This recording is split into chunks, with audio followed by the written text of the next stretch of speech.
Okay. Yeah, let's roll. If anything though, just give me a moment to go take a shit. Man, I just ate. I'm so sorry.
for that comment.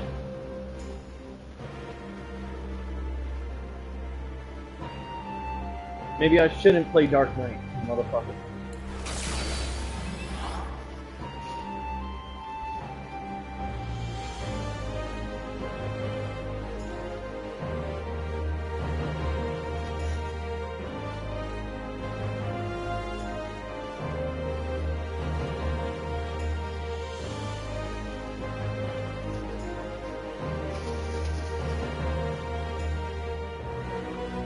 Yeah, I know I do. Okay.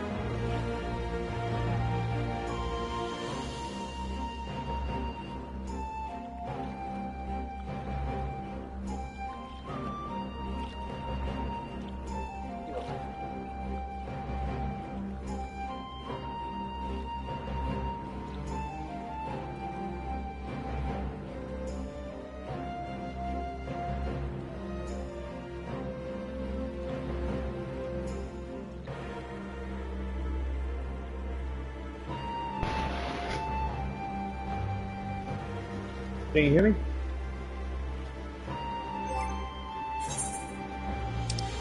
Is it better now?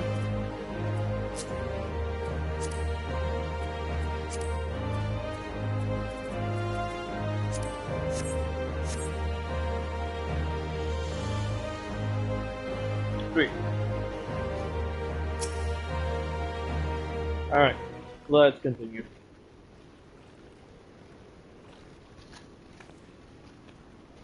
Alright, thanks for coming. Knowing you, you probably guessed what I wanted to talk about. Alisa, she's acting as if everything's alright, but it's clear she's barely coping.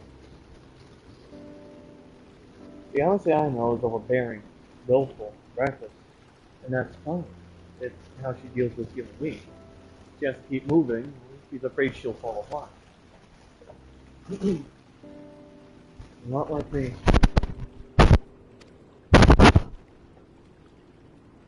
But the thing about people like us is that we need someone to keep an eye on us. I had Papalimo, and now I have my friends in the Resistance. And Alice has you in the Scions. Before you start, I'm not saying you're neglecting her. I'm sure you aren't, and I'm sure you won't. But she's a good friend, and when I see her like this, I can't help worrying. So please, make sure you give her all the support she needs, alright? You've nothing to worry about. Seriously.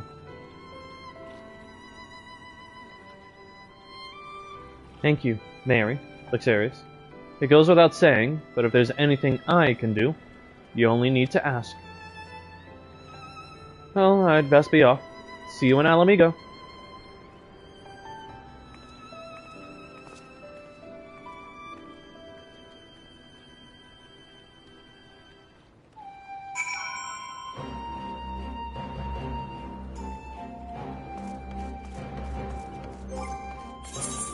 Matter of fact, who else? What else can I do?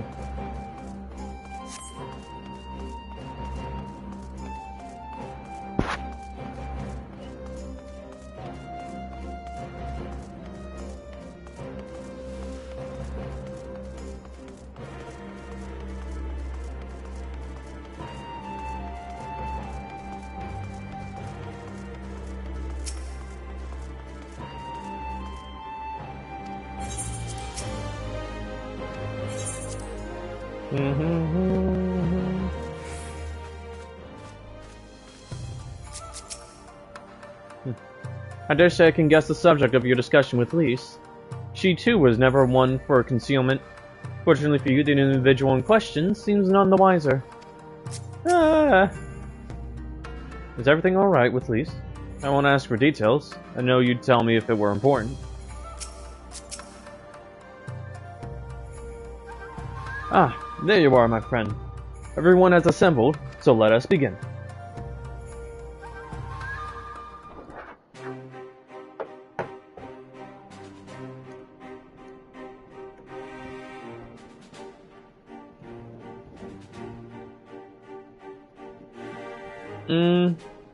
If we are to ready ourselves for invasion, we shall need manpower, provisions, and time, all of which are in notably short supply. I mean, to be honest, it hugs her lovingly. But I will say no further. I'm glad there's voice acting. Candid as ever, Yugiri, and correct, I concede. Fortunately, I have an idea.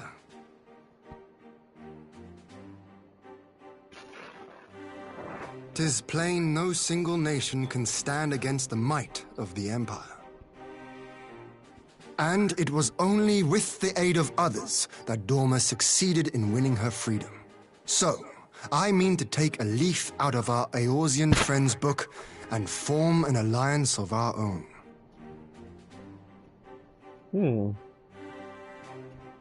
In addition to those with whom we already share an understanding, I would reach out to Hingashi and Suinosato, and further afield to the myriad peoples of Nangsha and Dalmasca.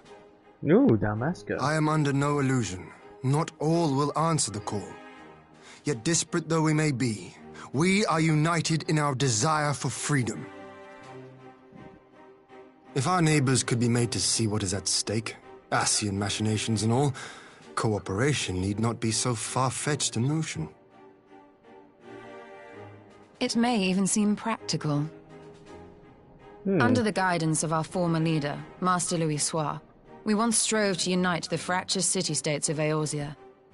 I dare say that experience shall be of use in your endeavor. Master Louis Soir.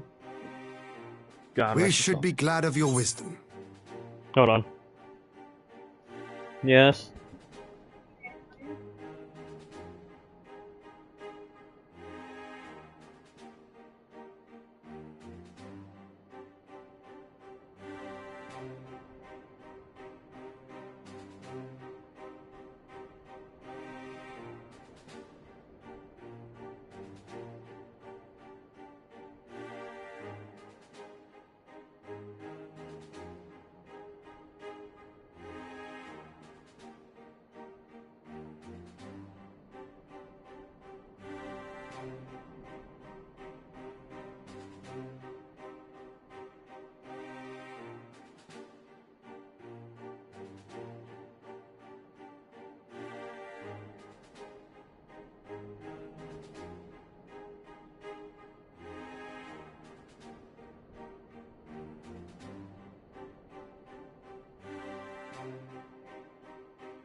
Yeah, I know. Well, Set to work tomorrow? what do you mean set to work tomorrow? Job on go? Yeah, I am. What time you get out? Round 3, but oh no, 4, because I didn't increase my. I told him to increase my time. Increase it. Okay. I said I won't be home till 11, right? No, yeah, I won't be home till much later. Okay.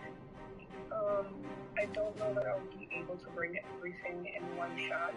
I'll probably bring it in a little bit at a time. I'm gonna start tomorrow morning with just the clients, and a few new items, and then every day we'll bring a little bit on. But I also don't think you're gonna be home too late. Yeah, no, I'm gonna be home way too late because of my other job.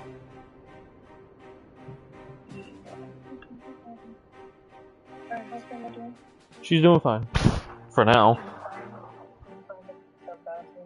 Oh, the caretaker found it and put it back. Thank God. Which one? I forgot her name. The lady who's really dark, or the light-skinned one with like a very curly, puffy hair? Curly puffy hair. That's Juana. Yep, she found it. Thank God. Alright. Thank you, my dear. Please, when you get a chance, to buy music, Okay, I will.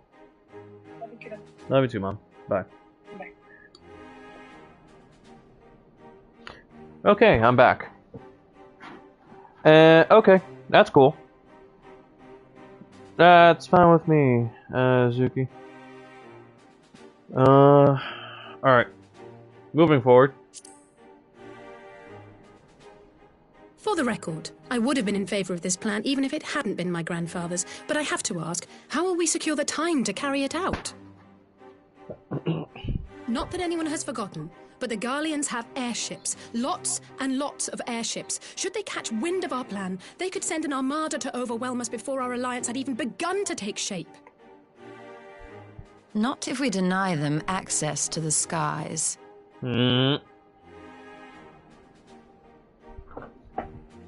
During our time in the burn, the Warrior of Light and I chanced upon some Allagan ruins. Oh? As such ruins go, they were not particularly unusual. But something about the surrounding land struck me as odd. Faint though it was, its ethereal residue was uncannily similar to that of Azizlar. Identical, in fact. Oh? For locations so far removed to share a single etheric signature is all but impossible. I conclude, therefore, that the Allagans created the floating continent with land taken from the burn. While that is a most intriguing theory, I fail to see what relevance it has to Dorma's defense. Azizlar was enclosed in a powerful energy barrier, impenetrable even to an Agrius-class battleship. It occurred to me that those ruins may have enjoyed similar protection. I have no proof, but the Warrior of Light did report seeing a structure resembling other known Allagan field generators.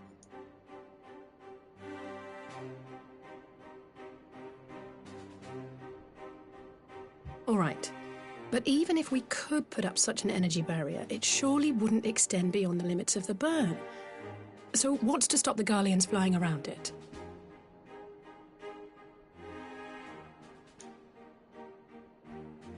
Fuel. The Dalmascan capital, Rabanasta, was a key Imperial refueling point in the east. By laying waste to it as a lesson to the rest, the Empire greatly hindered its own operations in the region. If an Imperial fleet were to advance upon Dorma, it would now have little choice but to travel, as the crow flies, over the burn. I see. A word of caution.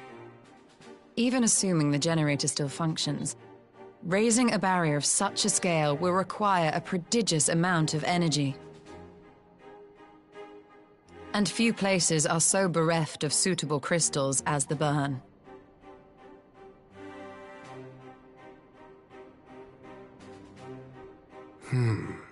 A source of energy. Tell me, did the Allagans make a habit of launching things into the sky? A curious question. Besides Azizlar, I know of only one other notable instance. The Red Moon Dalamud, whose fall triggered the calamity. Yeah. Just the two occasions, you say? Then I believe I may have a solution to our energy problem. Well, Dalamud was, again, also the cage for Bahamut, which Louis Swag sacrificed his life to kill. You do? I may. To find out for sure, we would need to visit the Azim Steppe. Oh, I think we're Which now would, closer I to now that scene, see, guys. present the perfect opportunity to discuss an alliance with the Zayla tribes. How very neat. What say you then? Shall we see whither this road leads?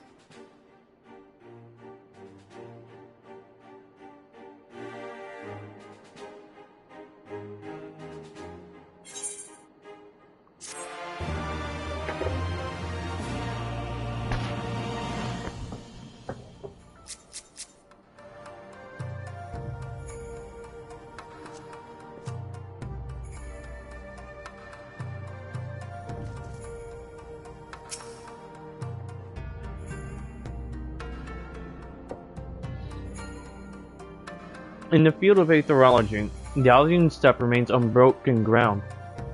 Having missed our last expedition through injury, I seem to seize this opportunity with both hands.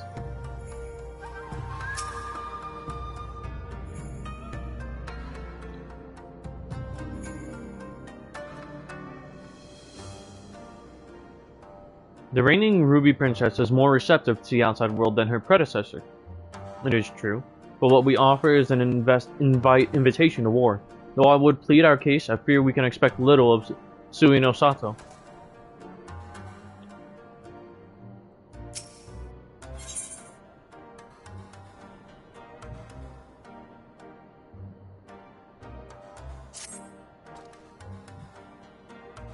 A power in slumber. It is settled then. I will journey to the Azim Steppe with the Scions. Yugiri and Hakuro, I leave our other neighbors to you.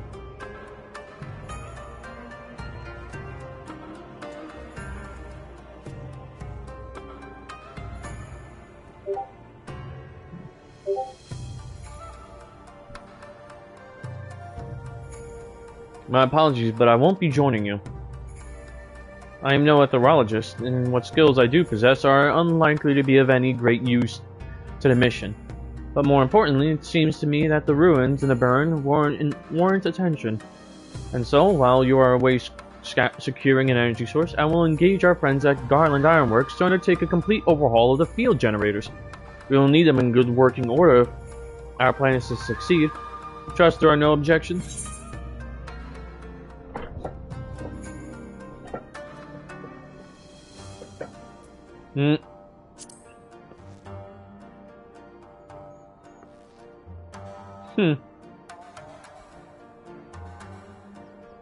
I'm sure she'd love the burn, joking aside.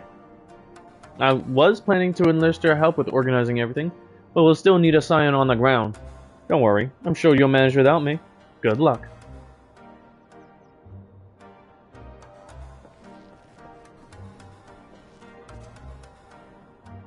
Just the four of us, then.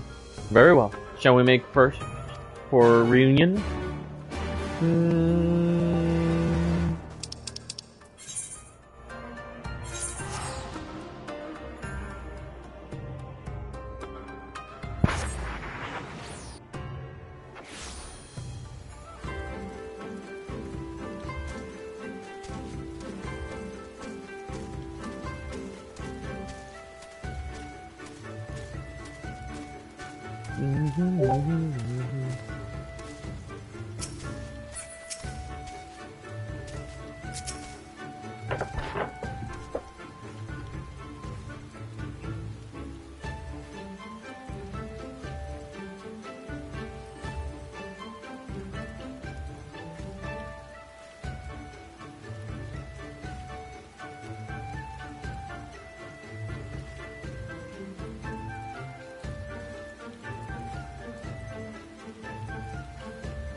Tis a fine feeling to be back. Were it not for our mission, I would like nothing more than to lie on the grass and watch the clouds float by. Oh yes, in this rain. So this is the Azim Steppe. The tales do not do it justice. If you think the view is impressive here, wait until we reach higher ground. Actually, seeing as it's your first visit, permit me to show you my favorite spot.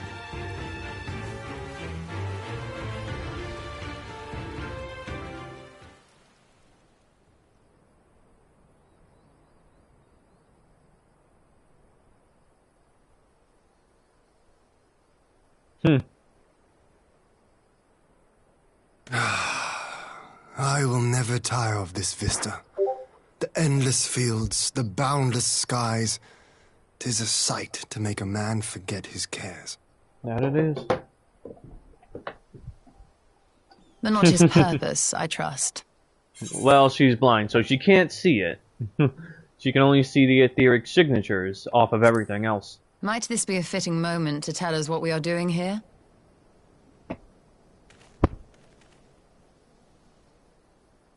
Of course. During my time with the mole, I learned some few myths of this land. One goes thus.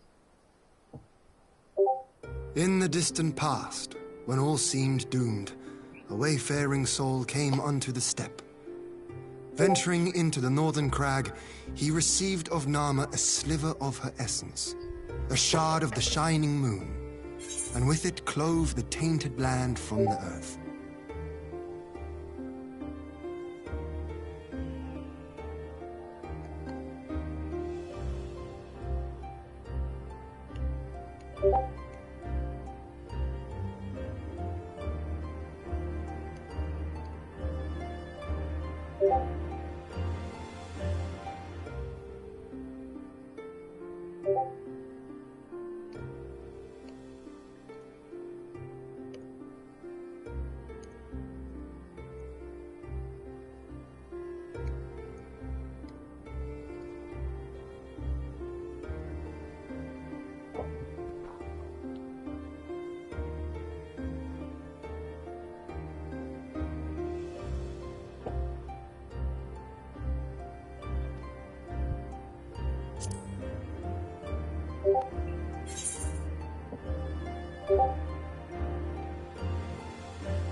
The end thus averted, to these fields did the wayfaring soul return, and venturing once more into the northern crag, he buried the shard, and made unto the heavens an offering of blood.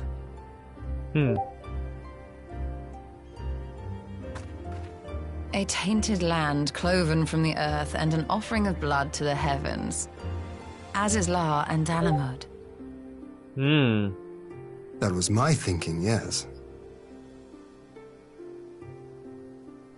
And you believe that yonder mountains hide an artifact possessed of sufficient power to raise Azizlar up to the heavens? I suppose that might suffice. Worth a closer look, would you say? I would.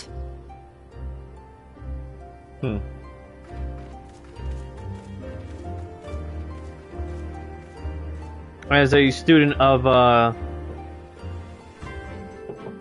personally, as a student of, Matoya, of course, I was also interested.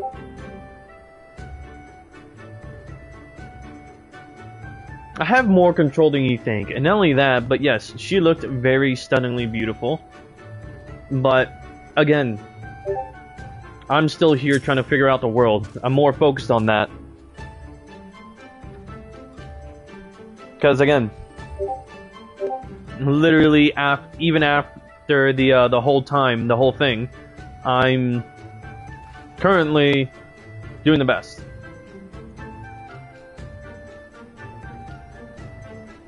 You can say that, but Y'shtola is known for cursing those who look at her lecherously without her own permission.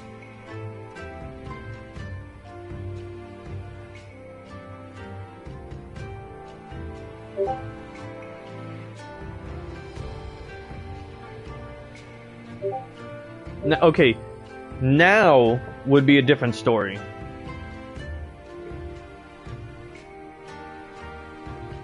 now would be a different story. But back then, remember, it's around this time, me and Yushcholo were colleagues under the students under the same master, still. I admired her intellect and her beauty, yes. No. Maybe.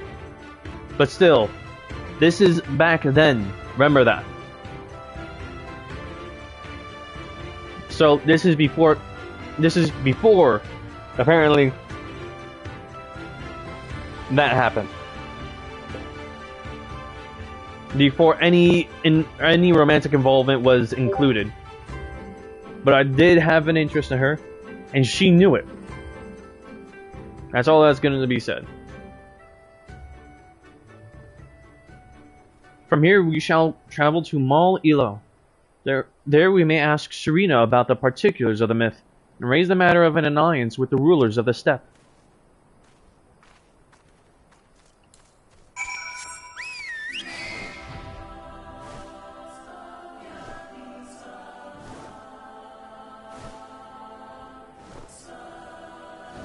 What is this music? Holy shit.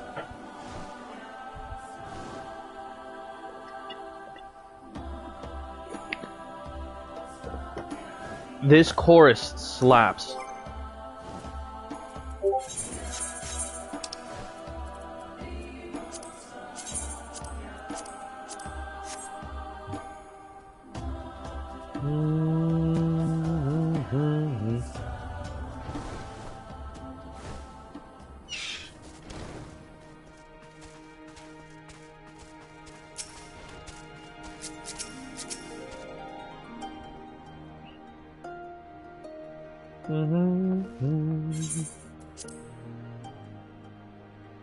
Ian, Mary, Luxarius, I'm glad of your visit, and the opportunity to welcome a new friend. How may we serve you? There is a matter I will discuss with the mole. It concerns not only the peoples of the steppe, but of every land in the Far East.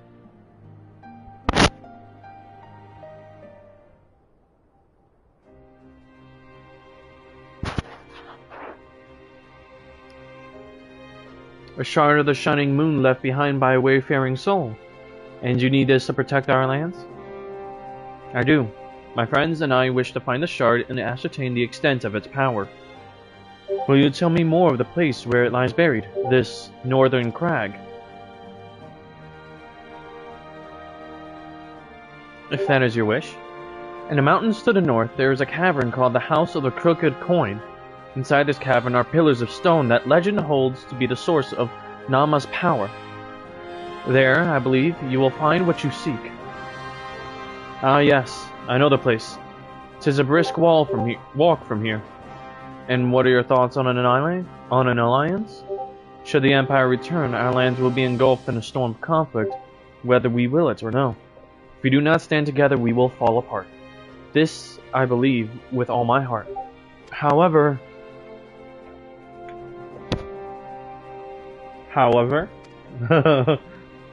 not all of them will be susceptible to this. Among the tribes of the steppe, there are those who revere Nama above all else. To them, the pillars are sacred and not to be disturbed. Should you proceed as you propose, such tribes are like to spurn an alliance, prompting others to follow their example. That is my concern. But it is by no means certain that the pillars will provide the power you seek. Ere you risk the ire of the followers of Nama, might you not first visit the House of the Crooked Coin? If all is as you hope, we may then consider how best to earn their blessing. I thank you for your counsel. We will do as you suggest. I have no desire to give offense to those with whom I would join hands. Thank you for your understanding. Though the mole may reign over the steppe today, this decision will shape the days to come, and we would not force others into war against their will. Nor are we. 100-fold stronger are they who choose to fight of their own accord.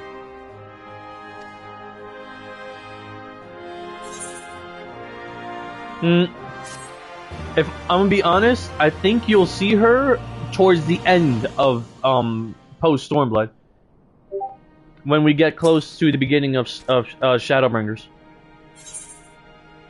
The Will of the Moon. It seems the time is come to put my skills to use. Pray lead the way to the house of a good coin.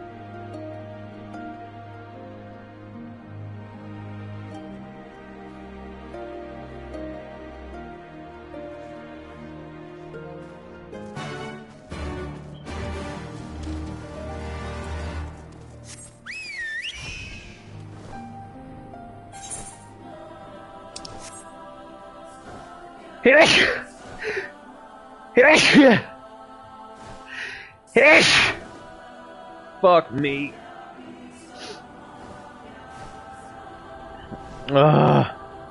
Oh, whoa. Wow.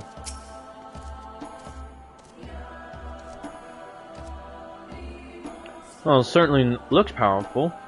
Powerful enough? That you'll have to ask the expert. What do you mean, no thanks? Wait, what are you talking about? I'm sorry, my sneezing lodged up my brain a little. I forgot what I said.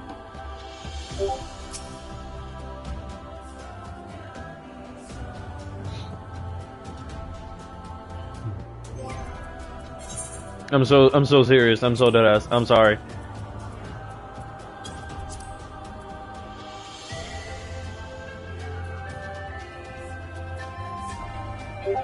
Oh, yeah. No, sorry.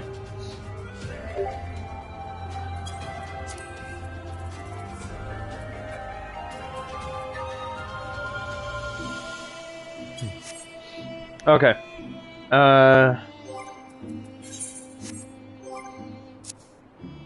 Right.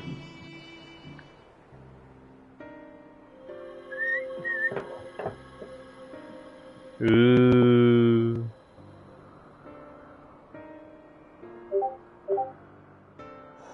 Voice acting? Such an abundance of ether. Yep. Very much so. Are we in luck? We are. This is an Allergan artifact, most likely built to regulate the flow of ether. I strongly suspect the ancients used it to stem the flow from here to the burn. That would explain how they were able to untether what became Aziz's La from its surroundings.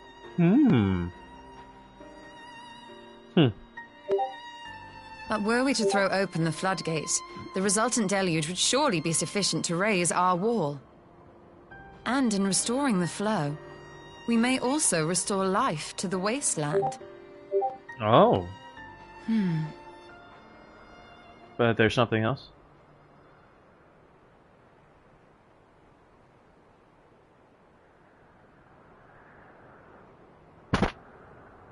What is it?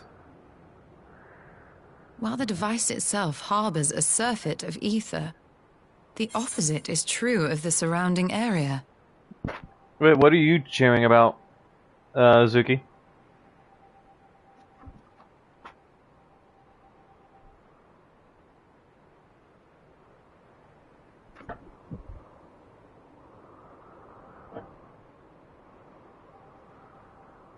Oh shit, I think Zuki's a little bit behind on the stream.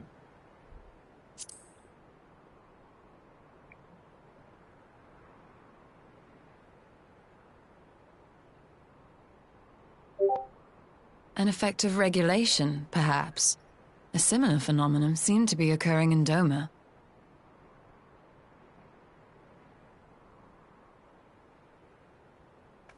Whatever the explanation, the answer will not reveal itself here.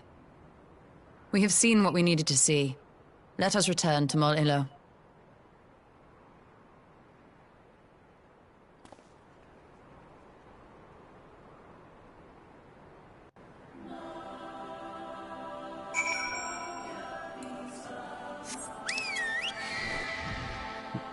This place is still beautiful. Look at this.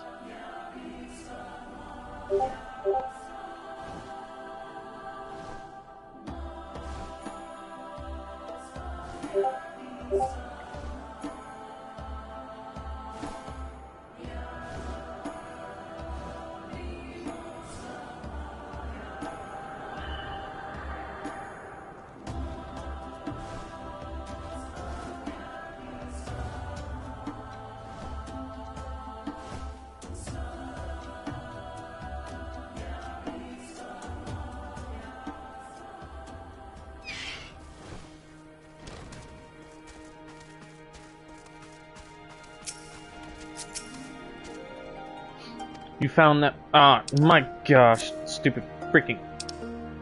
Anyways. You found that which you seek then? Great indeed is the Dusk Mother's power. If not less will suffice to protect our lands, the blessing of the other tribes must now be sought. Of course. But to which tribe should we appeal? There are many who worship Nama, but none are so fervent in their faith as the Dothar. Their consent shall be the key. Of course.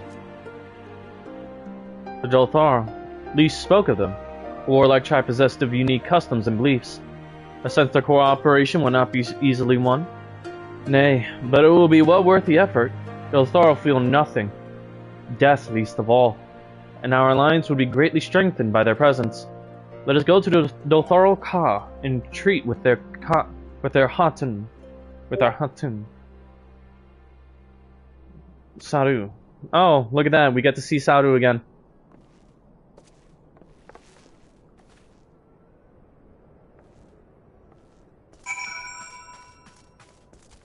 Hey Jin, you get your wish. We get to see Saru again.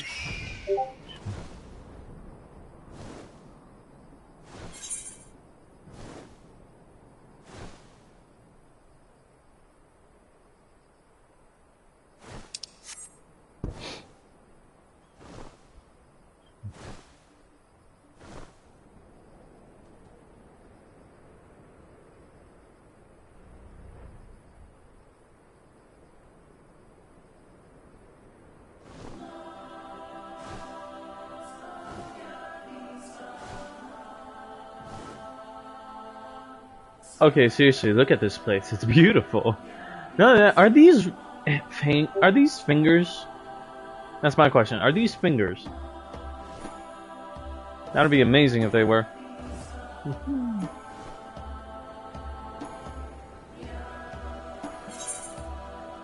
Not only that, these people live so close to the burn. The Nama Desert.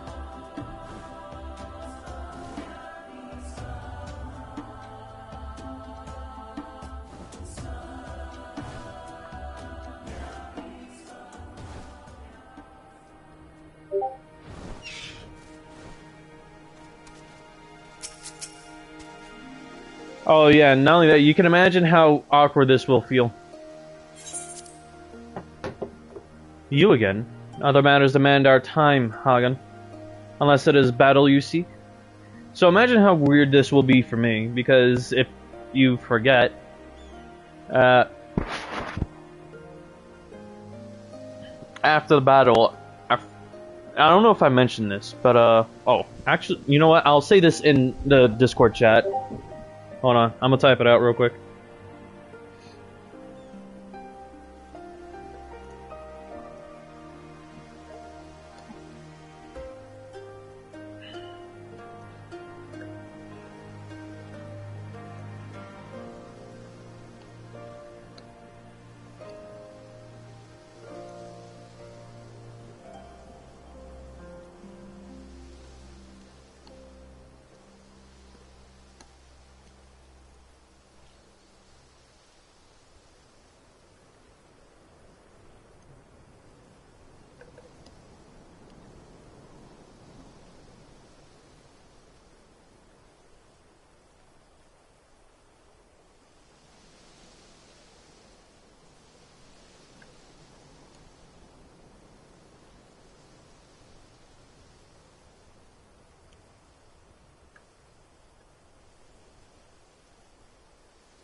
You again? So, yeah. Alas, not. Quite the opposite, in fact.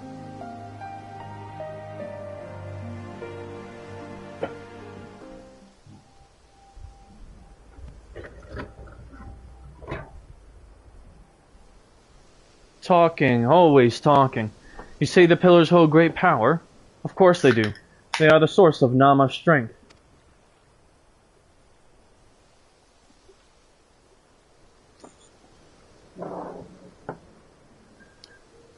To the Doltharl, no place is more sacred, and we will make ash of any who would defile it. Though I see this is not your wish. You see the wisdom of our proposition, then.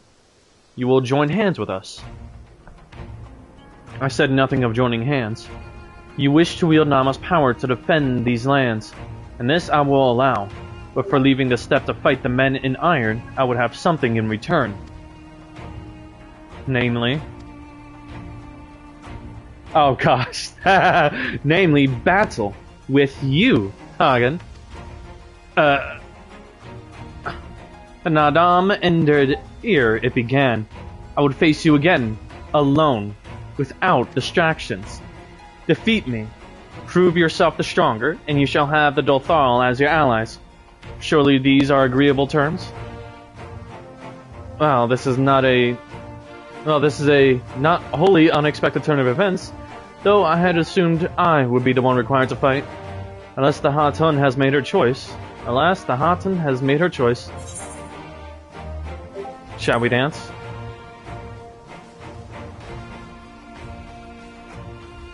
Ha! It shall be battle the steppe shall not soon forget.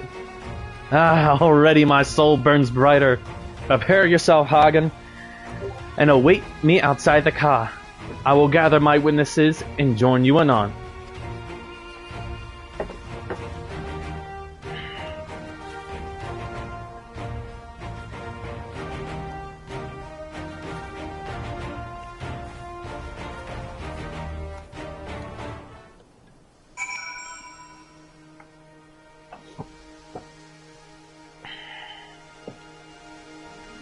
Zuki, I pinged you in Discord.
Actually, I think Zuki's a bit caught up now. But I think this is when we're getting to the part of what's it called?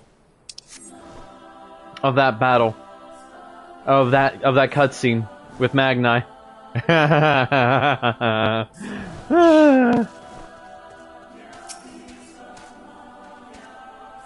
When I was little, I would stride up to Gosetsu, wooden sword in hand, and challenge him. To his great credit, he never held back, and had many a bump and bruise to show for it. Oh, he misses Gosetsu.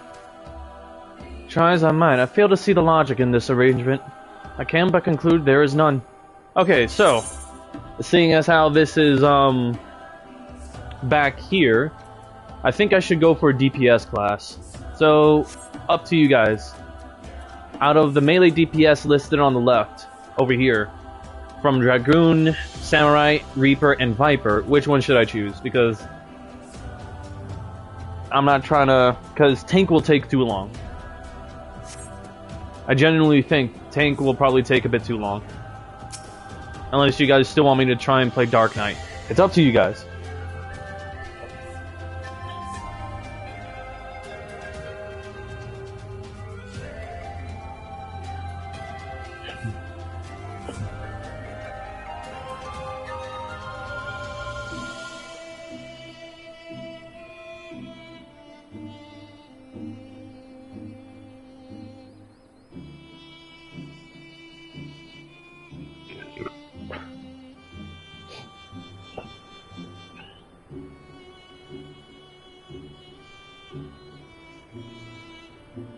Guys.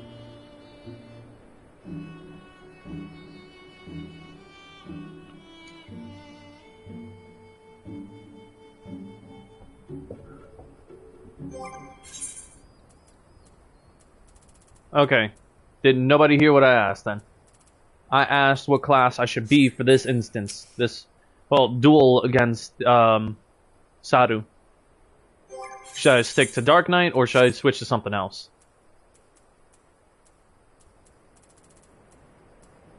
Reaper? You want to see Reaper this time?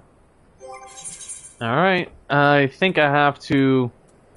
yeah, I have to do a whole rehaul of their stuff. Okay, give me a sec. Where is it? Alright, Reaper it is.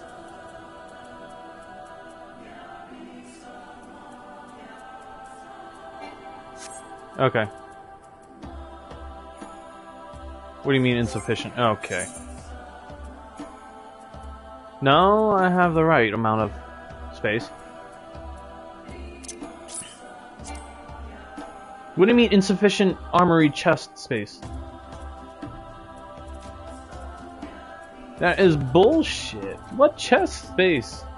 Oh, for fuck's sakes. The rings. Gosh darn it. Okay.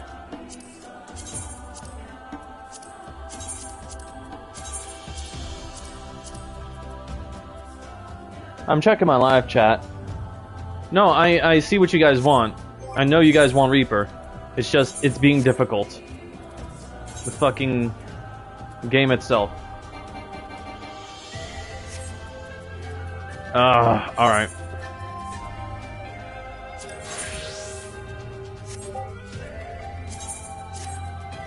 Here we go. And... new gear.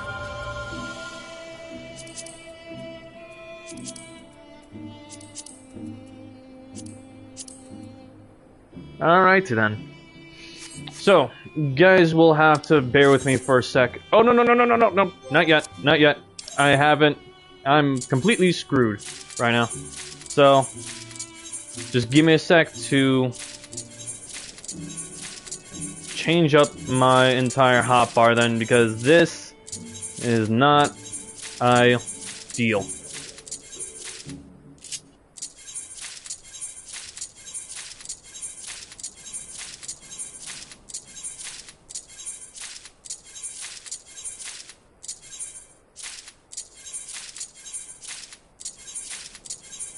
I have to completely change everything. Okay, that goes there. Waxing slice right after regular slice. Yep, that's the next one. Inferno slice. That's the next one after that. Shadow of Death. Wait, what's this? Wait, what? Delivers an attack. Wait. Oh, right.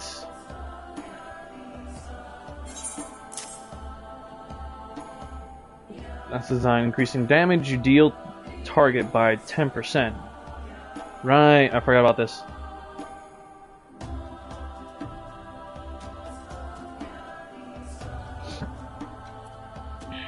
Harp. And that's the ranged one.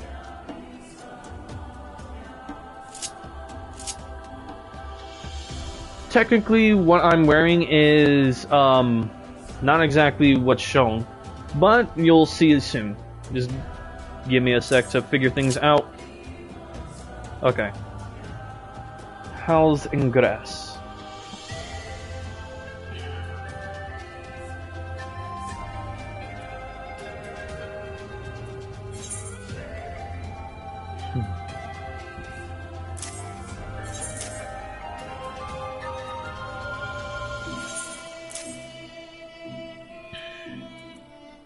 Whirl of Death. There we go. Arcane Crest. Barrier that nullifies damage totaling up to 10% of maximum HP. Right, almost forgot to mention. So, Shadow of Death. As a Reaper, you basically mark people for death. Meaning when you hit them with Shadow of Death, or Whirl of Death, which is your AoE version, if you're facing multiple people, you basically increase damage by up to 10%, basically. And if you actually kill them while they have the Shadow of Death, you have a soul gauge that increases by 10 for each target you kill.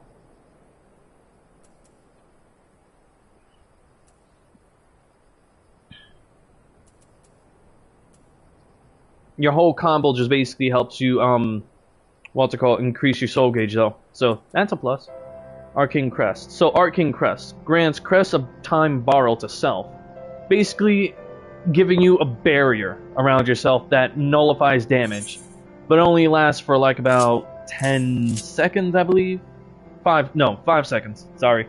So it's like one of those, timed abilities that you have to do. Nightmare Scythe. And Spinning Scythe and Nightmare Scythe are both your AoEs. Bloodstalk summons your avatar to deliver an attack with a potency of 350. Grants Soul Reaver. Stack count will be reduced to 1 when already under the effect of Soul Reaver. Soul gauge cost. Ah, yes. This. Fucking hell. Bloodstalk. Grim Sword.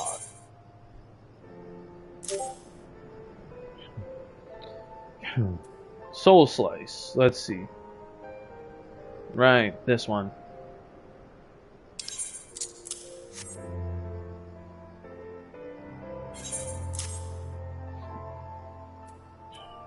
Soul Slice, Soul Sight.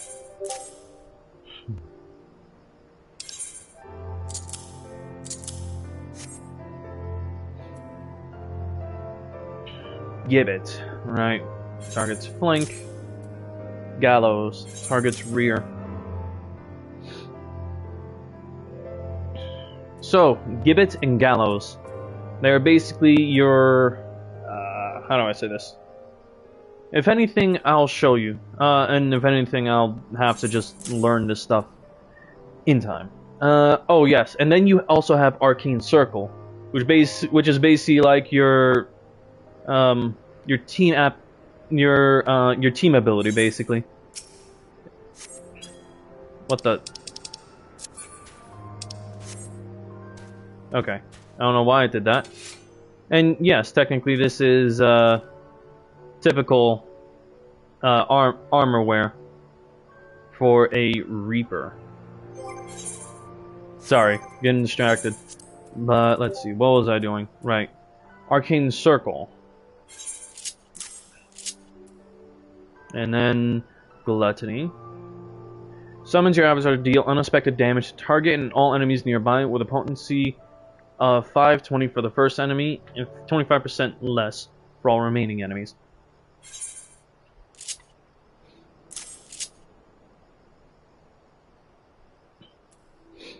Enshroud. Offers your flesh as a vessel to your avatar, gaining maximum stacks of Lemore Shroud. Lemore Shroud. Right. I almost forgot about this.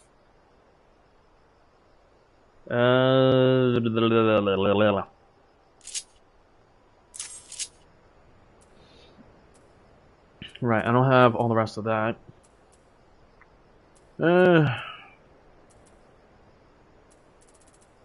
Alright, I can show this to you first before we get started on anything. So, Howl's Ingress and Egress are basically your transport abilities.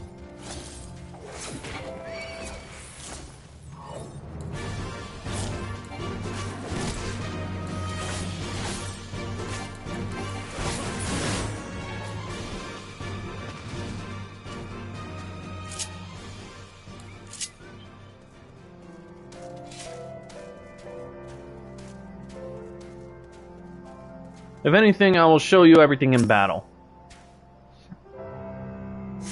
If I remember how to do this correctly.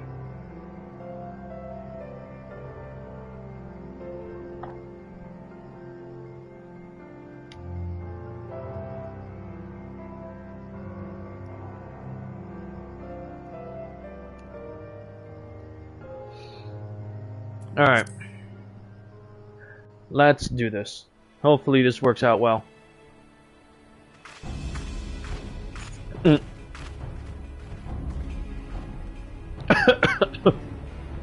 I forgot how good she looks.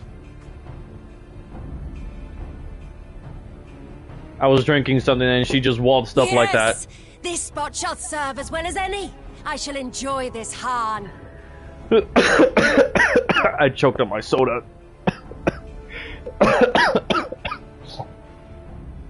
Oh shit. Okay. Oh man. Okay. Is this truly necessary? Have you no peaceable way of making decisions? Speak not of peace. You stand before proud warriors of the Dathal. In the heat of battle do our souls burn brightest. We lay low the strong that we may rise higher. That is our way. The way like I of said, might. questionable. There is no other. Oh, they do not want for conviction. On Saru, the Luzela lady.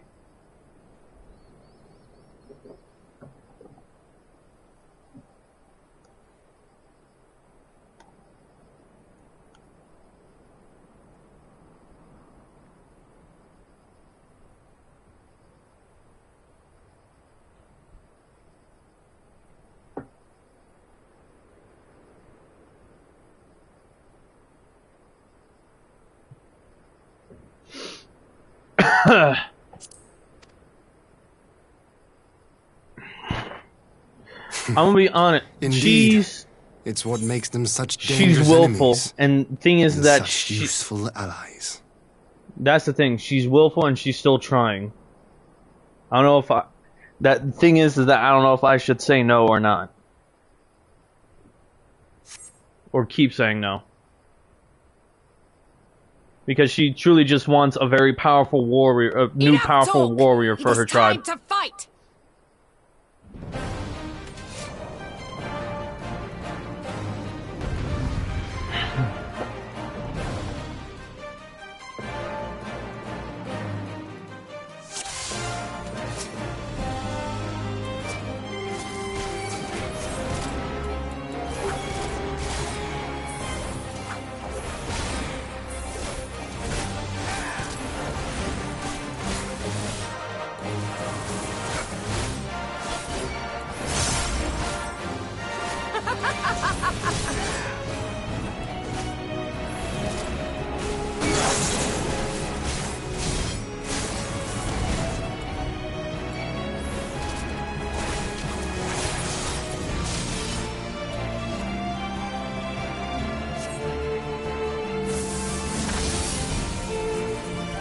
And of course she doesn't go down easy. In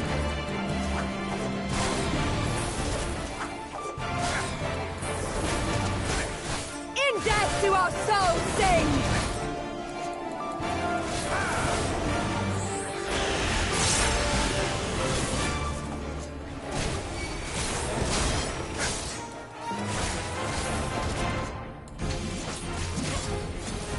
In death do our souls sing.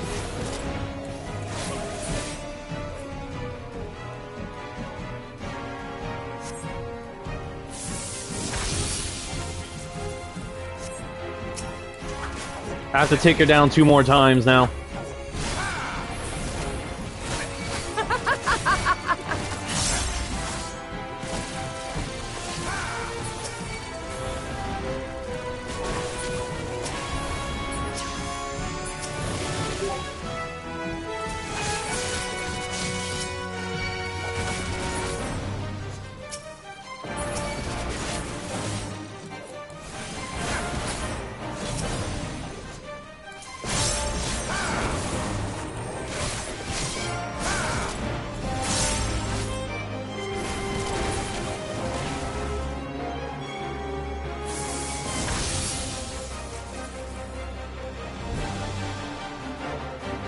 In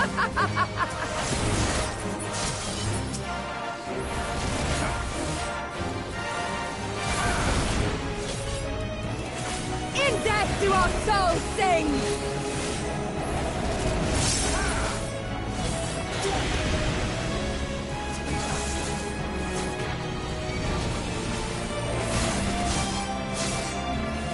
In death do our souls sing!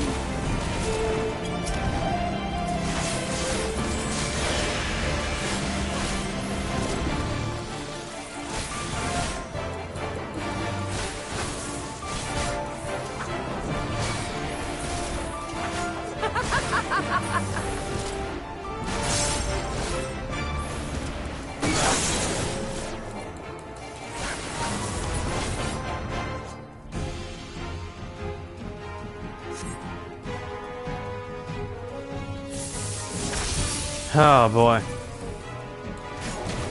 How it burns!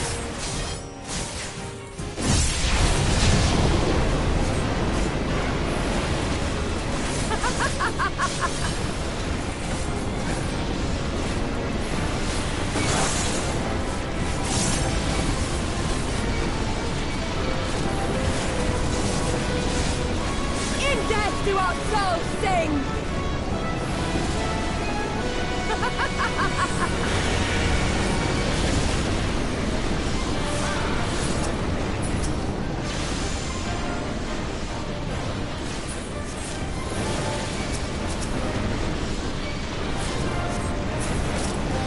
In death do our souls sing!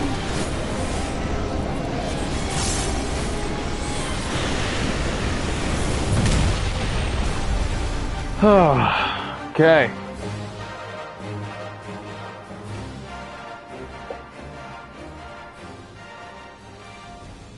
Yes! Yes! Not since the Nardum has my soul burned so! Not only that, but technically, Come! We have only just begun.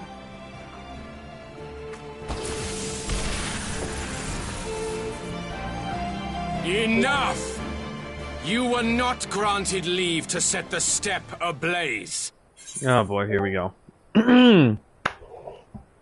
Before we continue, this is kind of the reason why she keeps persisting, because I kind of turned her on too much. This is why I'm saying it's questionable on whether or not you can call dibs, Jin. Because she's persistent.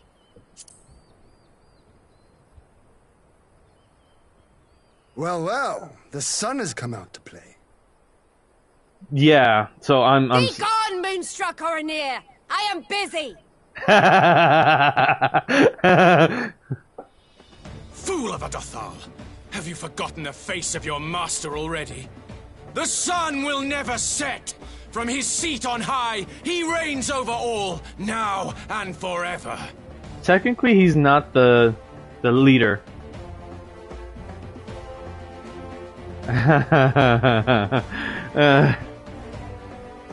Yet what should he find here but a battle to determine the fate of the steppe? A battle waged without his blessing. This will not stand. Oh you, boy. Doman, you who come to petition the warriors of this land, forget that all Nama's children are wards of the Oranir.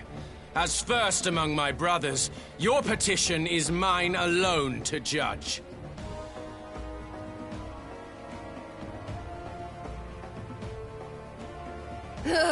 These words are as wind from a horse's backside. Plentiful, but your axe sings more sweetly. Let her speak for you.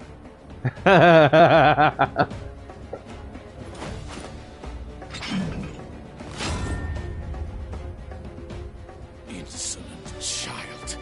You will learn your place!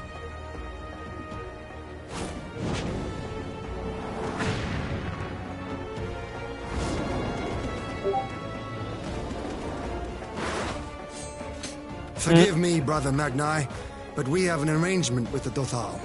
We will not abide any interruptions. Your weakest Eorzean sword will shatter. So be it. The sun will pass judgment on all. Didacul, join me. Oh, I'm not kidding. Your weakest Eorzean sword will probably shatter. Because even I have to put respect on Magnai's strength. His character is in question, but his strength is no joke.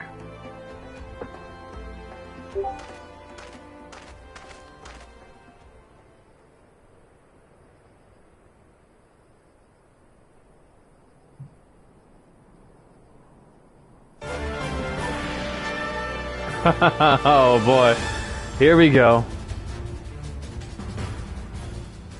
The sun is in good company. We may dance alone. But what about the OE you gave me? Wait, what do you mean? OE ore? You mean the ore I gave you? I mean, yeah, they're of good quality. Emo always mad about everything. That's crazy. But oh, the ore I gave you? Yeah, those are of good quality, excellent high quality. But even you must admit that sometimes quality can fall to brute strength. Give me 3 days is crazy. Give you 3 days for what?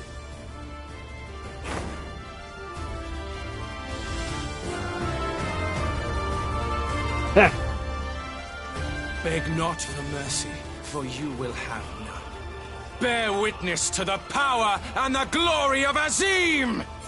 Technically, yes, warrior class, but he's a warrior job class all on his own.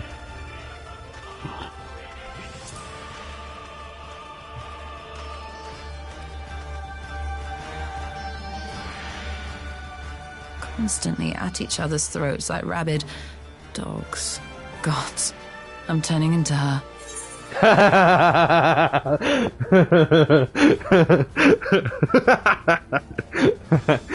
She means Matoya, our master. I have not the patience for this, but if we must fight, let us at least be brief.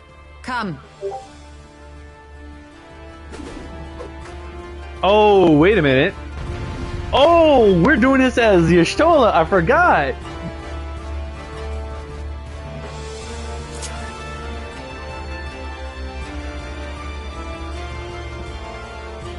I forgot we're doing this as Y'shtola.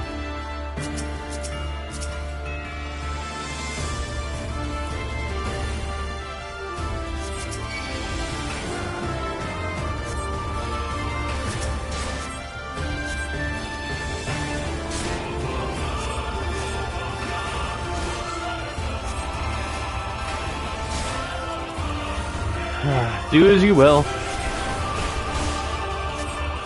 For the Buddha God.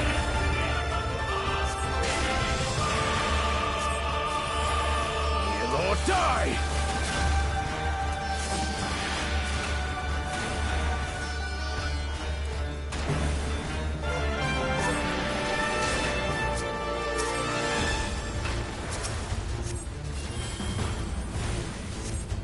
Bow down before me!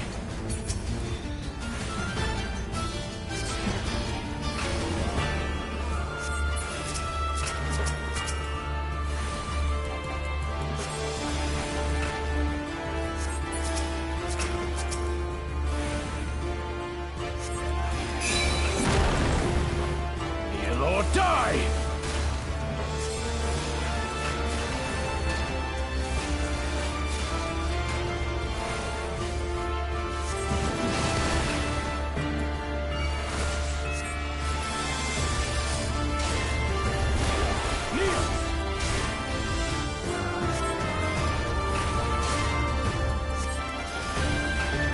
Heal or die! Mark well and learn!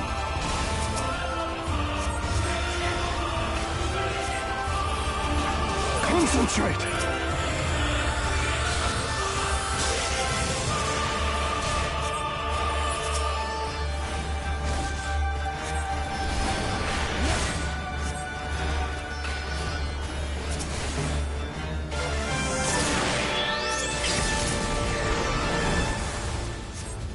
Heal or die!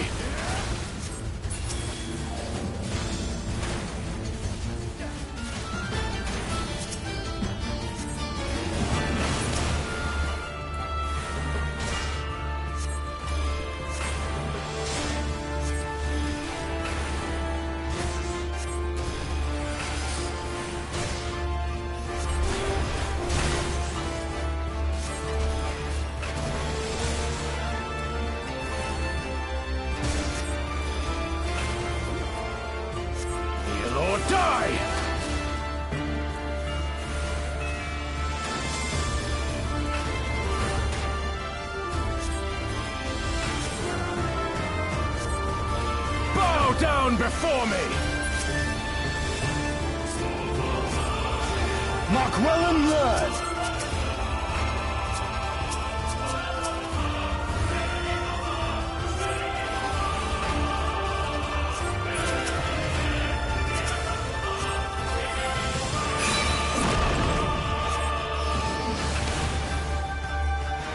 Kneel or die!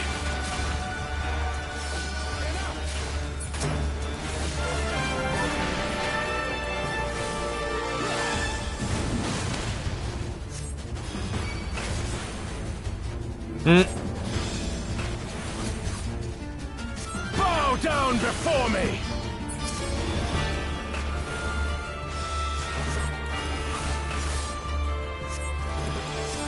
Tremble before the sun!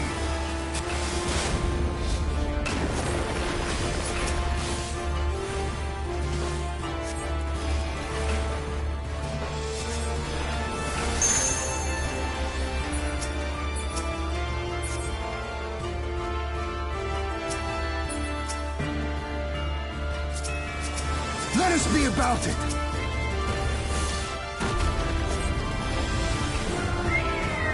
Ho ho!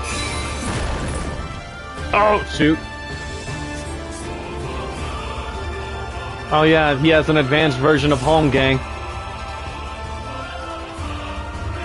The sun sees all.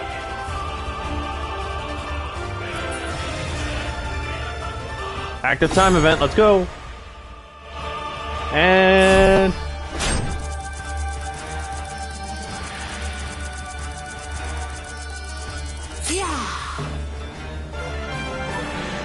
Oh. Oh, oh. To me. I almost forgot about this part. How about you?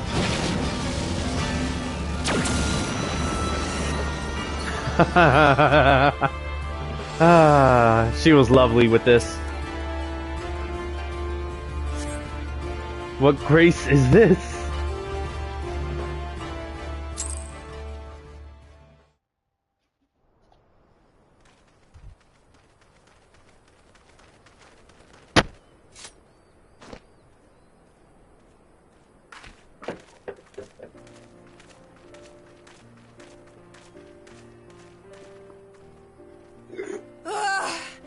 Never have I felt such bliss in defeat.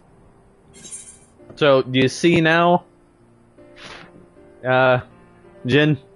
I can't get her off my back.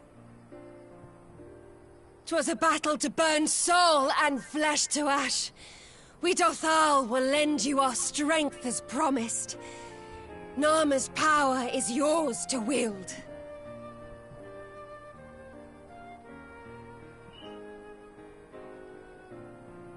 What does the sun say to that?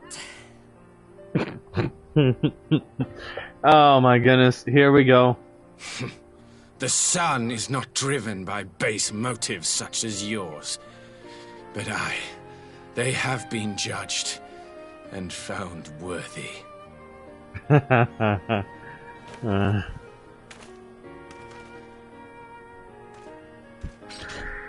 Oh boy.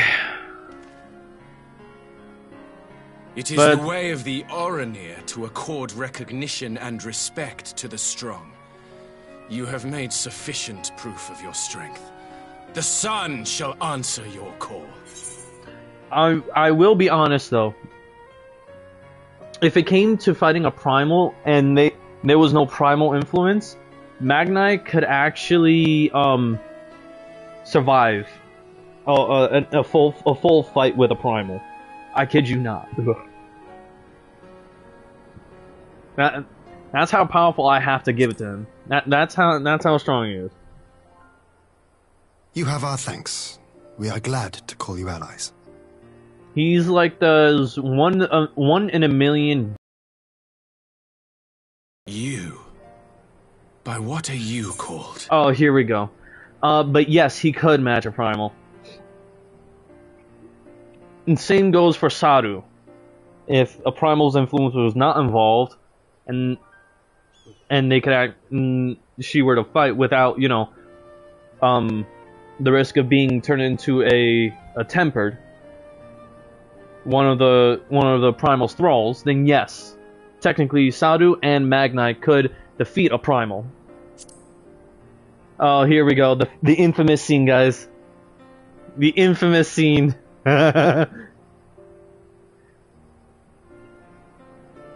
Y'shtola, why?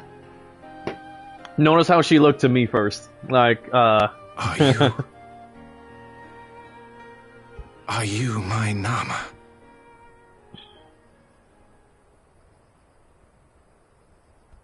Oh boy. I beg your pardon? Guys, here it is, the scene. The one I showed you guys. Shone with all the majesty of the full moon's light.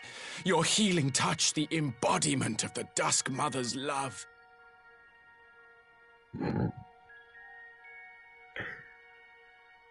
Long had I wondered if my Nama might not be a woman of the steppe. Beholding you, I am all but certain. I mean, to be honest, I had a feeling my scythe was itching. Now, that's all I'm gonna say. Look into my eyes.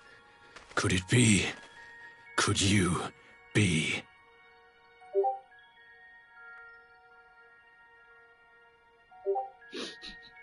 I am. Not interested, little son. Try again when you've become a man. Little?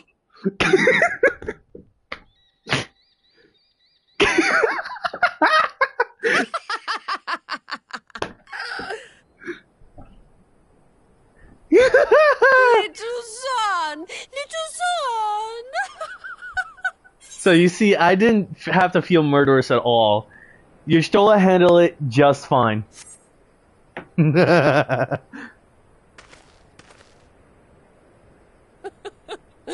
Does it pain you, little son? Crave you salve to soothe the ache? Fire to sear the wound in your heart? Yes, I was! Ah, here we go again. We've wasted enough time here. Cyrano waits for word of our success. And yes, these two went at it while we just walked off. We just didn't care. We just let them handle it. This is their...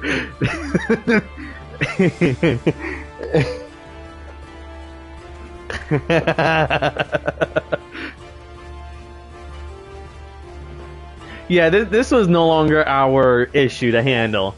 We just let them deal with it.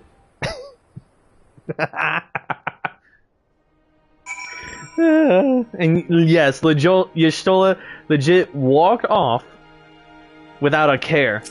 She didn't care. You had not only to contend with Sadu, but Magnite too? She shot him in the... Yes, she did. So you can tell... So now you understand. I didn't exactly feel murderous of him at the time.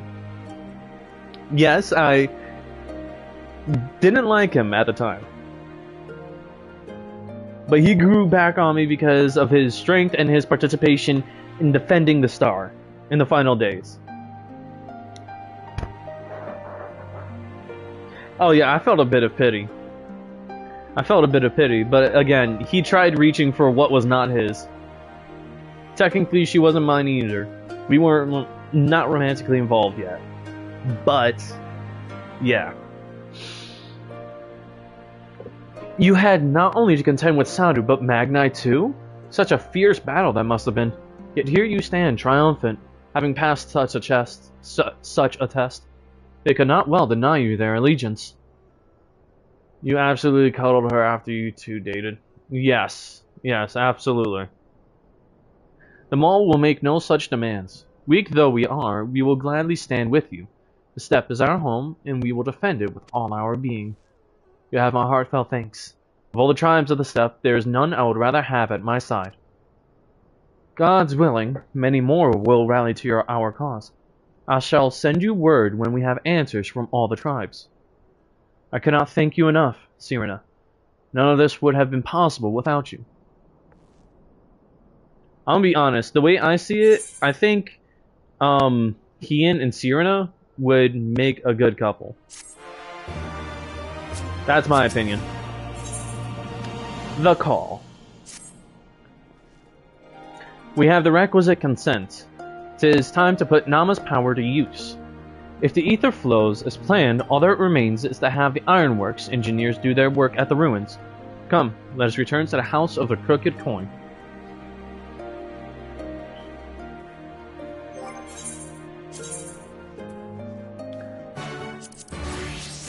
I will be returning to Dark Knight. Actually, I do want to... Right.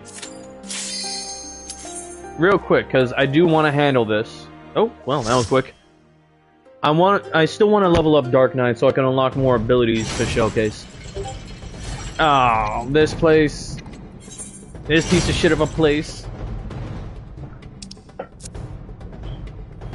I hate this. Where are we going? I don't even know.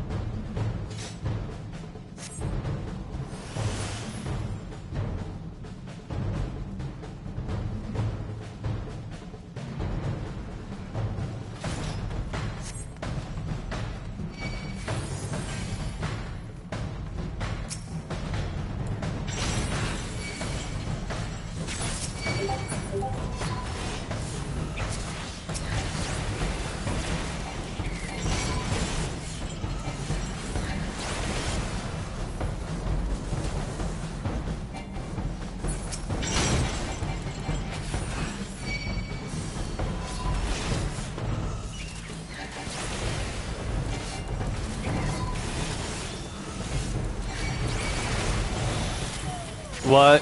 Wait, what? I'm sorry. Run that by me again?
Uh-oh.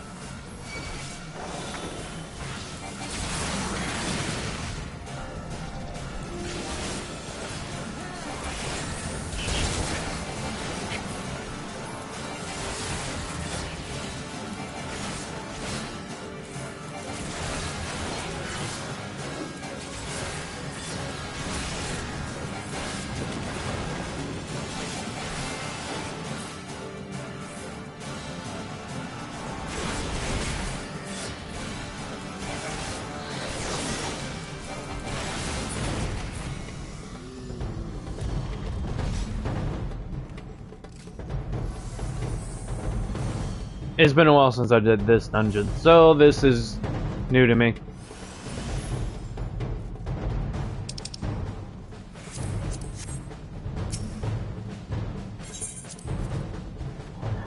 Okay. Not playing hide the sausage with your still. This is before yours play. Yeah, 24/7. I don't even know what that means.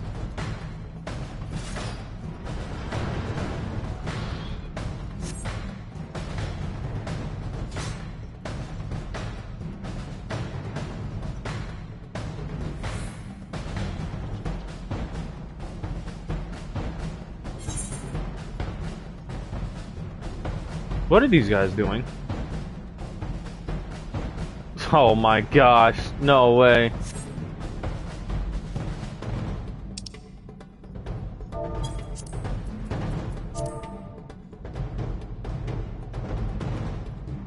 Oh no.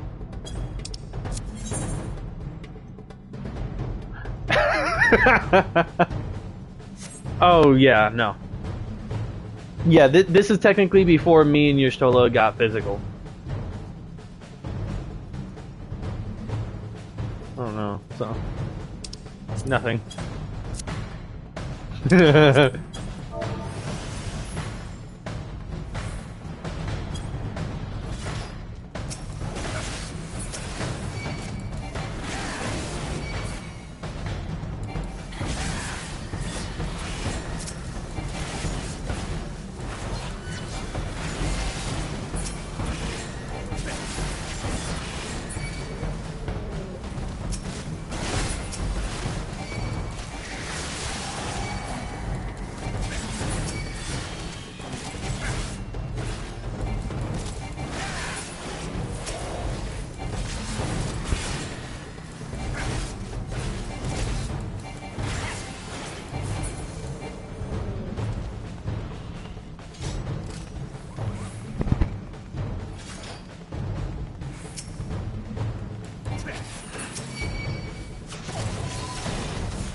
Whoops.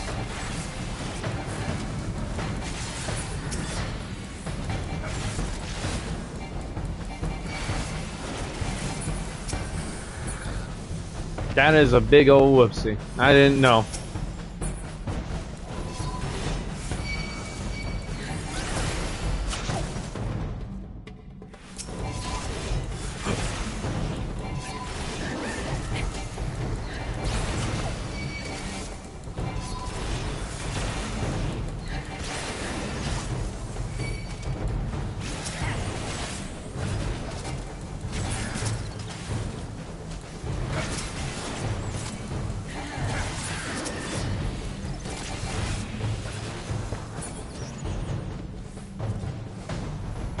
Voop, what? I'm sorry, remind you of what? Vooplomancers? What are you talking about?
Okay, sorry. Just checking something.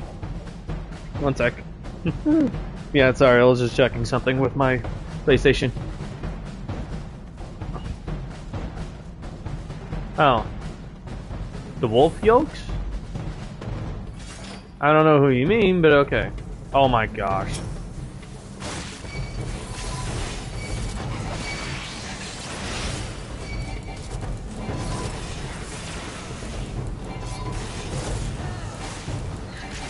You mean the lupines? The beast tribe that's like bipedal wolf people, basically. Is that what you're saying? Is that what you're asking?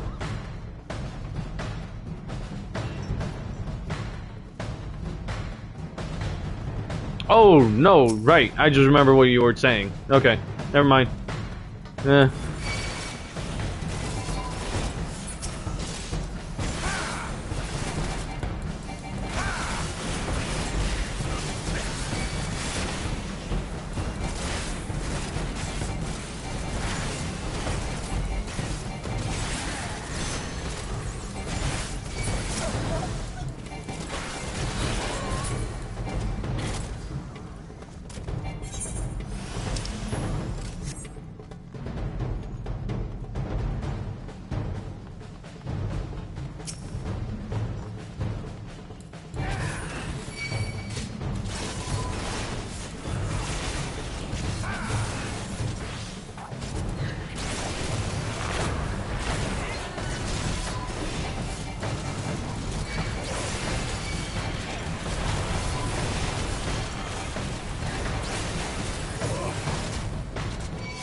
What abilities did I even have available? Only these.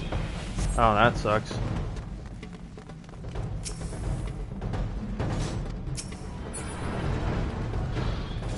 And here we go. We're now up against, I believe...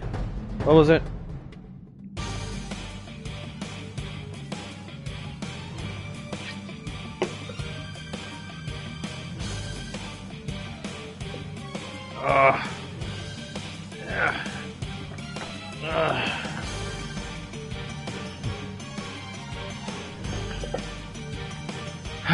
Boy.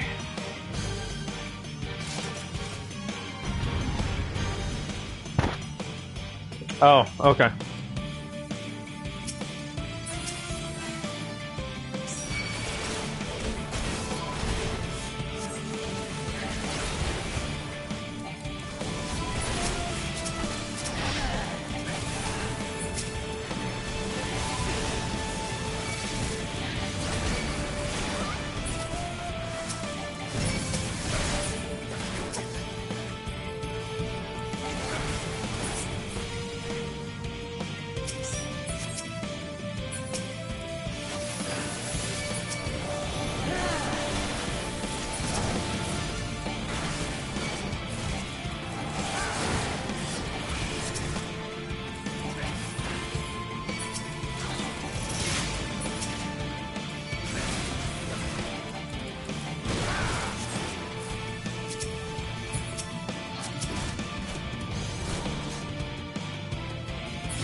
Ah, shoot.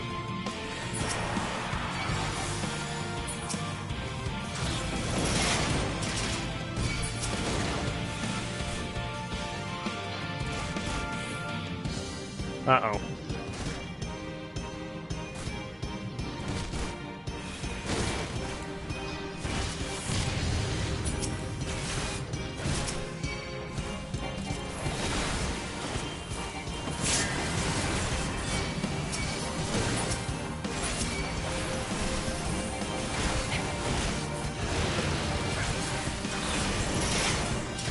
Ah.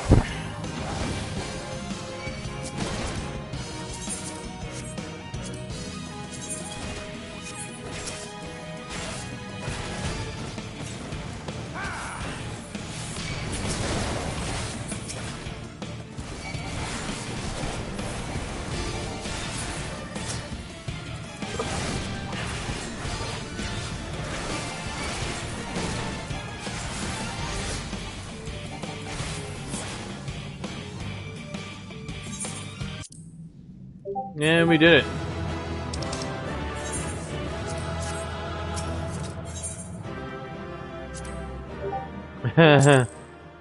I was hoping to get a dungeon that would actually sufficiently level me up, but no, I didn't get that. Now did I? Motherfuckers. Anyways, back to this. Sorry for the waste of time. I was actually hoping to actually get, you know, a fucking... a dungeon that would actually level me up, but no. I got a piece of shit.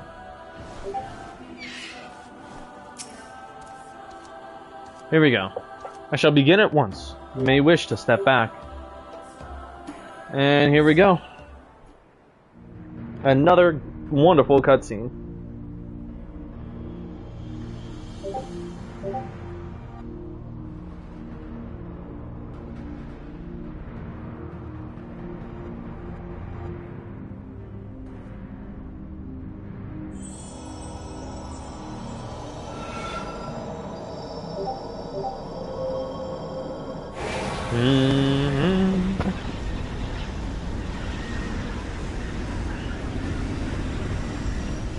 Of course, I helped with this too, with my own expertise about Allegan ruins. Despite how, how do I say this? Despite how much seething hate I have for the Allegans back then.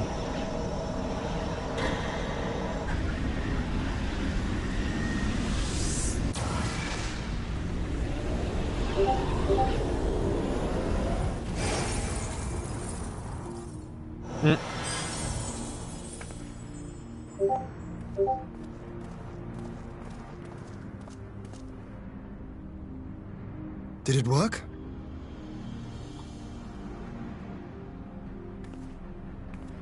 It did. Ether may flow freely to the burn once more.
Sorry, one sec.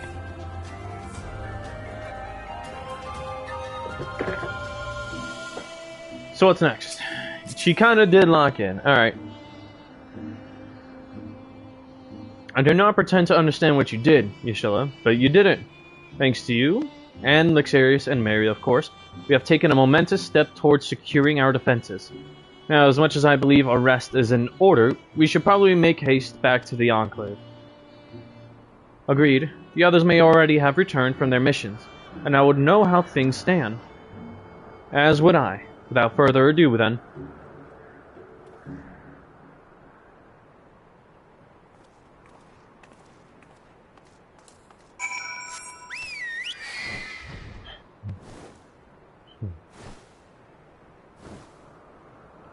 Oh, wait, what am I doing?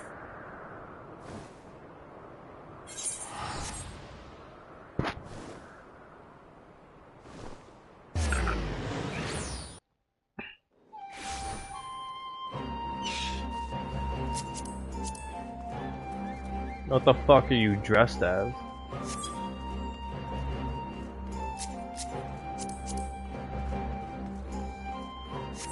Okay. Lord Hien is expecting you. May I show you in? Yeah, yada yada.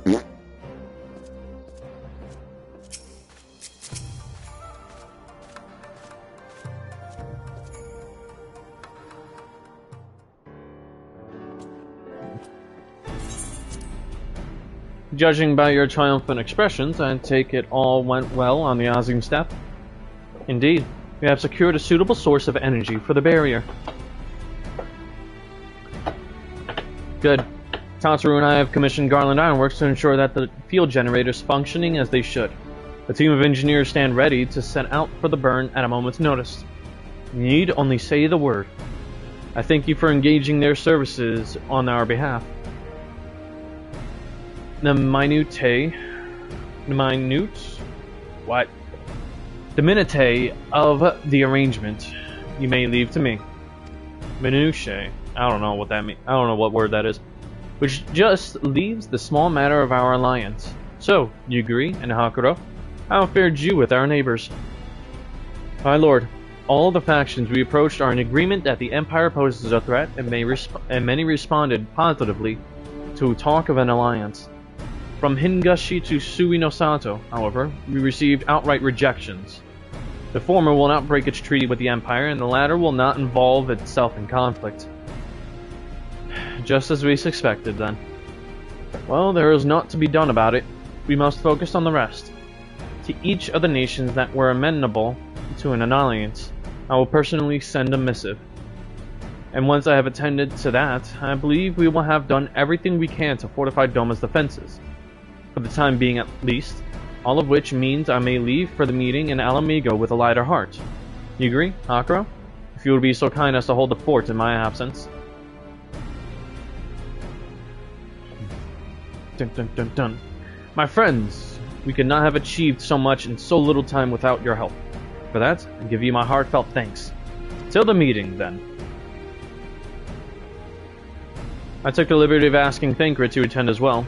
He should have arrived at the Alamigan quarter by now. Then let us not keep him waiting, shall we? Dun dun dun dun dun dun dun dun dun dun. Okay, so I believe a lot's going to happen now. Possibly. Hello? Aren't you adorable? And you as well. I want that.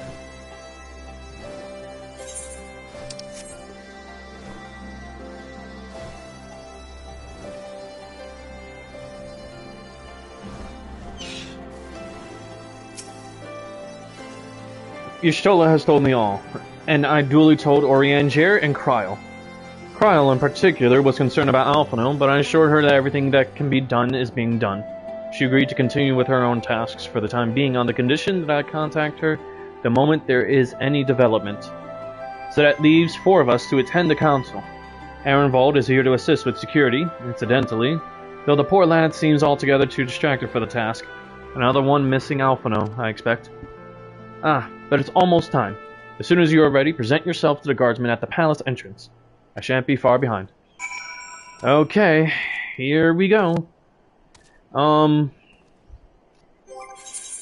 gonna be to be honest, I'm also present. But I'm present as a black mage.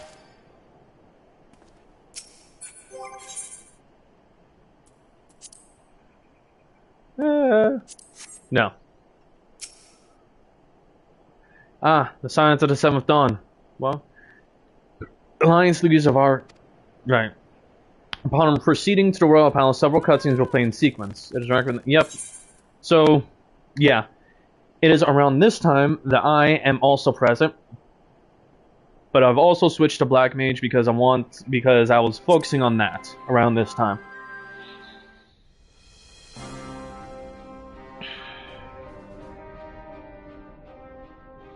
Mistress Lys, Commander Aldin, it gives me great pleasure to formally welcome the city-state of Alamigo to the Eorzean Alliance. And this is when formalities all take place. The pleasure is ours, Your Grace. I know I speak for all Alamegans when I say that we are glad of this chance to stand with our comrades of the Alliance. And we, for our part, are glad indeed to be able to welcome friends both old and new. Lord Hien of Doma, at your service. Pray, accept my heartfelt thanks for your generous invitation. Nay, 'tis we who must thank you for journeying so far. And 'twould be remiss of me not to acknowledge the part the Scions of the Seventh Dawn have played in bringing all of us together. In times of great unrest, you and yours have been our constant companions, without whom we would not be here. Mary's the one sitting. I'm just With standing apologies to Lord because we do not have enough and seats. Mistress Alize, it occurs to me that we have not gathered in this way since that fateful day in Uldar. The day I lost my arm and my freedom. As I lay in my cell, never did I dream that I would one day be given the chance to represent my homeland at this council. Right, I almost forgot about that. I would not even be alive had you not plucked me from the jaws of death. You, Yugiri, and Alphino. Would that the lad could be with us. So, what he's talking about is before. I too owe my presence here to Alphino. In so many ways. So, until such time as he returns, I mean to carry on his good work as best I can. So, the time that he was talking about being betrayed and losing his arm and his freedom, that was while I was still sealed away. That's for another time.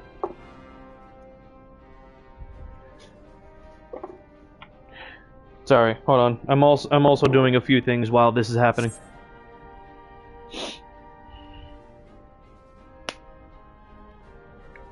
And yes, Come, another friends. class to use. Let us leave the past in the past and turn our eyes to the future. My Lord Hien, pray, tell us how things stand in the east. Shoot. What am I doing? Right. I momentarily got distracted.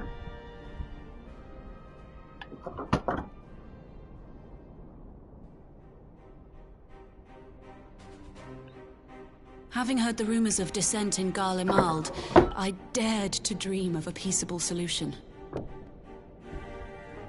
The Empire will not so easily change its ways.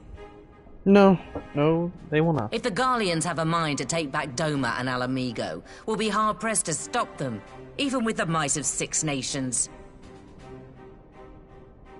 But while we lack the strength to fight the tide, a course may yet present itself, if we read the winds aright. The winds suggest but one course to me. One which leads from the sea unto the river and thence to the source of all our woes. Well, that's because that's how it's said. Yeah, the Ascians are the biggest pain in the ass. All here have felt their blighted touch. It was the bringers of chaos who nurtured the Archbishop's tyrannical ambitions. So the Archbishop is the guy from Ishgard. The what was it? Like, yeah, just technically what his name is. And technically he's the reason why the Mary and the Scions traveled to Azaz La, to ethereal chemical research facility. And that's what led to them freeing me in the first place.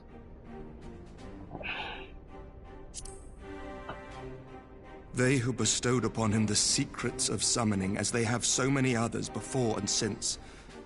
And while they remain, we shall know no peace. Our objective is clear. The question is how to achieve it. That our enemy parades about in Xenos' skin poses problems in itself, but ere we get to them, how are we to infiltrate the Empire and get close enough to strike?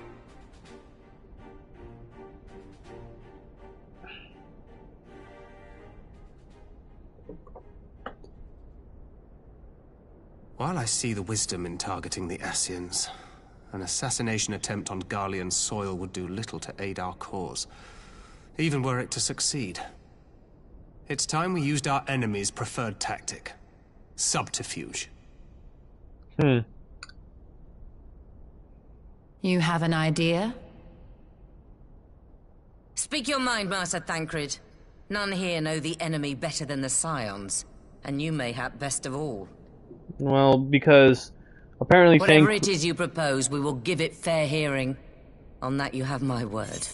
So, at one point, somehow the Ascians had gotten a hold of Thancred, and one of them, La Habrea specifically, possessed Thancred for a time being. And this was long before, what's it called? Long before I had, before I had been, released. What makes you say that?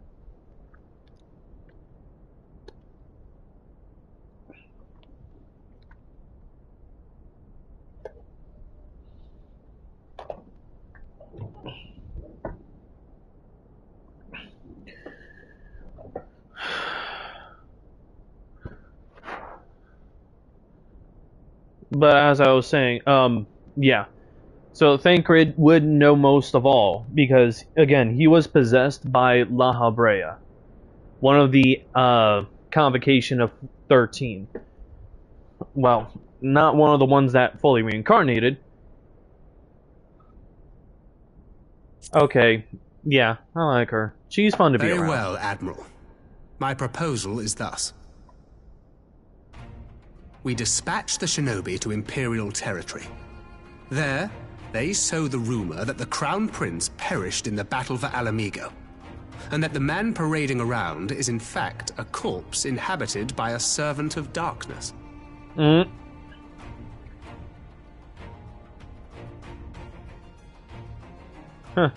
Basically invokes civil war. It does have the ring of truth about it.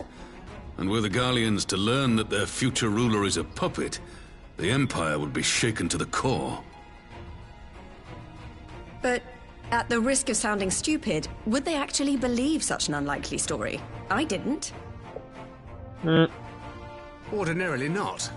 But prior to his miraculous recovery, rumors of Xenos' death had already begun to circulate around the Empire. Ultimately, however, what the masses believe is not our chief concern.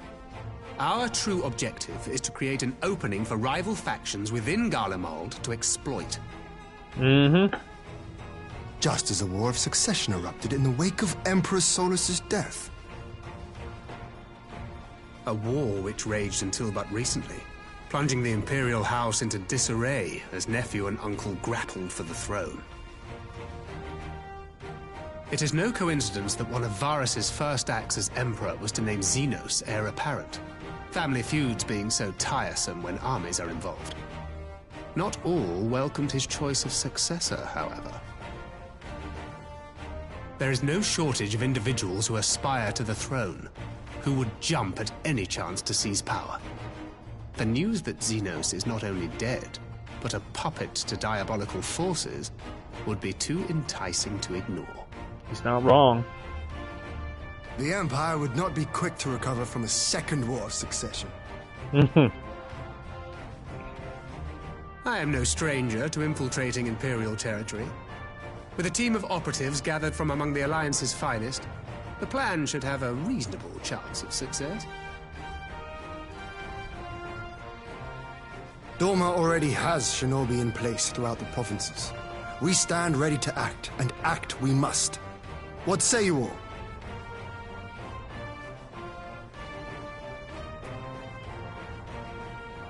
I'm for Master Thancred's proposal. We shine a light upon the Ascian and test the Empire's unity. 'Twas his plot that scuttled Doma's negotiations, was it not?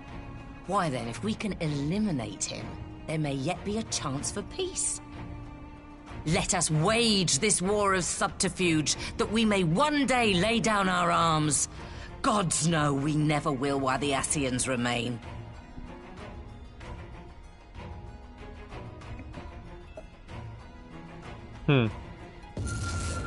Oh, and there it is. The first incident. Sorrow. This is what leads to Shadowbringers.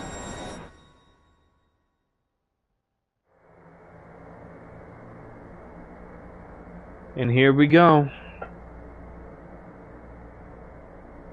History must be changed.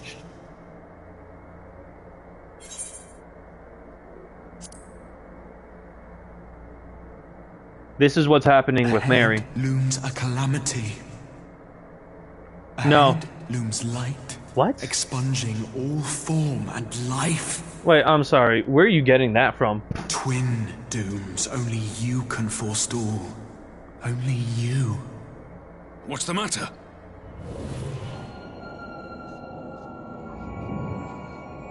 Oh, there you go. There's a voice. See? Spies in our midst? Nay, I sense no such presence. Because this is happening to only the Scions. Contract.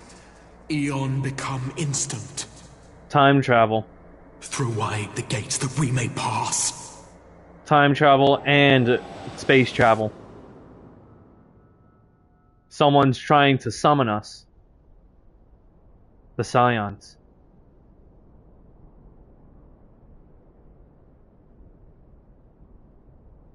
Is it over? Oh. Master Thancred!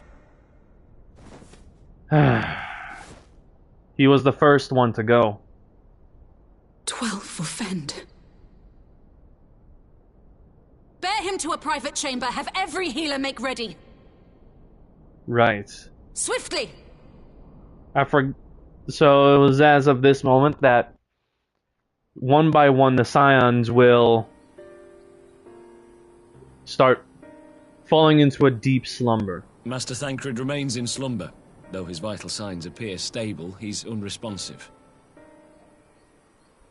What could have done this? And why just him and not the others? I'm afraid we could not identify the cause, my lady. Our examinations revealed no wounds, nor the presence of any poisonous substances. Gods, that only makes it worse. You're to let us know the moment there's any change, all right?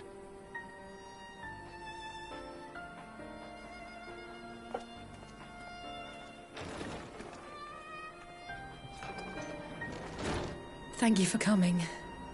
Knowing Thancred, he would apologize for being otherwise engaged at so crucial a juncture.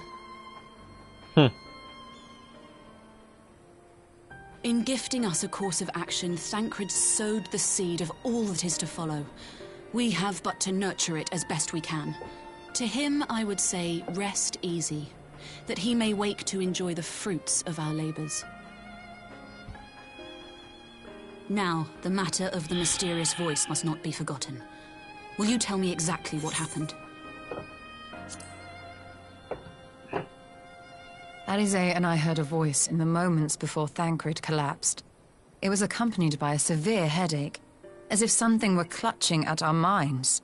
Did you experience the same thing? Okay. Who is who? What are you talking about? In between the voice and the pain, you felt as if you were somewhere else entirely. Who are you talking about? The lady in the white robes?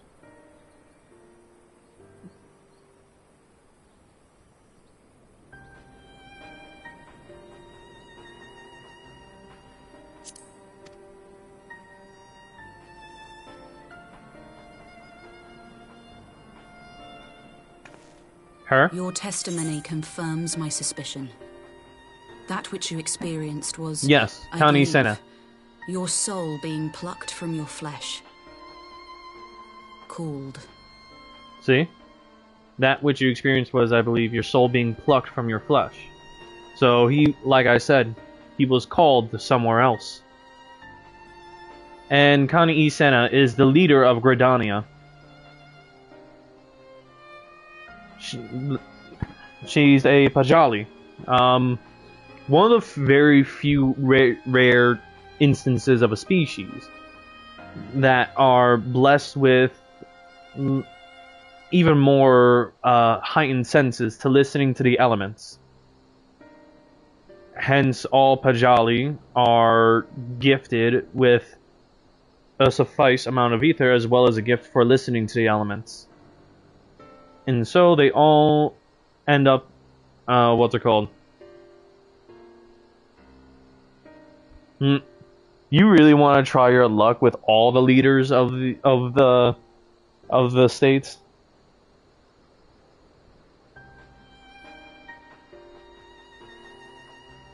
Okay, I'm gonna be on Jin. The only thing I can tell you is that actually the Pajali are never allowed to have relationships. Literally in their culture, in their government, they're not allowed to have relationships.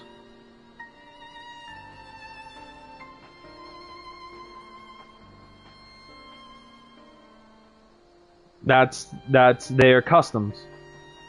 Because they are actually random born. They are, like, no matter what species birth them, they are just completely random and very rarely born. Because, well, how do I say this? The Pajali are a mystical race.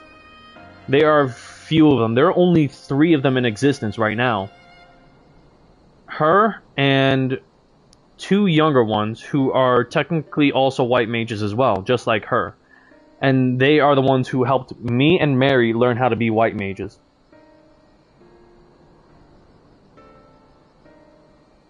So, and not only that, they can't procreate. But the Pajali are races that actually live for a very long time.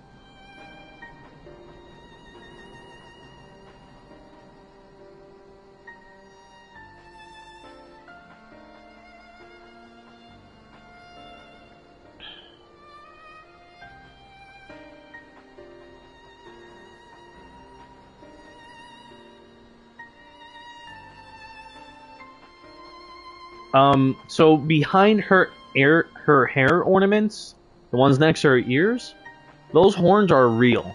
That's what symbolizes her being a Pajal.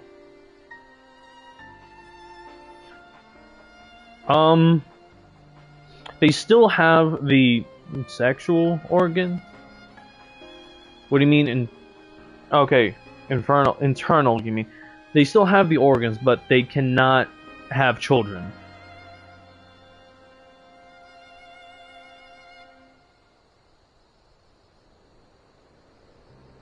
Yes, they are infertile.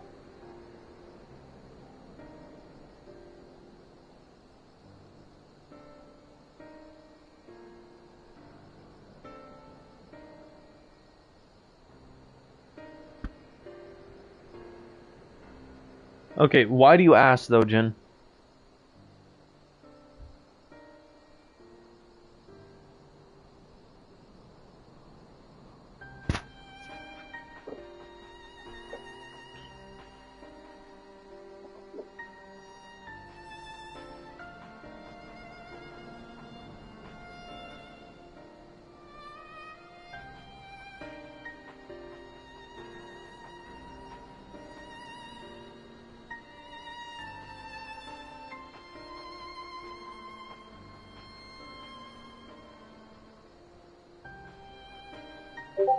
That's the thing.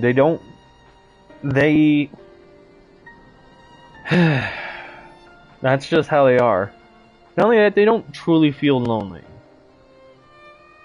Because again, technically they're, like I said, they're a rare subspecies of Hior, technically. Mystical rare subspecies. If I remember correctly, wait a minute.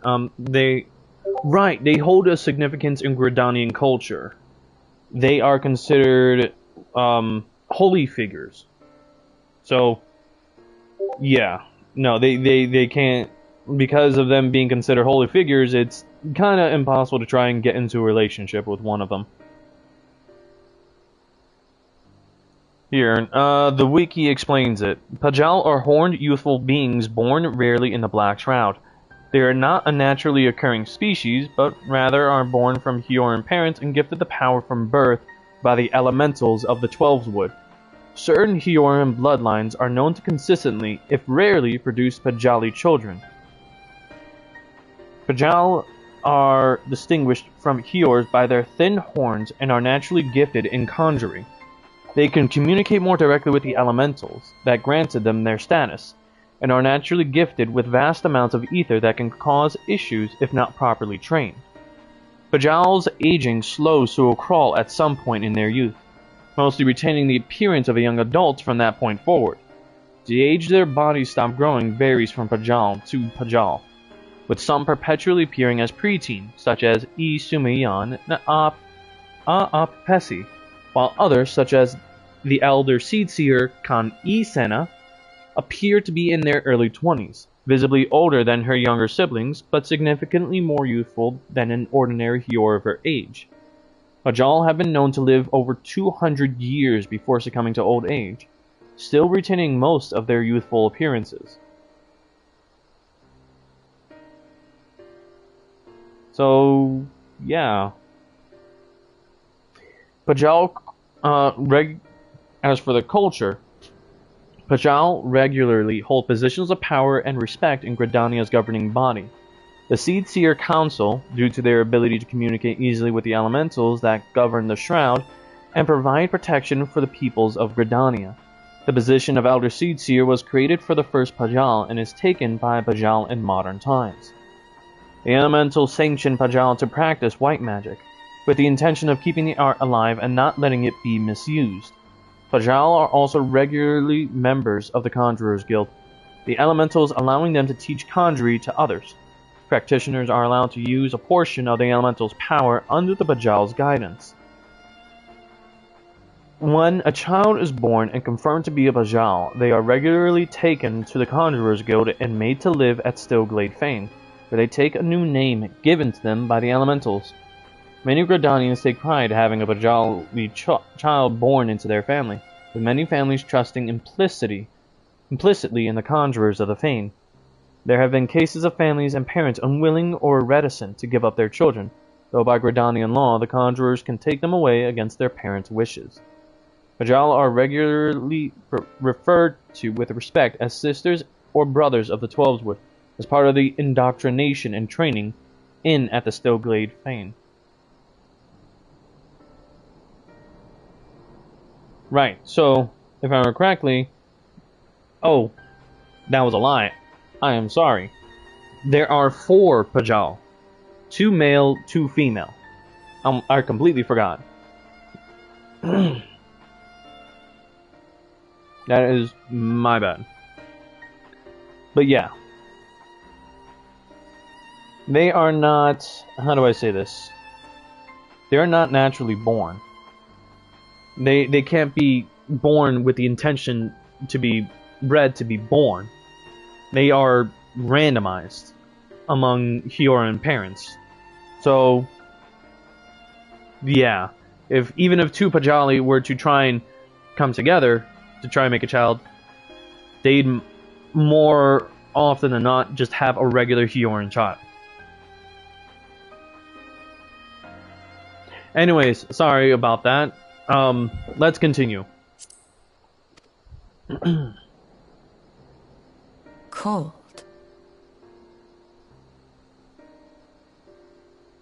I myself examined Thancred.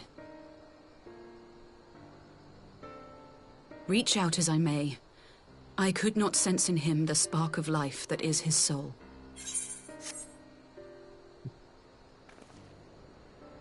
See? He was called away by another force. That Thancred alone was stricken so is likely due to his heightened sensitivity to the effects of ether. A consequence of his prior possession by the Ascian La Hebrea. You say a sad existence, but they technically cope with it because, well, they technically have a very good sense of duty among them, as they are trained in the White Mage's arts.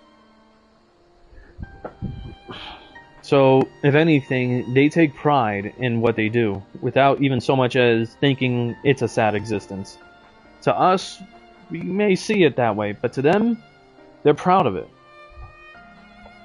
I would think twice before trying to show any pity towards the Pajal. Jin.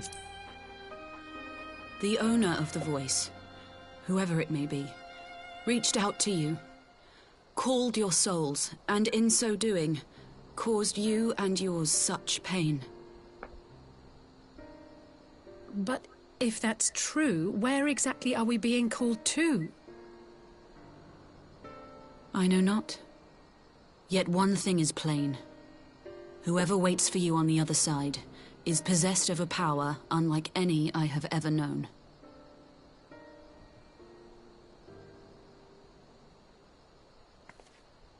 Forgive us, Lys, but may we leave Thancred in your care for a time? Also, Jin, I'm actually proud of you for recognizing Grahatia's voice.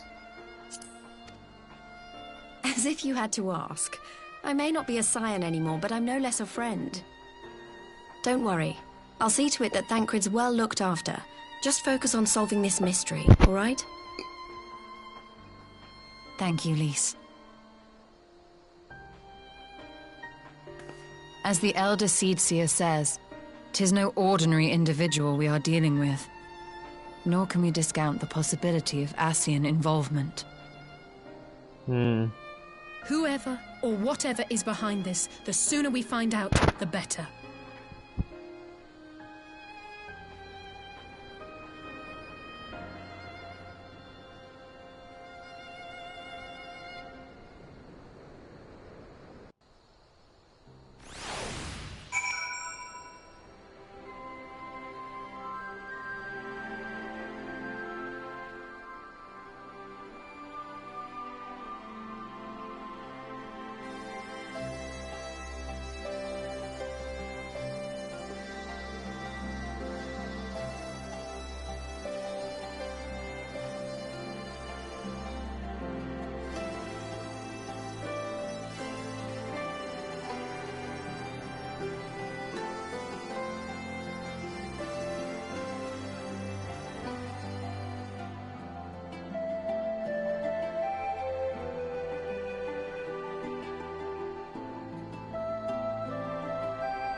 Sorry, responding to a text from my girl.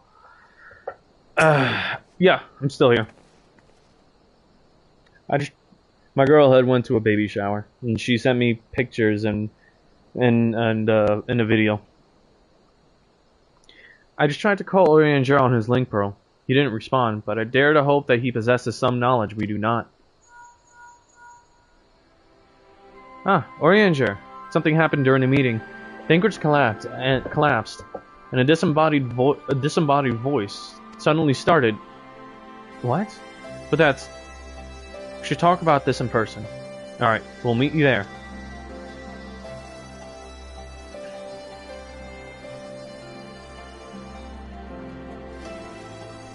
Yeah, Zuki, you're a bit behind because I already started talking. That was Orianger. You heard the voice too. He heard the voice too. In Thanalan? As we alone were afflicted by the meeting, I had my suspicions, but if the voice also spoke to Orianger, there can be little doubt. The Scions were targeted specifically. By whom and to what end is the question, one to which we must find an answer with all possible haste. So yeah, now it's the Scions that are actually being called to. I've learned the emote Endure. Wait, Endure?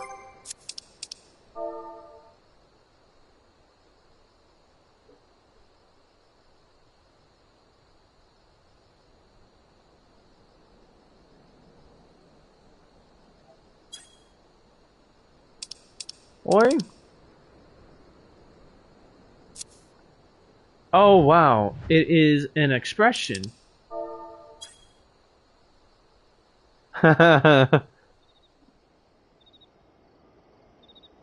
Interesting.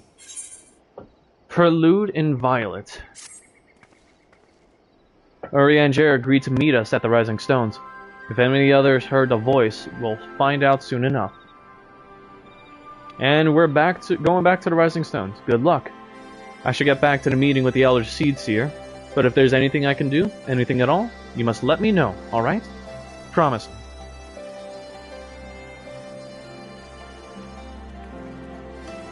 Right, let's be on our way. Da-na-na.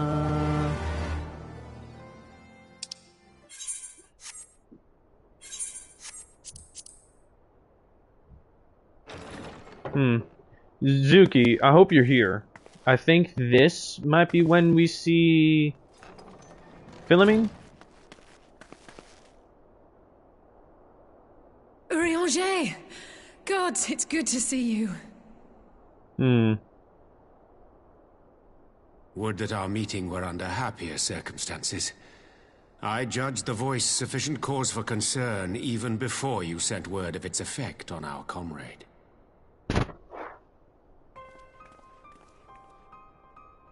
Or, no, probably later.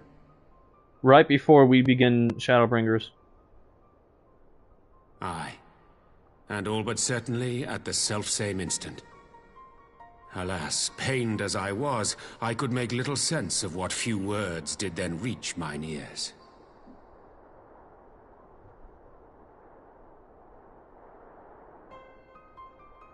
Who do you think is responsible? Could this be the Ascians doing? That I cannot say. Not when so little is known. Ere I indulge in speculation, I would examine Thancred with mine own eyes. To Alamigo, then, without further delay. One other thing. During my visit to the Far East, I observed a strange phenomenon. Thou referrest, I presume, to the localized reduction in etheric density. Well, that spares me the trouble of an explanation. Yes, I noted precisely that at two apparently unconnected locations. I take it the phenomenon is not limited to the Far East. Indeed not. Of late, our agents charged with surveilling the beast tribes have spoken of little else. In every corner of the realm, they tell of places in which the ether hath grown thin.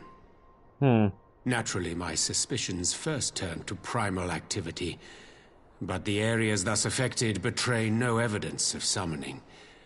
I must confess to being quite perplexed. If the same phenomenon is being observed in multiple locations on opposite sides of the world, we may safely discount regional factors. Needless to say, this warrants further investigation. If we can afford to. Indeed. I shall make it my task to. Oh.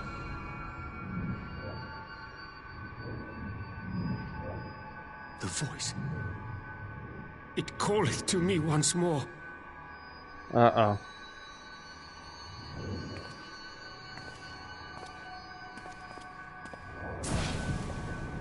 Right.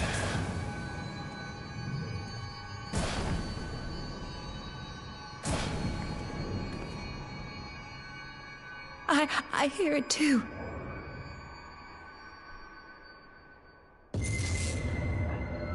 Only you. Only you. No! Ishtola! Urianger! Oh boy.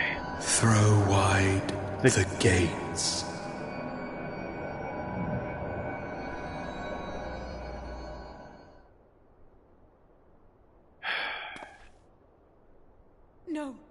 No, this can't be happening!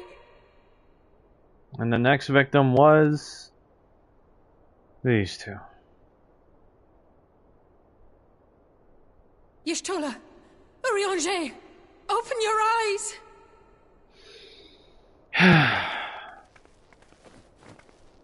Open your eyes, I beg you! Say something! Anything! Not again. Please, not again.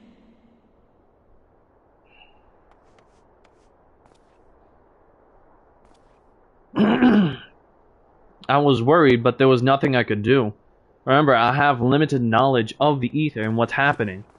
I didn't know what was going on, nor do I have knowledge of other reflections.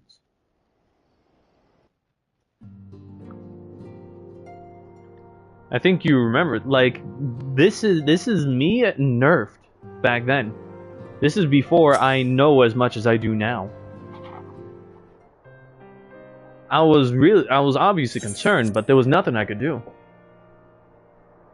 Forgive me, that was an unseemly display. It happened before your very eyes, my lady. None here would have behaved any differently. We have borne the two of them to a private chamber, but tell me, is it true that Master Thancred languishes in a like state in Alamigo? Yeah, fair enough. See? At least you understand that. So think of it like this. You're watching the beginnings of the adventures that, well, brought me to who I am now. Remember that. I'm afraid so. Though given the circumstances, it would seem best to observe them together. I will send word to Lys that he should be brought here. Take heart, my lady. The world is full of scholars and knowledgeable folk of every persuasion. Someone out there is bound to know what ails our comrades, and how it may be cured. Thus we will rouse them, no matter what. That we will, Rory. That we will. But first things first, our comrades will have questions. May I ask that you explain the situation to them? I must attend to a private matter.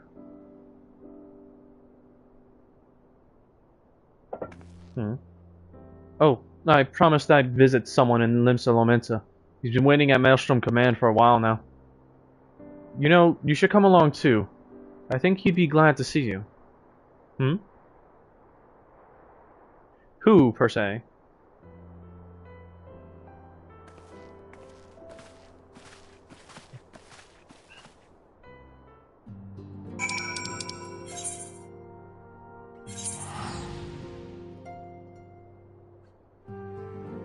The Aft Castle, then. Oh, for fuck's sakes. Well, at least I know how powerful my, At least now I know how powerful my, my PS5 is, because Before, it would actually take a while to load anyone and everyone in here. Mandeville's greatsword. Jesus Christ. Now it just automatically loaded everyone. Yeah, this is how crazy active the game is. All these names and people actively online. Anyways, off to the aft castle. And even here, Limsa Lamensa is one of the more active places.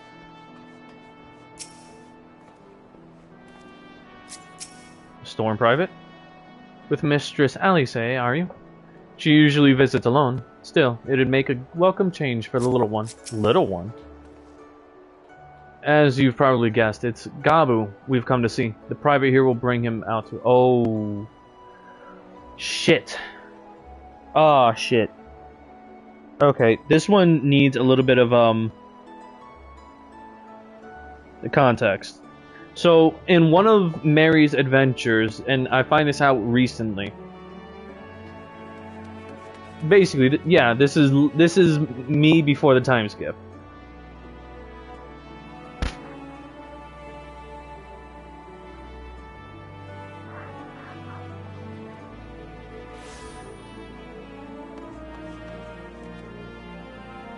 Okay, so why are you calling me shit stain? Anyways, so Mary and Alize, while investigating the beast tribes of the I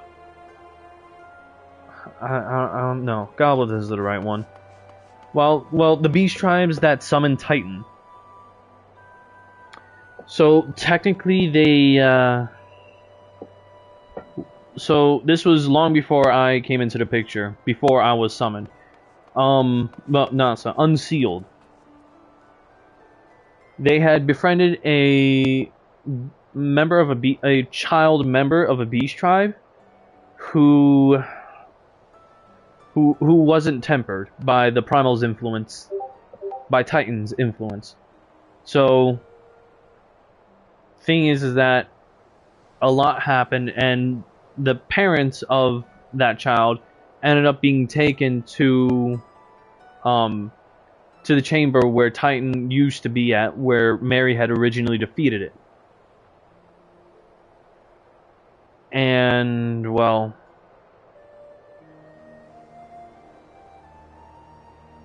the Gabu had been brought along with Mary and Alize to try and save his parents.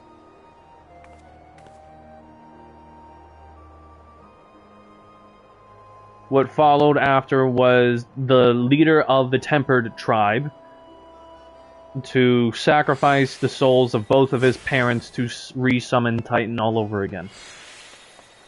And Gabu had watched it happen. He is... So now he's just... He's been mute in shock ever since. Ever since the Maelstrom took him in, I've tried to visit as often as I can. And after what befell our friends, I was taken by the urge to visit again. It's difficult to explain.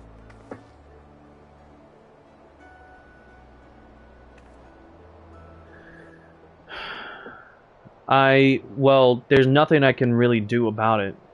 It's better if he actually stays with the... Here he is, my lady. It's better if Gabu actually stays with the military.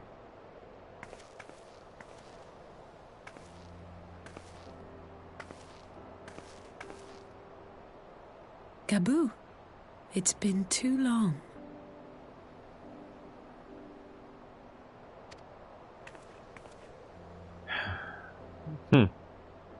Yeah. In a way, yes. It's just that... I'm afraid there's been no change. If he can see or hear us, he has given no sign. If I remember correctly, he was... Oh, wait, that's right. I think he was also hit with, temperance. tempered by the Primal's influence as well. I see. You're still fighting. I don't know. I don't quite recall. But I do know for a fact that he did witness his parents' death.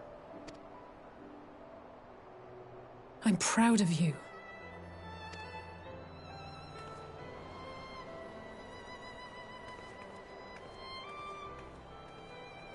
We promised that we would come and visit you together, didn't we? Alphino and I.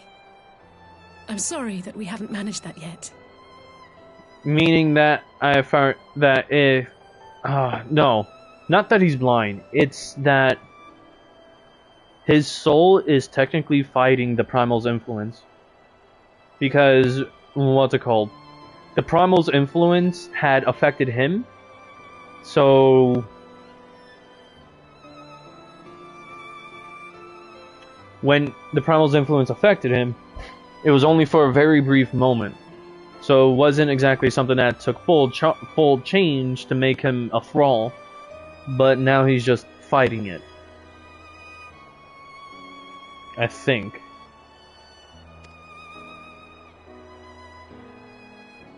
You know, with the three of us like this, does it not remind you of that night? Of the stars beyond count twinkling in the heavens? She's talking to Mary. This is one of those hardships I was feeling pretty low back then. Powerless. But I knew that my brother was close by if I needed him, and that the others would be waiting for me back at the Rising Stones. So, this was one of those misadventures that kind of caused a traumatizing event for Mary as well. One of the things she doesn't like to talk about. One of her failures. Right now.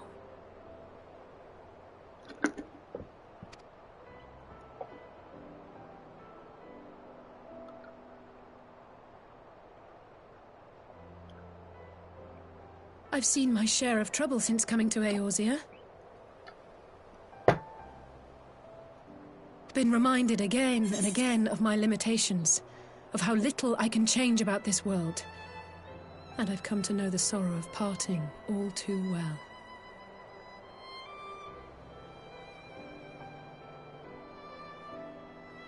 But to have the people I hold dear struck down before my eyes, and be powerless to help them, that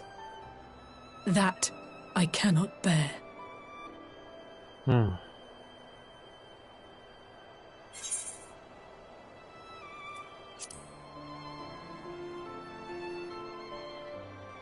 I tagged along. I mostly stayed silent, but... No, I don't. You're right. It's pure arrogance to imagine I can solve everything by myself.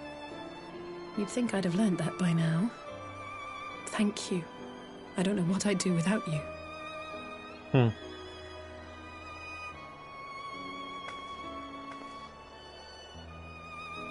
Well, that's more than enough brooding for one day. Come on. We have friends to save. Gabu or Alice? Because it's around this time that she's still young. Oh. He's looking direct. Gabu looked directly at Alice this time.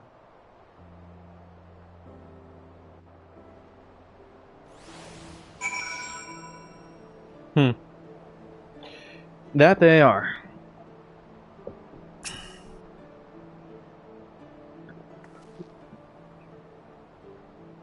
Let's return to the Rising Stones and take it from there.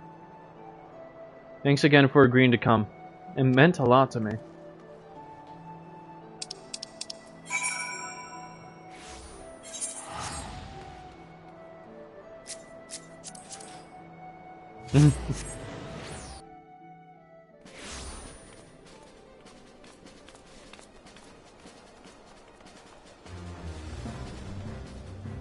Sure. You can shoot the question whenever.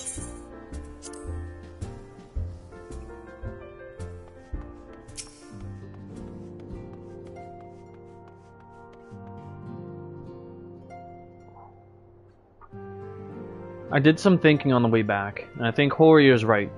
We need to seek outside help. Ordinarily, we would turn to our own experts on such matters, but they're both among the stricken. I will begin by reaching out to the myriad guilds and research institutions here in Eorzea. Additionally, Grandfather and Minfilia had a wealth of connections between them, and I mean to explore those avenues too. We'll find a way to save everyone. Mark my words.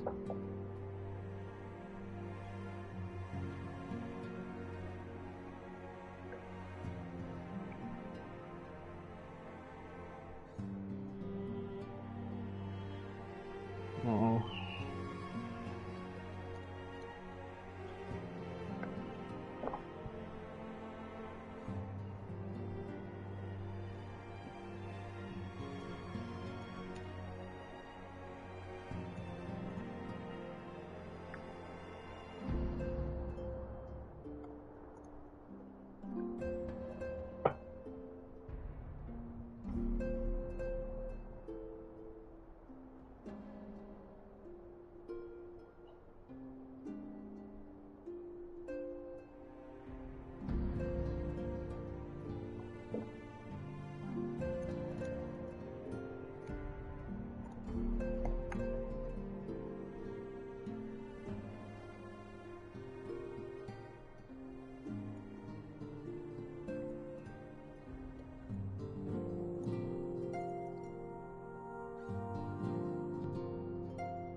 No problem at all.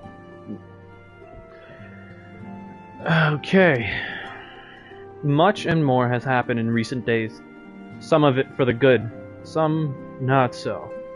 All around me, people continue their fight. From the shinobi who search for Alphino to the Alliance members who make ready to move against the Empire. They march on in the face of great adversity, bearing heavy burdens. Everyone is playing their part, and so must I. You have your own part to play, I know, and it's bigger than most, so I won't keep you. Just promise that you'll visit from time to time.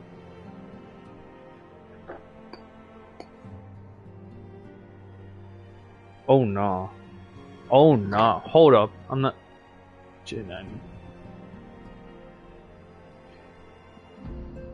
Oh no, Zuki. Look back on the chat.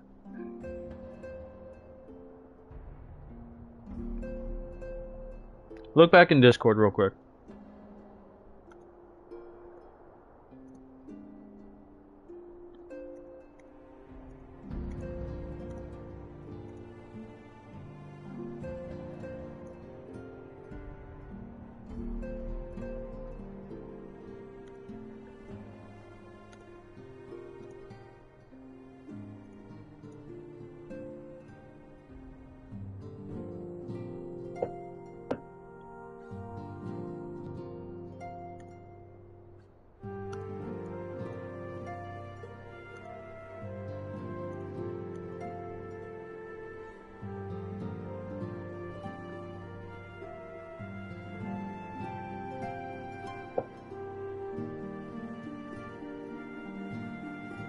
Whoops, wrong one.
Anyways.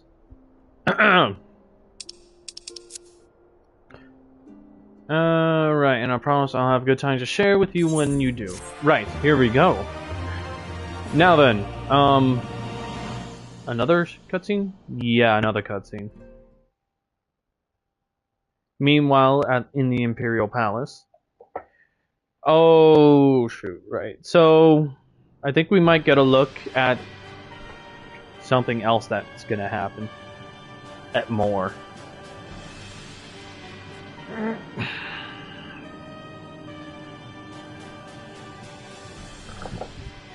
The Populares no longer present an obstacle. Now is the time to bring the Empire's might to bear. A word from your Radiance is all it takes. But one word, and the Imperial army will fall upon Alamigo as a pack of bloodthirsty wolves and tear that feeble nation apart.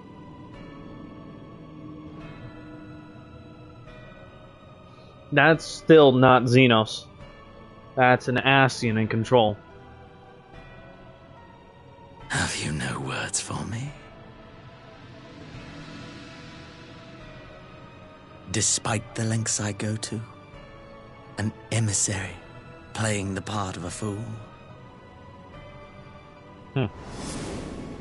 When first I took this face, I swore to use all of my knowledge, all of my power, to further the cause of the Empire. Oh. My deeds stand testament to my commitment. Oh shit. So he's the one. He's the one who's the white-robed bastard. The white-robed Ascian. This motherfucker.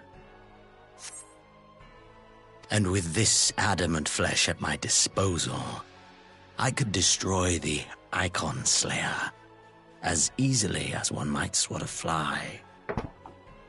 Why do you hesitate? What do you mean looking for?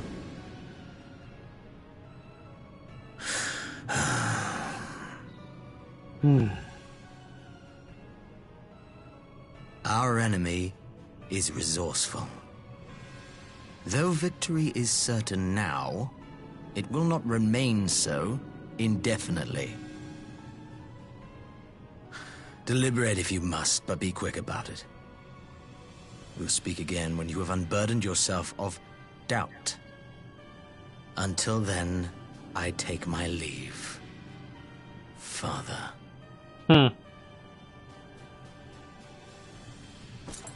The Emperor is not happy that an Ascian wears his son's face now. Controls his body.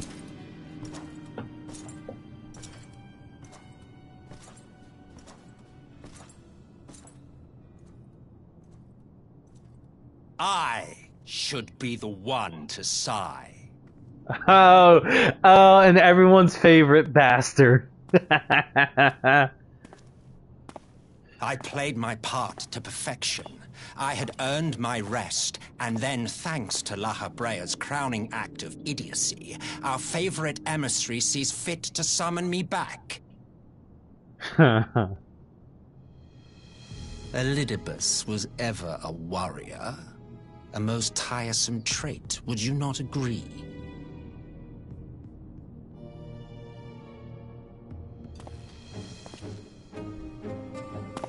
Yes, it is. What? Have you no words for me either? No matter. I've long grown weary of this mummery. You know who it is. It's our favorite bastard, Emmett Selk. Now, my dearest grandson, let me remind you of your place in the simplest of terms. So, right now, Emmett Selk is possessing the body of the very late Emperor. The reason why I say very late is because not the late Emperor, no, the very late Emperor, Emperor Solus, the one who made the decree to, you know, to ban summoning.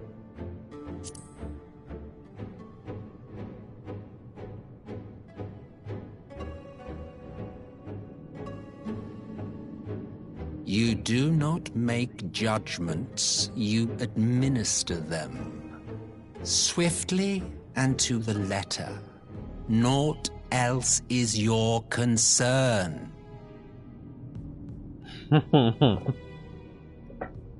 Elidibus may be an insufferable bore, but he is no fool. His choices as emissary seldom err. Oh gosh, I'm being hit with a bunch of comments.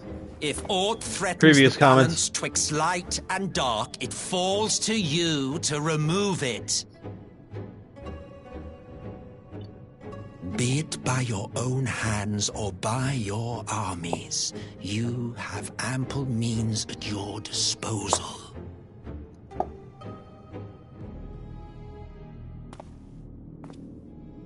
That is why this empire exists, why I built it! Solus Vol Galvus. Oh dear, have I touched a nerve? You always were an easy one to read. I pity you, I do. As they say, ignorance is bliss. And I know how much happier you would be not knowing the things you know. The Founding Father was an Ascian, and he created the Empire solely for the purpose of sowing the seeds of chaos.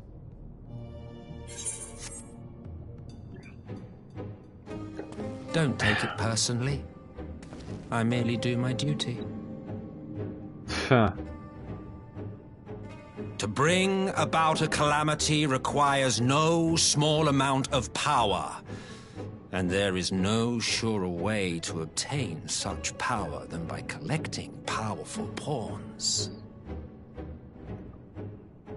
To that end, I have labored long and hard, and I must say I am quite pleased with my handiwork, paltry though it seems in comparison to Alag.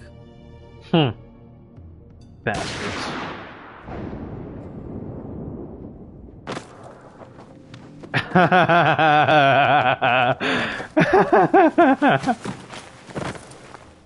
You fiends are overfond of your own voices.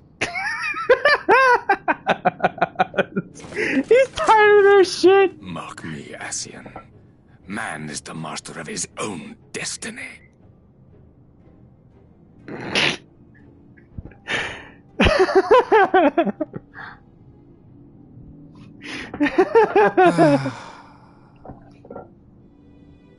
Such a waste of time and energy, both yours and mine.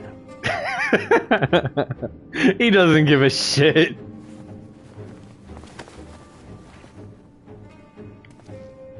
So a bit of back. Lest you forget you are Emperor now.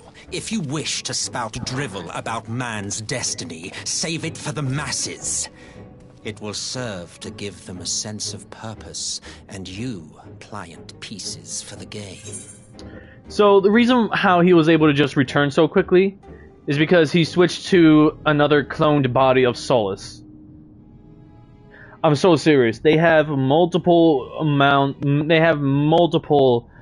bodies upon bodies of clones of the same guy just for Emet-Selch to repossess.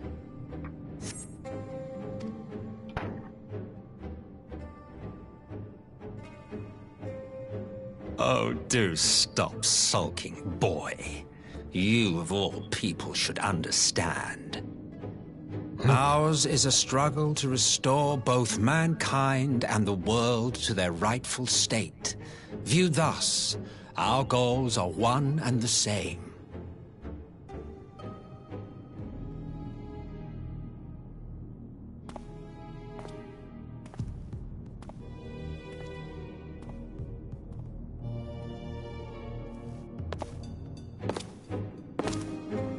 Yeah, I mean, again, I didn't witness this, but technically, IRL-wise, yes, this scratched an itch at the back of my head watching him shoot him. rewatching this right now. At a resistance encampment somewhere in the Empire. Yep. And we're back to them. So yeah, rewatching this, yes, it scratched an itch at the back of my head.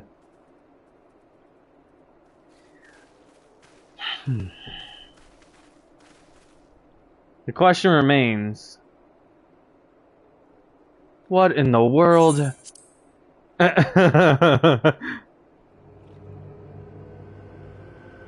Ah, shit.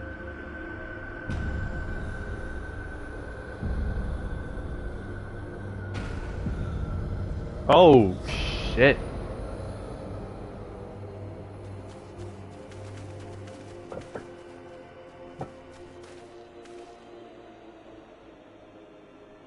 Dead.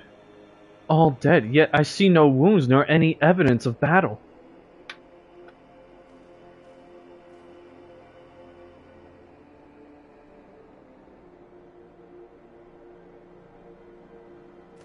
Shit.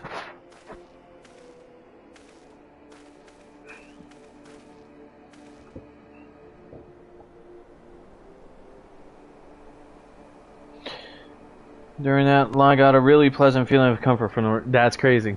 Damn them. Damn them. They finally used it.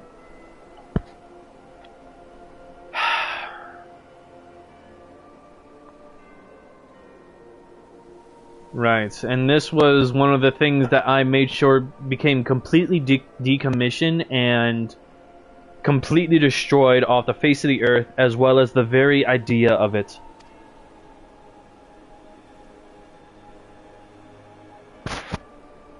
The biological weapon. The Empire developed an alchemical weapon in Garibania, a gas, Black Rose. It was called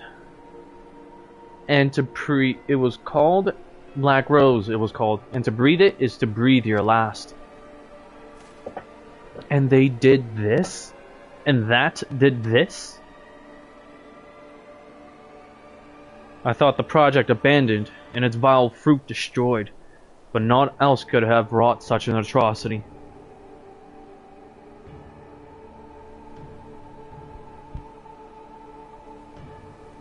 They kinda do. Fools. What did they hope to gain with this butchery? Can you not see that a rule won through terror will not endure? How many more provinces must they lose?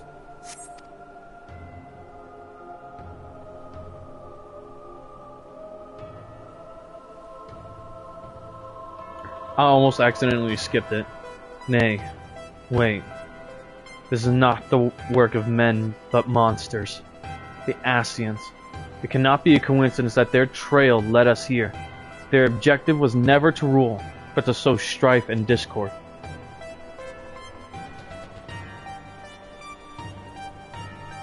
Such a crime does indeed bear the mark of the bringers of chaos. Black Rose cannot be allowed to kill again. We must find the Ascians and put an end to their plot.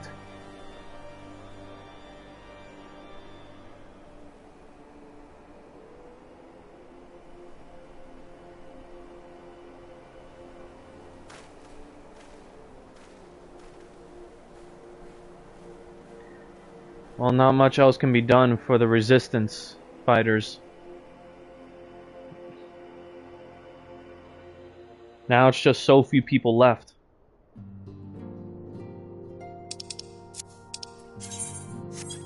Soul searching. Alice is at her wit's end. Uh-oh. I'm glad you've come. No, Though I'm good. afraid there's little in the way of good news. After you left, we reached out to both the Alchemists Guild and Stillglade Fane and attempted all manner of treatments. Obviously. There's no way I'm letting any knowledge or residue of this alchemical, this biological weapon remain in my world.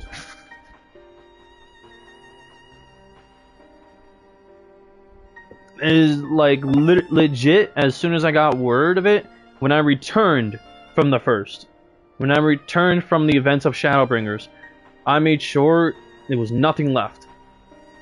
Because, well...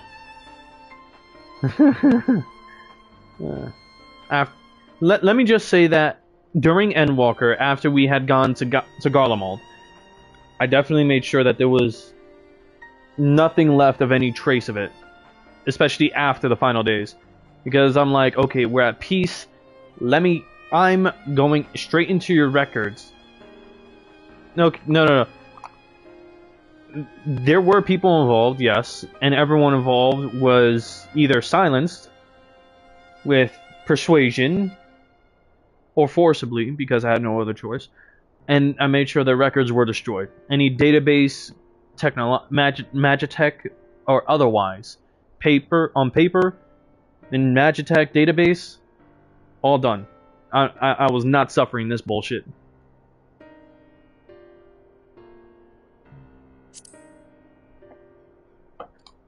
But the results were always the same. Whatever the answer is, it's not alchemy or conjury. Why did it have to be Y'shtola and Urianger and not me? Out of all of us, they are the ones who could feasibly have solved this puzzle. And Alphino's still missing. God, it's all going wrong. Where do we even start? A grave situation indeed. Might I be of some assistance? Cryle! Cryle! I thought you were busy delving into the mysteries of Eureka.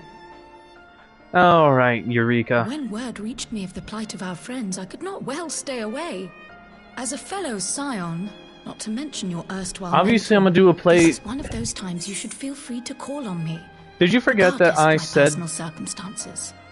Did you forget that I said that, oh hey, that before we started the Stormbringers, all the way through Post-Stormbringers... No.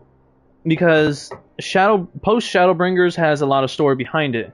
And so I decided, hey, we're gonna start from where I started, which was Stormblood, then through Post-Stormblood, then we'll get to Shadowbringers. Yeah, you forgot. We're gonna be doing Shadowbringers.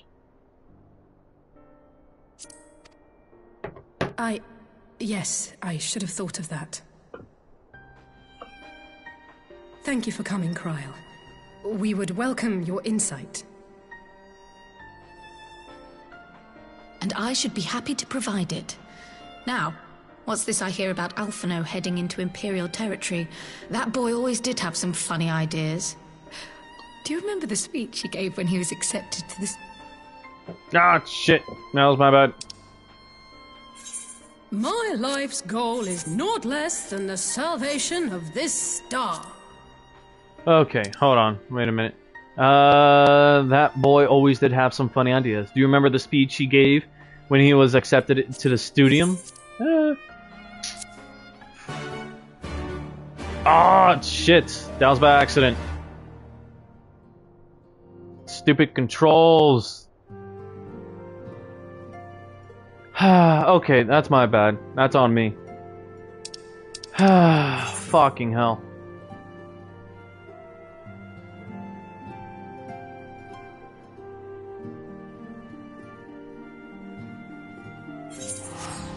Stupid finicky controls. Okay, I'm sorry. We skipped the whole cutscene.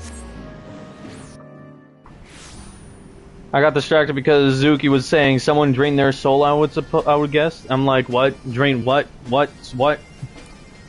So I got confused about what I was doing too. I'm like, wait, drain their soul? No. It's like... Zuki, you're not listening. I said someone had called their soul to somewhere else.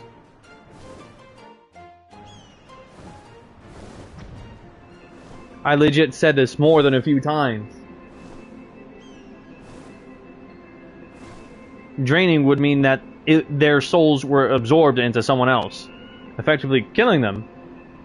No, they were called to another place.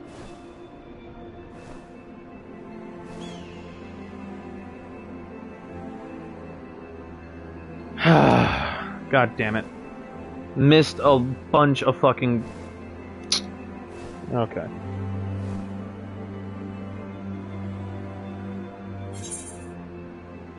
I can't re-roll it back because, well, fuck me.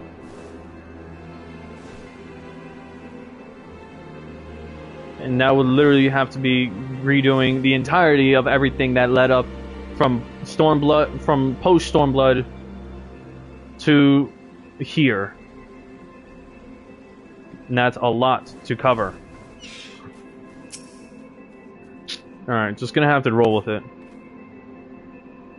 Please do keep Alphanos a little speech to yourself. He can be awfully sensitive at times. I'd heard Master Matoyo was something of a recluse, but this seems extreme. Still, I'll happily overlook her eccentricities if she agrees to help us. Okay.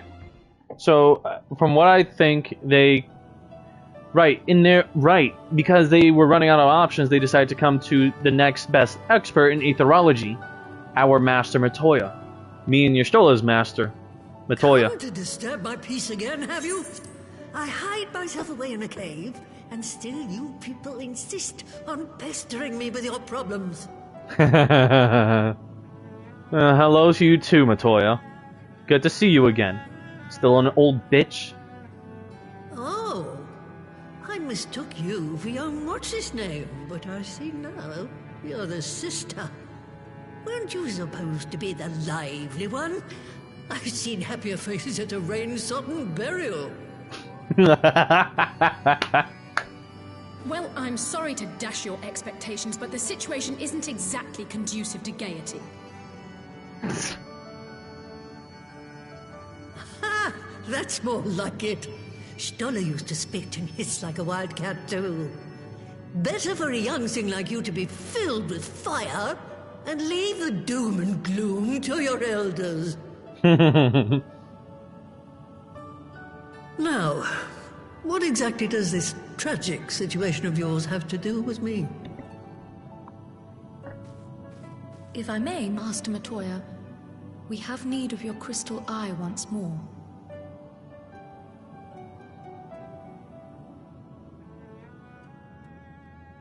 This will give me some exposition into what's happening and what the decision is. Yes, the damn witch. And Stoller is one of the afflicted, is she? Yes. Very well. She may be an ungrateful stray, but she's my ungrateful stray, and I'll not see her buried before I am. Like a mother. Who, Matoya? Or Kryl? Please tell me you're saying Kryl.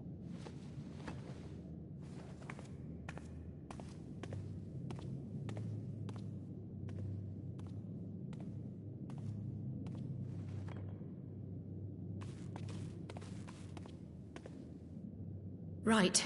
Let us see what we can see. I'll begin from where our friends first fell, and cast my senses out from there.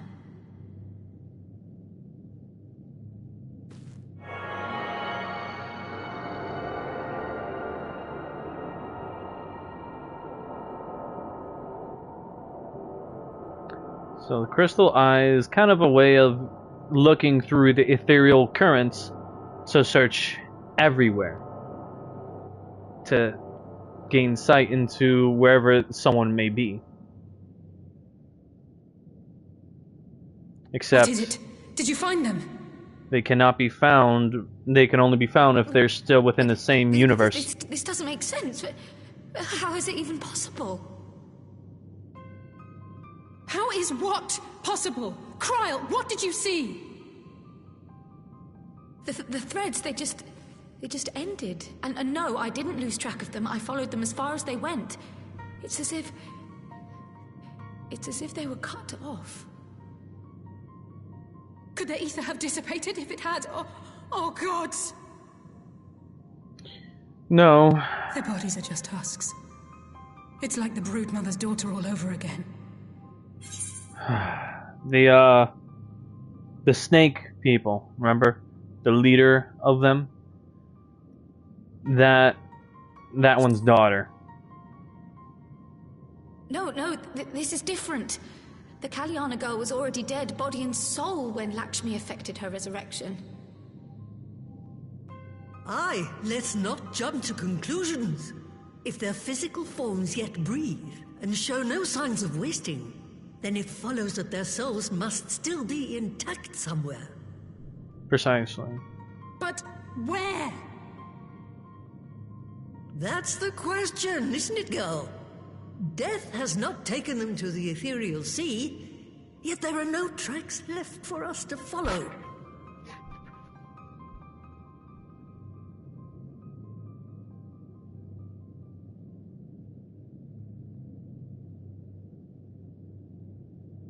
I'm gonna be honest, I'm sweating here. We're no closer to an answer than when we started. But knowing their souls are still out there is progress of a sort. We just have to keep looking. The only thing what I knew of, which I didn't share because, again, nobody here knows I'm a multiversal traveler, is, so to me, it was like, okay, they're not within this universe, this dimension anymore. So that means they're alive, but somewhere else. To me, I was the only one who thought of this. So I knew that at least they were fine, but I can't track them myself. Pray, excuse me a moment. Oh. Yes. I remember, but... What, to Alamigo? We're on our way. So, what do you mean, Y'shtola? Y'shtola knows that Matoya will just call her anything and everything under the sun, including a stray. They've already had this kind of interaction already. I kid you not. So, you know, it was a nice, wonderful... That was Lise. Apparently, a group of Populares have defected to Alamigo, and Maxima, the envoy Alphino left with, is one of them. Oh, good. I'm sorry. I realize we've barely begun here, but... Go, child, go! You've made up your mind, and life's too short for dithering. I'll do some digging in the meantime and see if there isn't some other method we could use to continue the search. Let's be off then.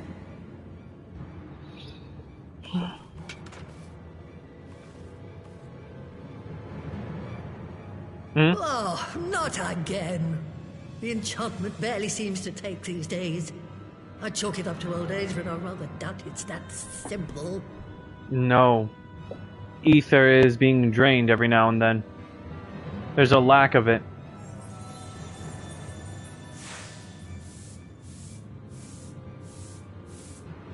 Before they took ill, Y'shtola and Urianger were sharing notes on a thinning of the ether. It seems to be happening all over. Does it now? And here I was, all set to blame my woes on that creaking mountain of refuse clogging up the Thaliac. I fear something has gone awry. Still, there's naught to be gained from starting in shadows. You can only do what can be done, and that but one thing at a time. Right, so... Thing is that whenever there's ether that's thinning somewhere, it's because of history. You'll find out soon, but for now we'll just keep to what we know. Anyways, so that was the woman who tamed Y'shtola. I had the distinct feeling of being grabbed by the scruff of the neck and having the nonsense shaken out of me. That's how you feel with Matoya. That is legit how you feel when you're around Matoya. I kid you not. When Alphino is back, I'd like to visit again and ask her what tales she has of grandfather. Oh yeah. A defector's tidings. I almost can't bear to hear what Maxima has to tell us. But it can't be bad news, can it? Lise would have said, unless... There's There's no point speculating. Lise said she'd notify the guards of our coming, so we should head straight to the palace gate in the Alamegan Quarter. I'll be praying for good news. Learn what you can about Alphino's plight, and leave the search for our friends' lost souls to me.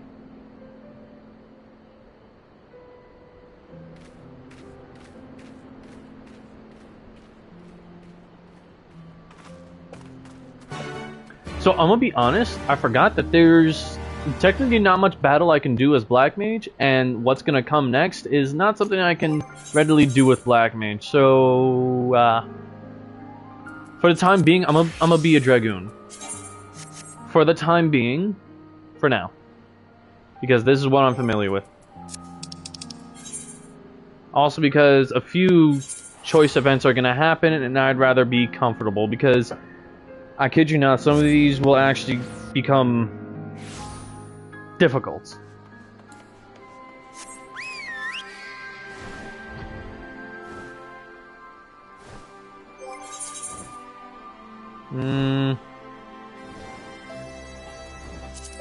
Actually, you know what? Samurai.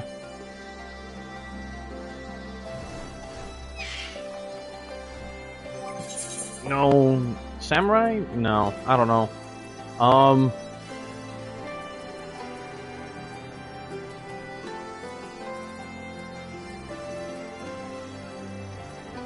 No. I'm a Stage Dragoon. I'm a Stage Dragoon. Anyways, greetings, Scions. The commander had told me to expect you. Shall I show you in? Yes, enter the royal palace. Here we go. What few survivors there are.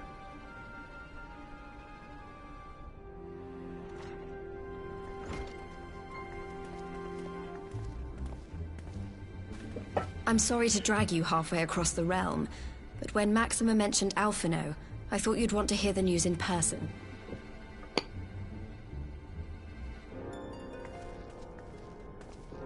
Ah, we meet again. Though I was hoping our reunion would be under more auspicious circumstances.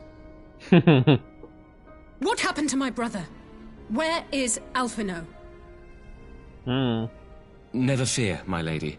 Your brother was in fine health when I took my leave of him, and I have no reason to assume that has changed.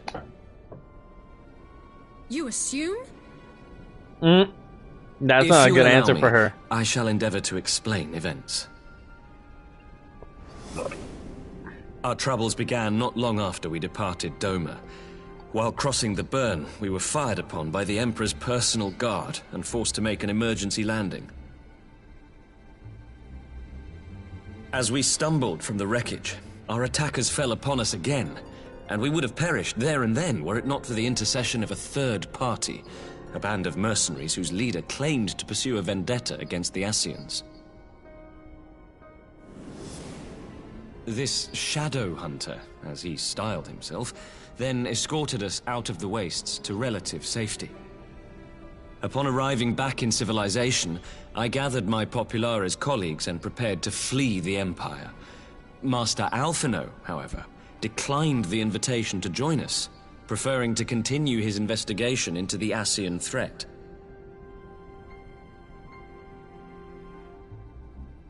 Well, at least he's not lying in a heap in the burn. Tell us more about these Ascian hunters. Who are they? And is Alphino still with them? He is. As to who they are, I'm afraid I have nothing to tell you.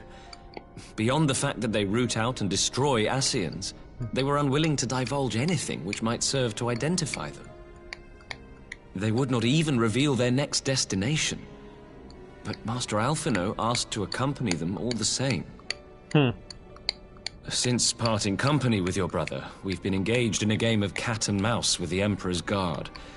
We made our way through province after province, finding the army busy restoring order wherever we went, until we finally arrived here in Alamigo. I cannot thank Commander Aldin enough for giving us such an unexpectedly warm welcome. I'm not inclined to turn away refugees, no matter which land they call home. And if they can tell me how things lie in Garlemald, all the better. On Well, that because subject, there is much I would tell you. During the course of our journey, we heard tales that an entire rebel army had been slaughtered in the space of a single night. well, if anything, Raban is definitely an expert in understanding on being a refuge. So It would seem my former comrades grew tired of putting down uprisings in the conventional manner, and chose instead to bring a formidable new weapon to bear. Details were sparse, but the rumor alone was enough to dampen the flames of rebellion. I have also heard reports that several companies have withdrawn from their designated provinces and begun marching westward. It is my assessment that the Empire's forces are mobilizing for a large-scale military engagement. Westward? You mean they're getting ready to invade Alamigo? We knew this was coming, but not that it would be so soon. So yeah, war is coming once again. Begun to shore up our defenses. They won't stop an invading army. No, they won't. Dispatch messengers to the Alliance leadership requesting reinforcements, and send word to our officers in the field to hasten completion of those border fortifications. Prepare to meet the Imperials head on! And here we go. We can no longer choose to continue our progress in finding our friend's souls. We still want for time. When the enemy comes into view, our best recourse will be to open negotiations with their commander, and see that the ensuing proceedings take as long as possible. That's unless their commander is Xenos. Thing is that this is technically what stops us from trying to investigate further in what happened to our friend, to the fellow Scion's souls. So we're dragged into war. Would you and Alize head to Doma and let Lord Hien know about this? I'm sure he'll want to hear about Alphino too. You guys still here? Consider it done. We'll send word when... Uh-oh. Untold sorrow must be changed. He's trying to spell again. Ahead looms a calamity. Eon become instant. Throw wide the gates.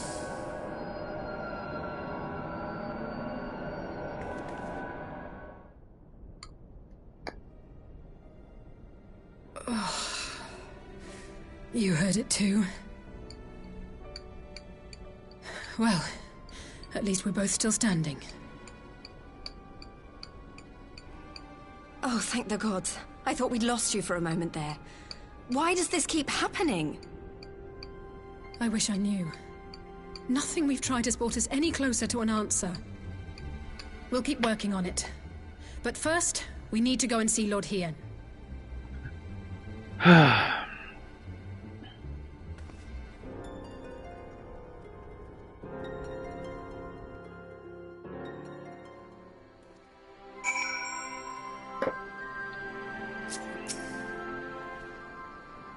So Alphino is safe, for the present, at least. Now, all we need to worry about is a full-scale Imperial invasion. I'm actually glad Lee's tasked us with visiting Lord Hien. Better to be dashing from place to place than sitting around stewing over things we can't change. To the Enclave. So, yeah. We're now in time for another war, guys. I hope you're ready to see this. Or at least bear witness.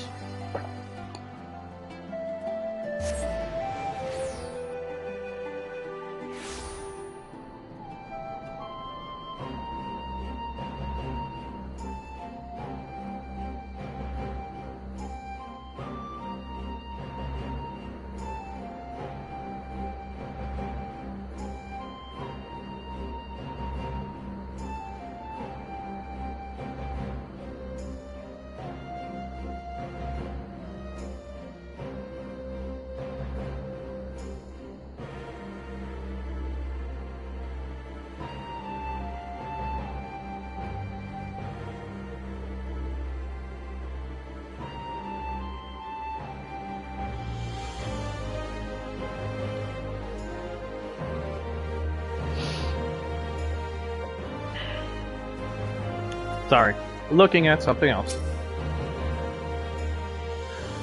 Oh, and before I actually start this, I need to take a look outside real quick.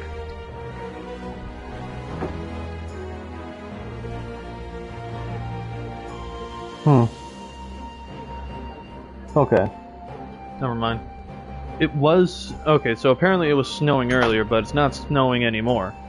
But it's already enough of a concern to the fact that it was snowing.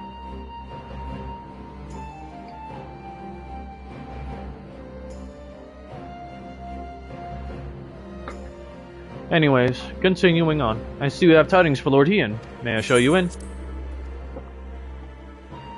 It is dark way too early. Oh. Hey, we got people from other provinces here now. The fall of Rabanastre was not the end of our nation. We who survived retreated underground. We have been gathering strength to mount a counter-offensive. Dalmasca will rise again. I can't tell, okay, because of how slender they look, I can't tell if it's male or female. But I'm not one to try and question. I am come to represent the land of Noxia. Long have we struggled in defiance of the Empire, waiting for just such an opportunity as this alliance presents. Oh, hey! Serena! After their humbling at your hands, Magni and Oronir have spent every waking moment upon the training fields. Defeat does not sit well with the son and his children.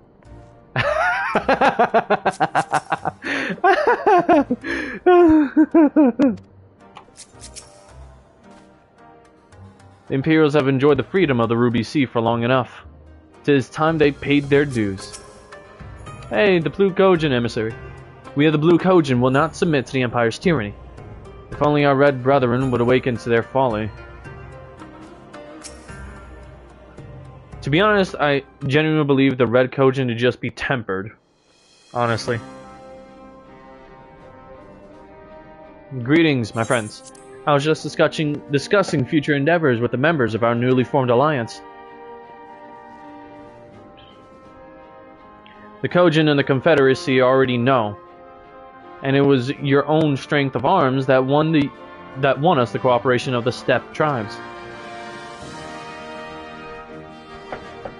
We also have been joined by our neighbors from Noxia, and the indomitable citizens of Dalmasca, though the scattered nature of the latter's resistance will somewhat delay their official induction.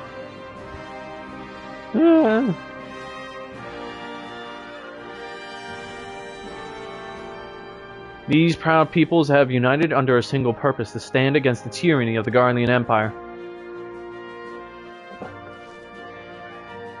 I'm glad to see your alliance is coming together so swiftly. As things stand, I fear we shall soon have need of your strength.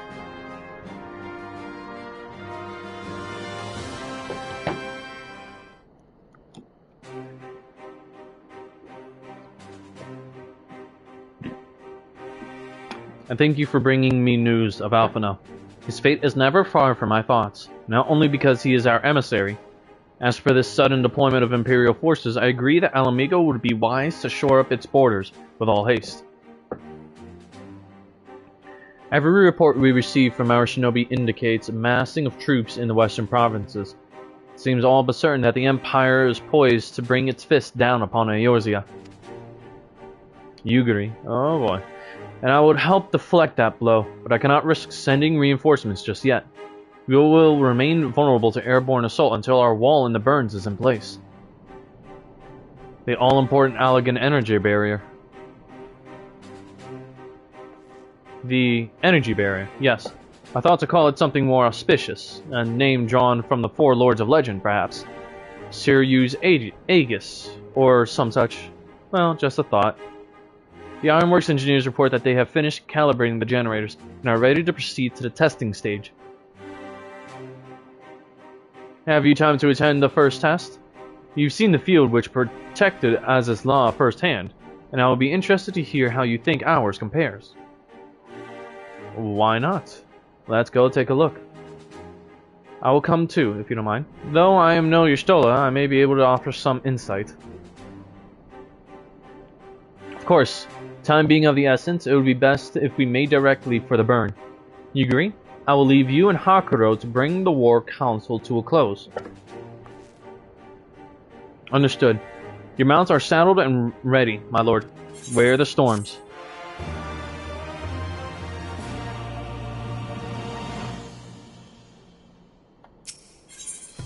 Sirius Wall. We will cross the burn by Yol and Falcon, as far as before. Join me at the Overlook, near the House of the Fierce. Da-da-da,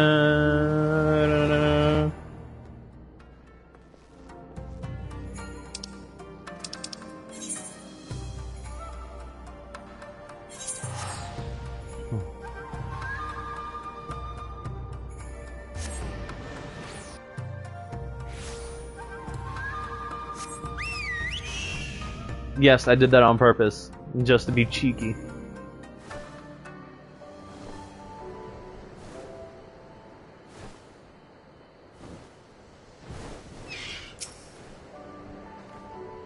Let us pray there are no sandstorms brewing out there. No. There we go. Give the word when you are ready to take wing. Yep, head to the burn, please. Dun dun dun dun dun dun dun dun dun dun dun dun dun dun.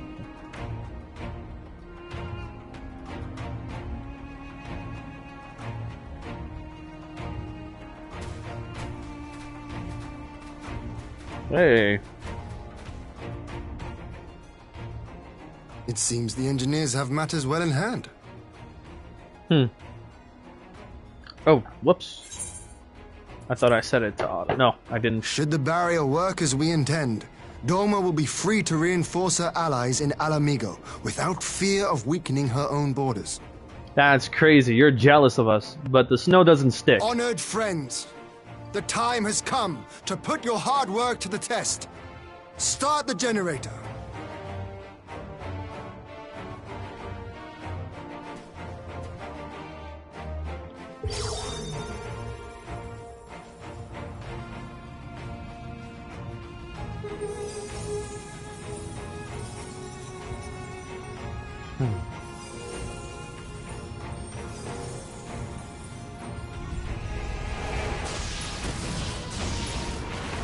Whoa. Node 1 is operational. Nodes 2 to 8 are reporting similar energy levels. The barrier is forming.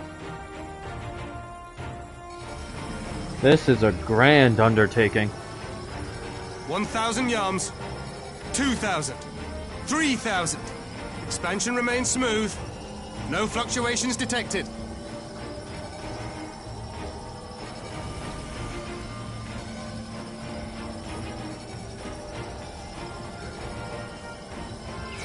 $4,000. 5,000. Target altitude reached. The barrier is holding steady at 5,000 yards. We've done it.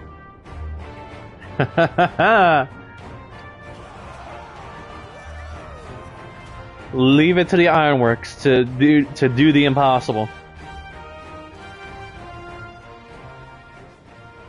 Is that an Imperial airship? Of all the rotten timing. But this is a gift, Mistress Alize. They can test our new wall for us. They can test our new wall for us.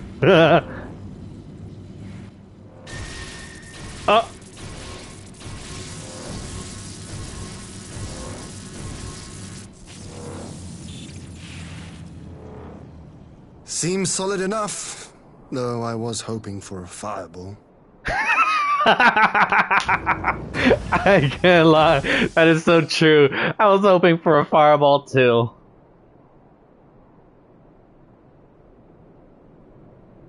Oh, right. I know who this is, though. He's here on purpose, because guess who was a victim of the last spell that happened? By the gods. It's Alpha, no. Yep. That last spell that had happened was... What are you...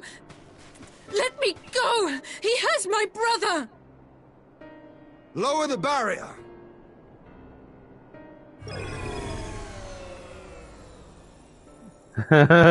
He was hoping for a fireball. Thank God it wasn't.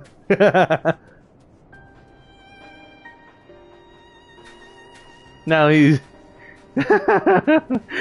He gave a silent prayer to the kami for his own insolence, for his prayer for a fireball. Girl.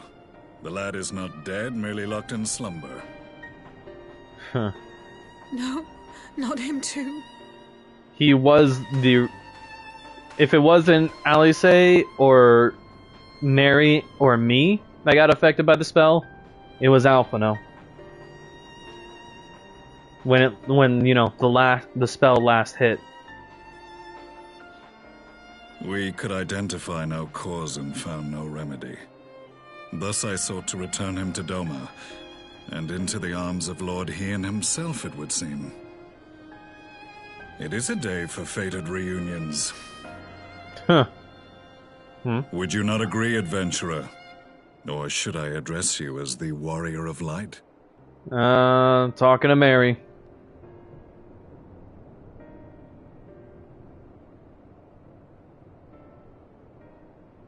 Oh, guess who? The Black Wolf. Gaius von Belsar. Aye. Gaius von Belsar. The Black Wolf. That was the title I was given. One I have long since relinquished. See? The very first major adversary that Stand down. that Mary had taken on. The legatus of the 14th Imperial Legion died in Castrum Meridianum. I am no more than Gaius Belsar, a man without rank or allegiance. Impossible. There's no way you could have survived. But he did, and if anything, the very reason why he hunts Ascians is because he was also one of their tools. The reason why Ultima was used. Do you remember how it unfolded? How I was deceived by La Habrea? How I was convinced that reviving the Ultima weapon would allow me to bring peace to Eorzea? See? This was... The Ascian used me, as he used so many others, all to further the restoration of his wretched god. This was, again, this is before I was unsealed. Again, this is before I was unsealed. Long before I was unsealed. This was when Mary was still uncooked. This was while she was still a happy adventurer. I'm so serious. This was when she was still the happy hero. Of Eorzea. Before she was betrayed and then had to take refuge in Ishgard. This was her first major battle that debuted her as the Warrior of Light. Yet even with the might of Alec at my command, you bested me. And as the Praetorium went up in flames, I was content to burn along with it. For a moment, at least. You remember... uncooked, yes, but you remember... Okay, you can laugh at that, but I'm gonna tell her you said that. It's the truth. And not only that, no, in the RP, I never said that. You could tell her that a phantom of someone said that, but I never said it. Those were never my words. You can eat shit, Jin. A moment of folly. To surrender my life thus would have been to betray all who died for my cause. It was for them that I dragged myself free of the rubble, and swore vengeance on the Ascians. So yeah, a former adversary now hunting the same enemy.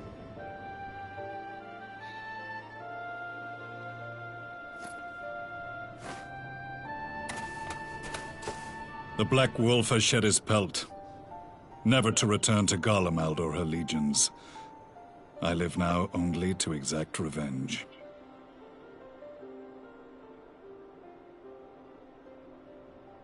My principal quarry was to be La Habrea, whom I gather you have since ushered onto oblivion. Technically, Mary but so many more remain. ushered him into oblivion. Long as their kind lurked in the shadows, laboring to sow chaos throughout our world, I would see each and every one dragged into the light and put to the sword. It is impressive, even I have to admit. Are the scions not of like mind? In this single respect, perhaps. Then I shall continue the partnership the boy began, and share what intelligence I have acquired. There you go. Among the Ascians, the Black-Masked Ilk are subordinate to those who wear red. This you already know. Yep. Yet among the red there exists a hierarchy. Those set adrift with the shards clearly stand below those still joined to the source. Nabriales, who once dared to intrude upon the Rising Stones, belonged to the former group, and while he was indeed a dangerous foe, his powers were inconsequential next to the paragons of the Source. The first was La Hebrea, who plagues us no more. There is also the white-robed Elidibus, and the elusive Emmet Selk, about whom little is known. We have files on La Hebrea and Elidibus, but I believe this Emmet Selk is new to us? As I assume my brother told you, we have evidence to suggest that an Ascian now walks in the body of the Crown Prince. Have you identified this interloper? Elidibus seems the most likely culprit. As emissary, it is his role to maintain the equilibrium between darkness and light. Your many deeds in Hydaelyn's name have upset the balance, and I believe he seeks to restore it by throwing his considerable power behind the Empire. As a leader of the Ascians, he is one of our primary targets. It was on the trail of this very prey that the boy and I came across the scene of a failed uprising. In the absence of a single Garlean casualty, we inspected the bodies of the rebels, and the lack of any external injury drew my immediate attention. They had been slain by Black Rose, an alchemical invention of the Imperial Army. When I yet served as legatus, I ordered its production halted, and all stockpiles destroyed. Toxic gas is not a tool of conquest, but of extermination. Toxic gas? This must be the new weapon Maxima warned us about. Something deadly enough to sweep away all resistance in a matter of hours. Gods. You don't think they're planning to use this in Alamigo, do you? Put your fears to rest. We infiltrated the production facility and destroyed all existing stores of the chemical along with the plant itself. Even should they rebuild the operation, they will not soon manufacture another batch. Regardless, I would draw your attention to a directive we discovered in the plant's records. The document was marked with a recent date and authorized with the signature of one Zeno Galvus.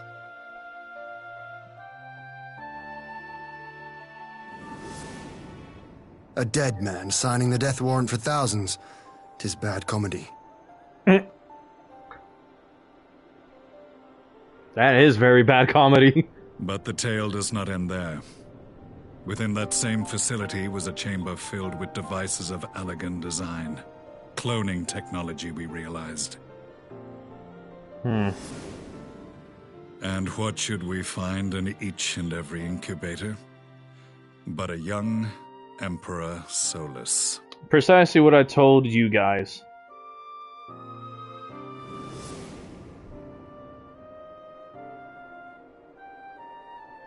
All of which prompts the question, were the Ascians responsible for these abominations, or was it the will of the Emperor?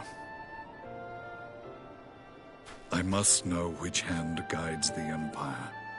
Though I have given up my rank, I am yet a son of Garlemald, and I will fight for the future of my homeland.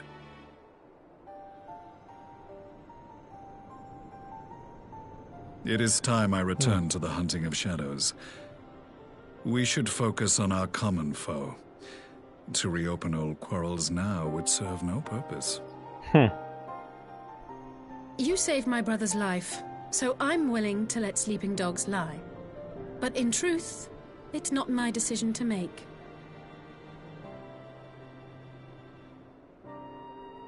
It's up to Mary. We'll settle this another time. That is Mary's response. We'll settle this another time. There was a time when I scorned those who placed their faith in false gods, even as I, in my blinkered conviction, place mine in Ascian promises.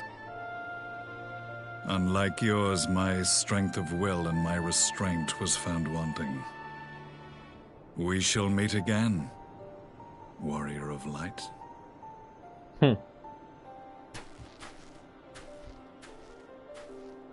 So notice how all these monikers of Warrior of Light is the most prominent thing that's being said rather than her name. Wolf. An unexpected ally, to say the least. Because watch how quickly that will change once we start up Shadowbringers. Well, I am content to leave the fine-tuning of the barrier to cleverer minds. Let us bid our friends from the Ironworks farewell, and see what can be done for Alphino back in Dorma.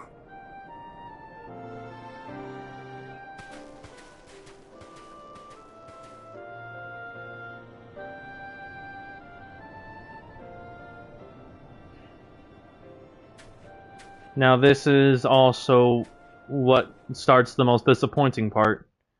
The core members of the Scions will be...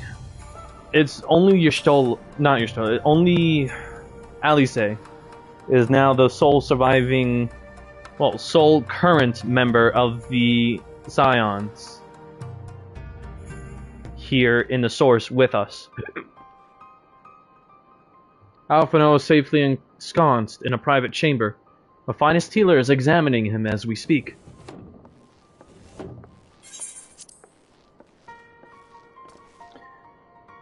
I've spoken with the physician, and there are no outward signs of illness. Alphino is lost in a sleep from which he cannot be awoken, just like the others. It seems that even the lands of the Empire were not far enough away to escape that cursed voice. I share your frustration, Alize. I do. But Alphino has returned to us alive, and otherwise unharmed. All that remains is to find a means to wake him. Until then, you can but fulfill your duties as a Scion. Yours and your brother's both. You're right, of course. There are arrangements to be made, and little time to make them. To business, then. My lord, now that we know Sir Yu's wall works as intended, can we expect reinforcements for Alamigo? You most certainly can. As promised, we will send troops to bolster our allies in Eorzea without delay. Pray be aware, however, that they will not arrive without delay. Save for some few who boast teleportation magics, the bulk of our force must be transported by sea, a lengthy voyage for which the smaller vessels favored by the Confederacy are ill-equipped. Accordingly, I mean to enlist the assistance of the East Aldenar Trading Company in finding suitable ships. As for navigating the distances in question, we are in the happy position of being able to call upon those who plotted the course of my people's exodus to Eorzea. Beyond the procurement of ships, I think it unlikely that our East Aldenar friends will consent to any involvement in military operations, but I am certain they will afford Alphino a berth aboard one of their vessels. I shall have a Chirurgeon accompany him every elm of the way to the Rising Stones. You have my thanks, Lord Ian. You agree. I will go on ahead with our friends to Alamigo, enlist all those capable of teleportation, and put them at the disposal of the Eorzean Alliance as soon as possible. They will form the vanguard. Yes, my lord. This is exactly what we'd hoped for. Lys and the Alliance leaders will be glad indeed to welcome the combined strength of the East. Well, we're in the midst of a world war. Literally. Meanwhile, at the Black Rose chemical plant,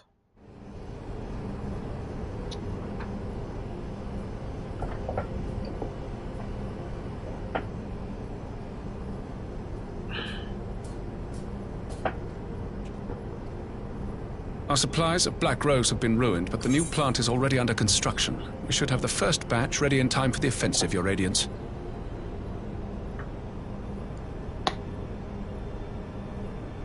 See that you do.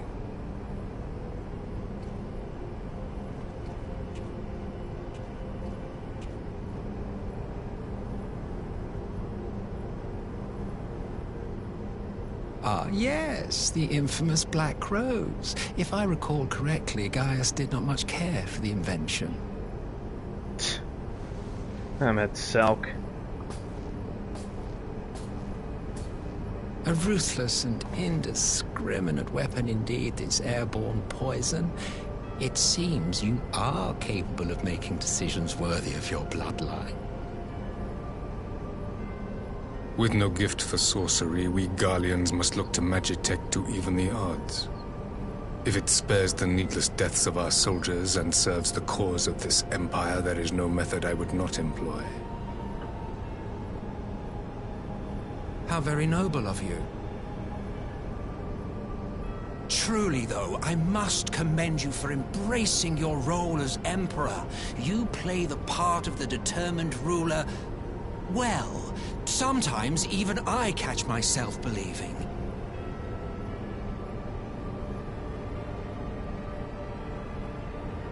He wants to shoot him again. A silent agent of death.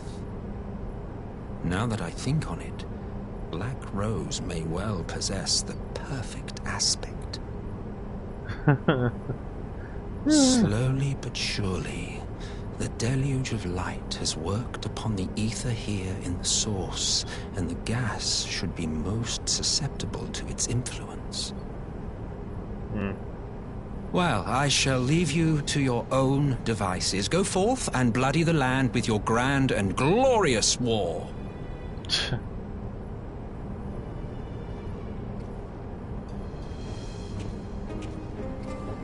While you do what, precisely?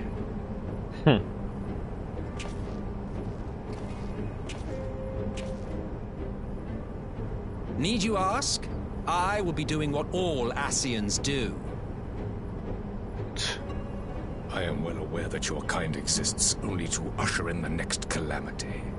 But you seem oblivious to the harm your singular agenda causes to the Empire.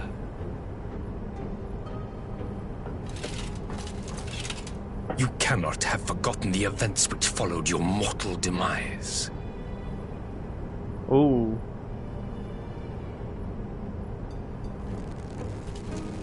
Our homeland was plunged into civil war for your failure to name a successor.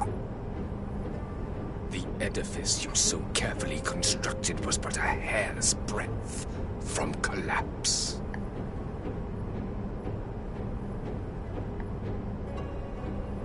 Are you truly so naive? You thought me oblivious to the consequences of a departure so painstakingly timed? It was by design?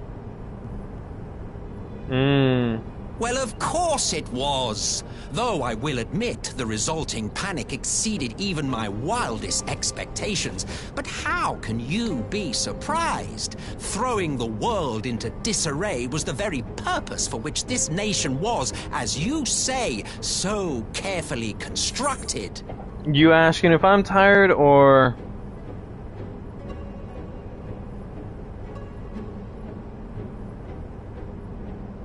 Because if anything, more like I'm just letting this explain for itself. Everything. All the implications, all the knowledge. Literally this scene just says it all of what's happening behind the scenes. If you have no further questions, I must be on my way. Showing that the Empire technically is the villain, but since we may not meet again in this lifetime, it would be remiss of me not to offer a word or two of gratitude. See what I mean? They're not the villains here. I must thank you for this surplus of vessels. I can mold any host into my own image, but having bodies tailor-made for me in this fashion is so much less tiresome. The Empire is just a tool. You dabbled in Allagan cloning techniques, yes? It certainly is a compelling, not to mention entertaining, field of research. And of all the options available, you chose the Founding Father on whom to experiment. You have a twisted streak to you, Varus. Like grandsire, like grandson, hey? It's so... was truly a vile bastard. If events play out as planned, this will become something of a family enterprise.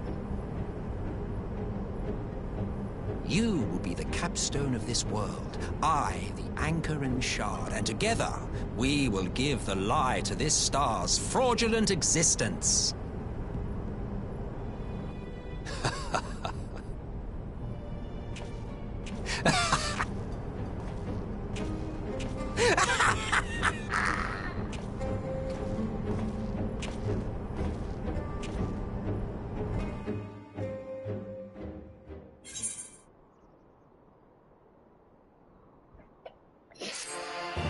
Right.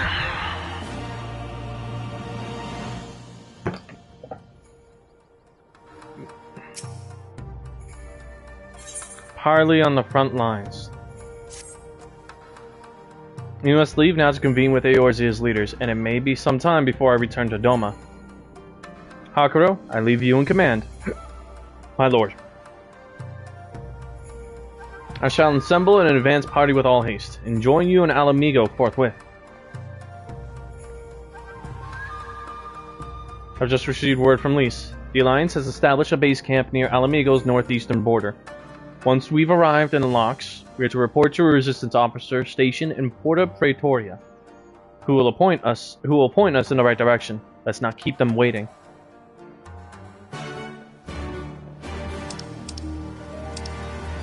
So things are now going to be in full swing, guys.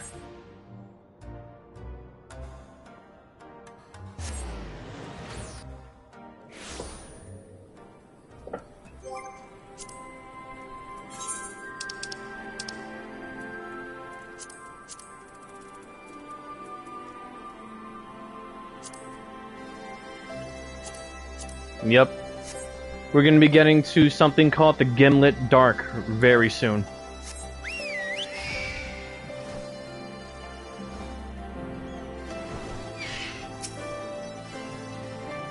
Ah, you must be the Scion party.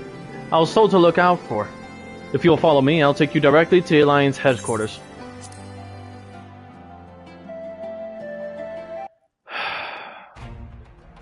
And here we go.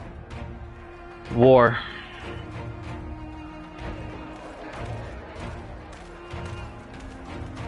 All of them. All of the banners with all of the leaders present once more.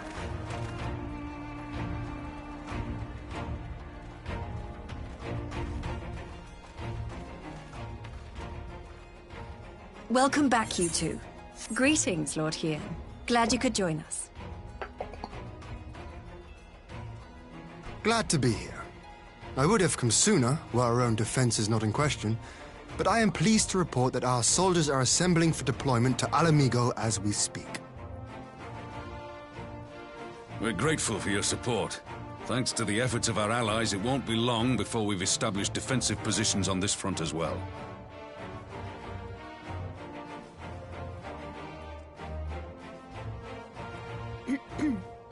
We have some good news too.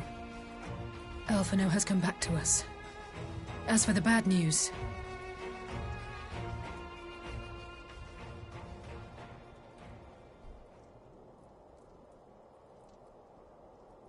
So, Alphino won't wake up, Gaius van Baelsar is alive and hunting Ascians, and the Empire is planning to poison us all with toxic gas.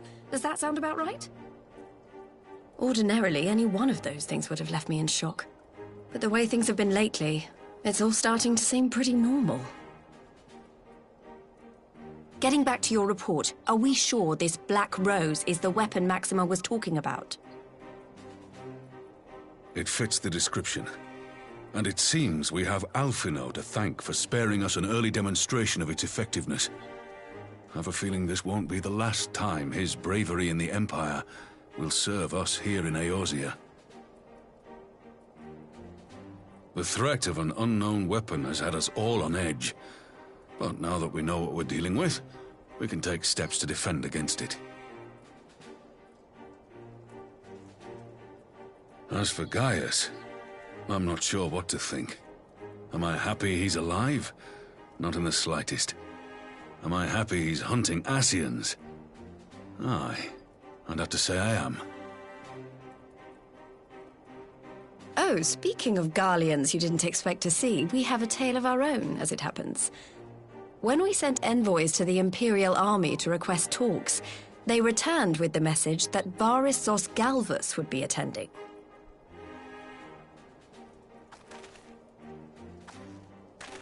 The Emperor himself. Well, Varys did sanction the Popularis peace mission.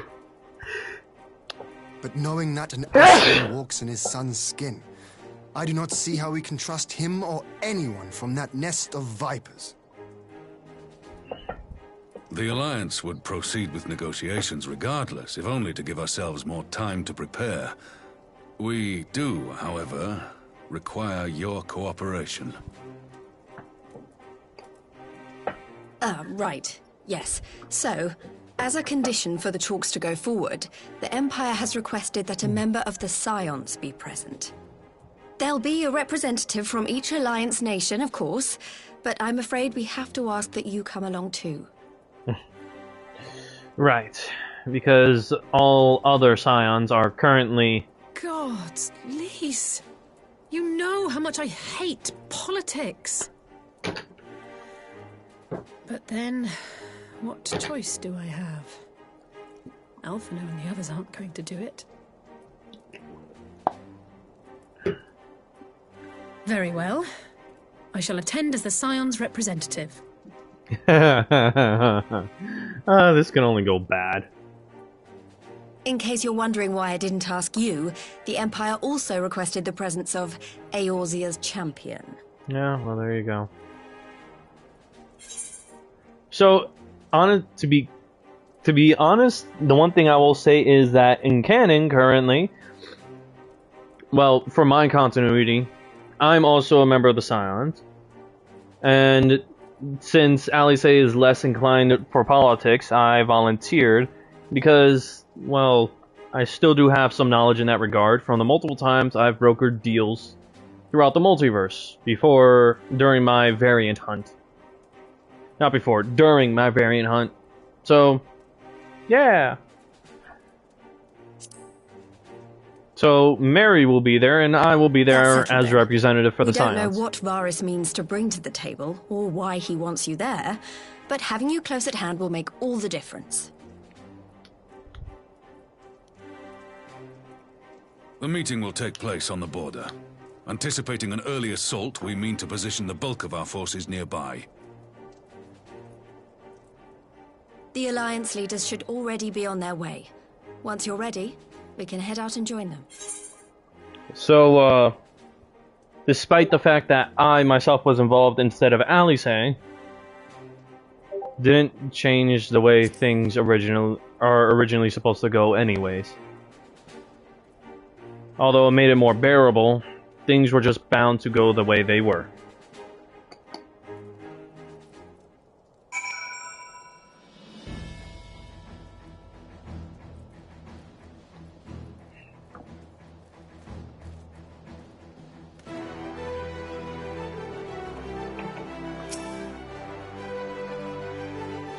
I don't suppose it's polite to keep an emperor waiting too long, shall we? Parley with the Emperor. Please, please, dear freaking Lord, let there be voice acting. Horribly sideways and 6 types of fucked. Very much so.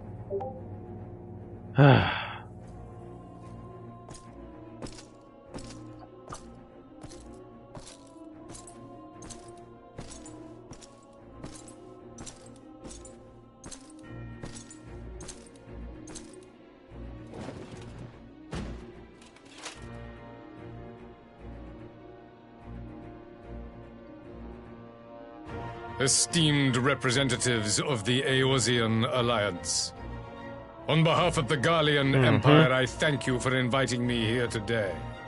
Yeah, typical negotiations. As this parley was convened at your request, I invite you to speak first. Very well, Your Radiance. I, Nanimo Ulnamo, 17th in the line of Ul, should be pleased to oblige you. As recent events in Alamigo and Doma have made plain, The subjugation and exploitation of neighboring nations is not a sustainable policy. Should this day end in war, you may very well defeat us, but you will never extinguish the people's desire for freedom. Though it may not be in our lifetime, there will be another revolution, another war, and the cycle will continue. Domar has entered into a concord with the nations of Eorzea, a partnership wherein we recognize one another as equals. Garlemald could be afforded similar treatment. You need only set aside your ambitions and join us in paving a path towards peace. The Ashians would never. You will not win me over with sophistry, Your Grace. As you know only too well, this alliance lacks the strength to keep the peace within its own borders. Even now, your struggles with the Beastmen continue unabated. He's not wrong.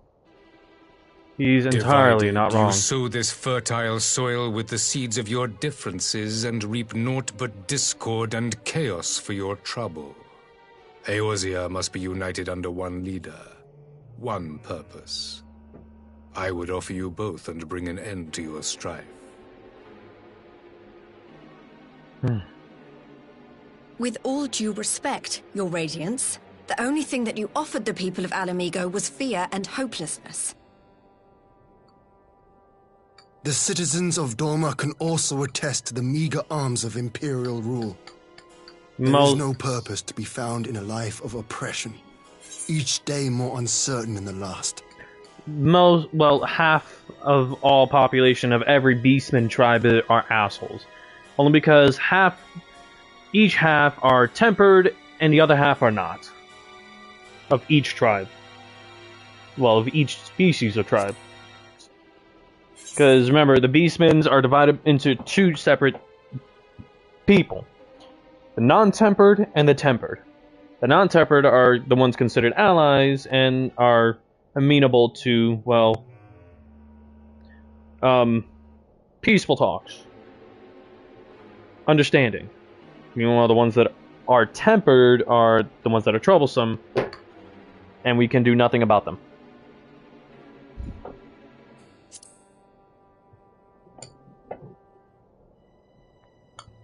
Our people are willing to die for their freedom. A great many already have, and countless more will, if we don't put an end to this madness here and now.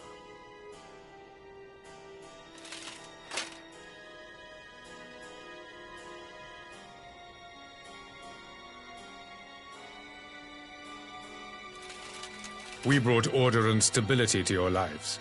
This madness and bloodshed is of your own making. You broke the peace, not Garlemald. Peace. Order.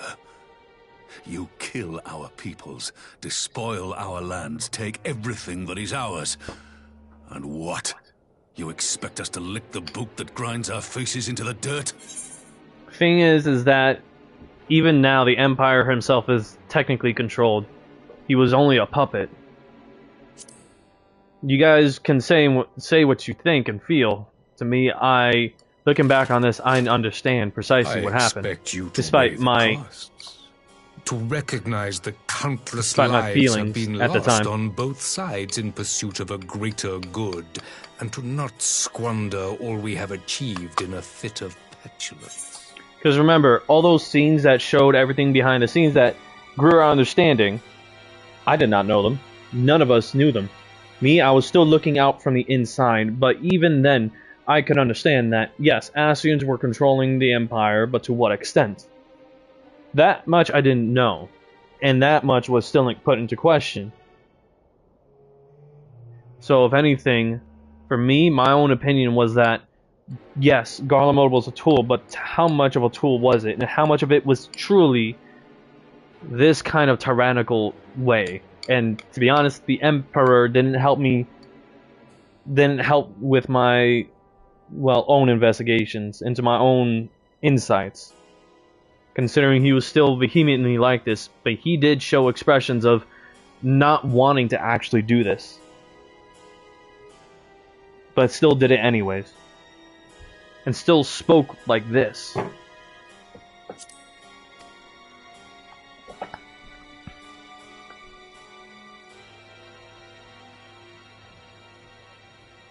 Your Radiance. I fear I can personally attest to the dangers of pursuing one's vision with such righteous fervor. For 1,000 years, the Holy See of Ishgard waged war with dragons.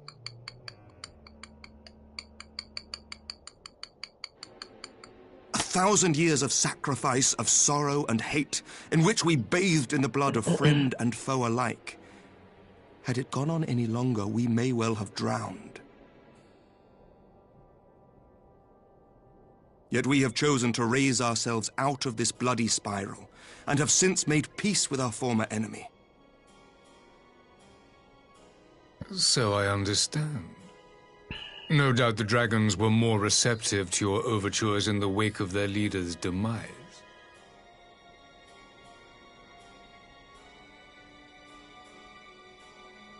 You speak of peace, yet use war to achieve it.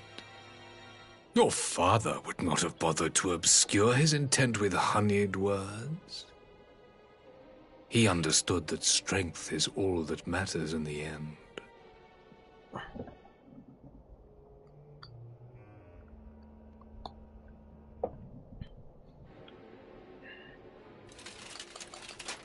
Without his clarity of vision, I can but wonder what will become of Ishgard and her people.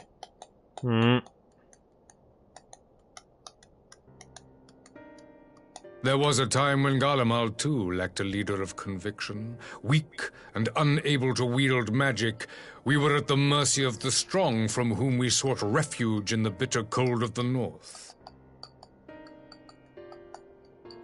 Were it not for the discovery of ceruleum and the subsequent development of magitech, we might never have gained the power to take back that which was rightfully ours.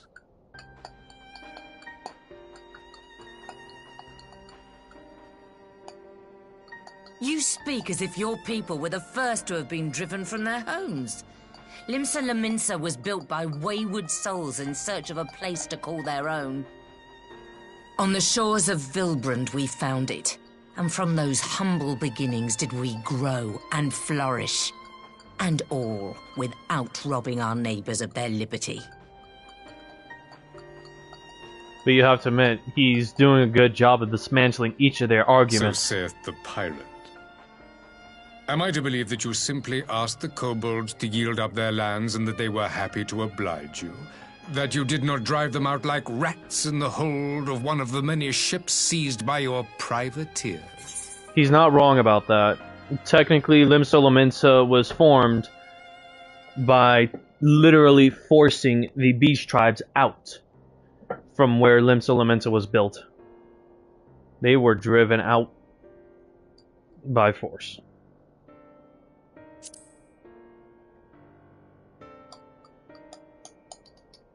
Ooh.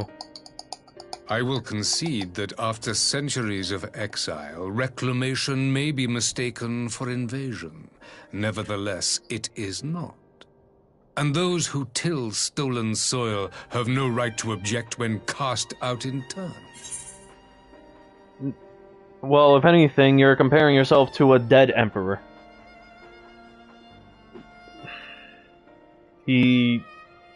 Varys Zos Galvis is technically dead. He was turned into a primal. An abomination. Your uncompromising nature rivals that of the Ixal. They too lament circumstances which they themselves perpetuate. Were they but to embrace peace, we would welcome them with open arms. Indeed, some few have done just that, and now receive of the Twelve's Wood's bounty. Would that your people might learn from their example.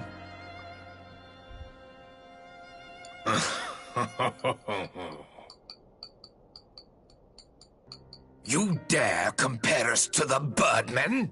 You who thought to invoke the 12 and threaten all of creation? Haha, that...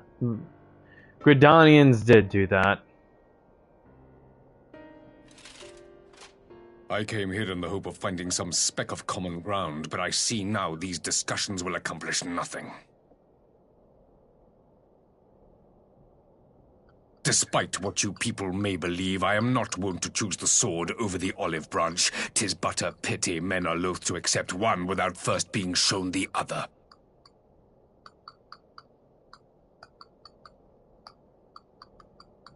Wait! I beg you.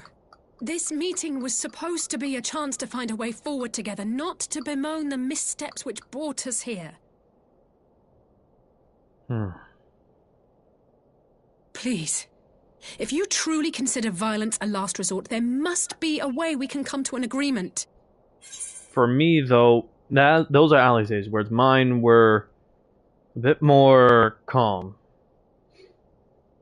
An emperor who decides what to choose for another nation, for another people, is not exactly a very good emperor, nor one that will be sought after in history. Rather, looked down upon, cursed at. To look down on others' history is the same to look down on your own, as every last one of them share something similar. A common ground, yes, but that would make you a hypocrite, would it not, Emperor?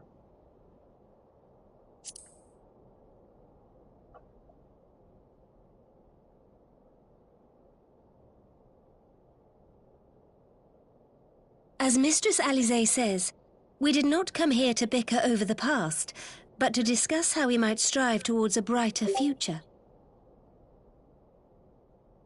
Emperor Varys, may I suggest a short recess, that all present might compose themselves prior to beginning anew?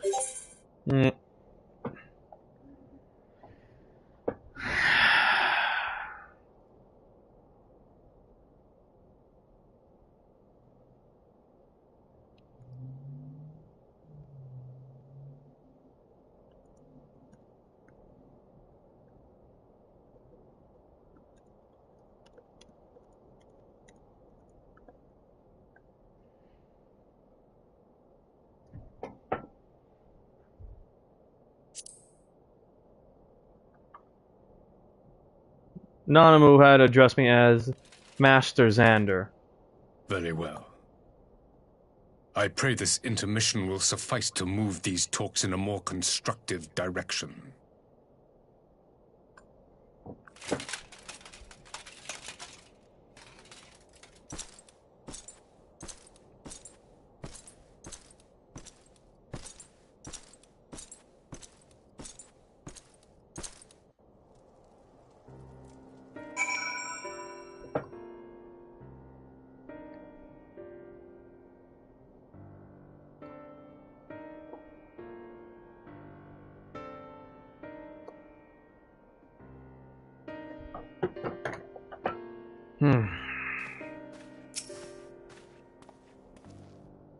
For a moment, I feared our talks were descendants of violence there and then.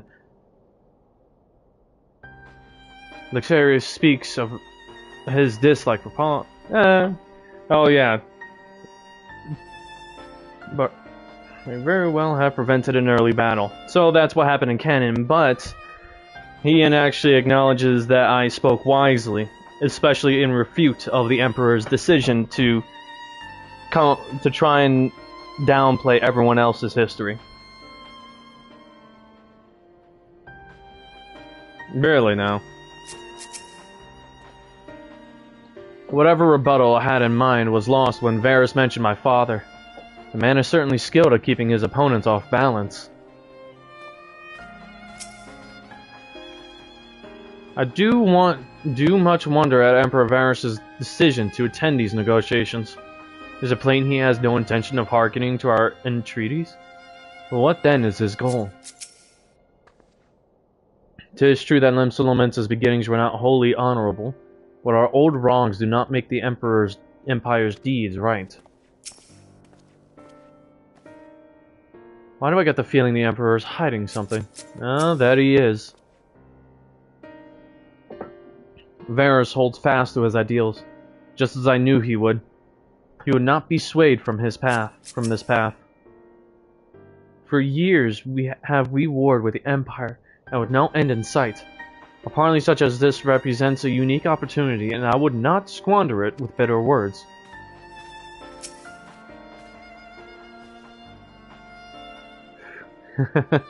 Yeah, for Alice, this is not her forte, but for me, I kind of threw the Emperor off balance with my own words. Same as how he threw everyone else off kilter. On purpose, too. Even I could tell. So purposefully, I threw him off balance. That kind of weakened him a little, but as you know, events still took as they were because, again, he was still a puppet who needed to play out his part. After his Radiance's little performance, it was all I could do not to swear at him. Honestly, don't know how I ended up playing the mediator. I just asked myself what Alphina would have done. I tried my best to do the same, and by some miracle, it worked. But there really is no common ground to be found with that man, nor do I think he looked for any. So the question becomes, what did he come here to do? Because you may be certain it wasn't to make peace. Whatever it is, I can't make it out. Not yet, at least. We do have a little time before the parley is due to reconvene, though. So why not try consulting our illustrious leaders? Mayhap they have some insight to share? I'll say one thing for this Varys. He's well versed in Eorzean history. His interest in our affairs is that of a beast and its prey. The conqueror would know his enemies. All should know their enemies, yet there is much and more we do not know of the Empire. And it's up to us to change that, here and now. Huh, you would have me ask the Emperor himself. Well, mayhap there is some wisdom in that. If we can skirt the storm of his displeasure, we may yet come to our answers, even if it does mean sailing close to the wind. This parley was never like to bring peace, but I had hoped to learn something of Emperor Varys' relationship with the Ascians. As had we all, yet if he is in league with them, he is not like to volunteer the fact. If he is not, how much weaker would his position seem for their presence? If we are to broach that particular subject, we will need to be subtle. Would that I knew more of the man. If you would indulge me, Lord Hien, you received an imperial education, did you not? Is it true that the Emperor's will is considered absolute? There is no higher authority in all of Garlemald, nor else in the heavens. Come to that. Veneration of the gods is forbidden, the only worship permitted being that of His Radiance's own person. That sounds suspiciously like a religion in itself. I share your disdain for their hypocrisy, even as they denigrate the idea of faith. They revere their leader with a fervor that others reserve for the divine. 'Tis a flaw common to much of the doctrine they fed us. Logical on the surface, perhaps, but contradictory upon closer examination. I wonder if the discussion of the various discrepancies might prompt Varys to reveal something. 12 have mercy, but for Lady Alisaie's timely 12 have mercy, but for Master Xander's timely introduction, we might well have come to blows at the negotiating table. Not that Emperor Varys left us a great many options. Is conditional surrender all he will accept, do you think? Ere he arrived, I'd have said yes. Having heard him speak, I cannot help but think he came with some other end in mind. Exactly. He's building up to something. I know it. How then should we approach the rest of the parley? Have you anything to say, Warrior of Light? Lixarius?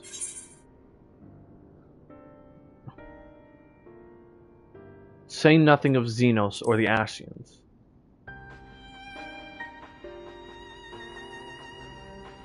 Do you believe he is more apt to reveal the truth if we put him at his ease? Mayhap you are right. Thank you, Mary, Lixarius. You've spoken with everyone then? Good. Now all that remains is to wait the pleasure of the Emperor, and hope we fare better at the second attempt. Whew. Please, more voice Now acting. then, who Thank would you. have the floor? He comes in just like that. Before we resume, I wish to offer you an apology. After you graciously accepted our invitation to discuss an armistice, we have done naught but rebuke you at every opportunity. I believe I speak for all of us when I say we are deeply sorry for our discourtesy.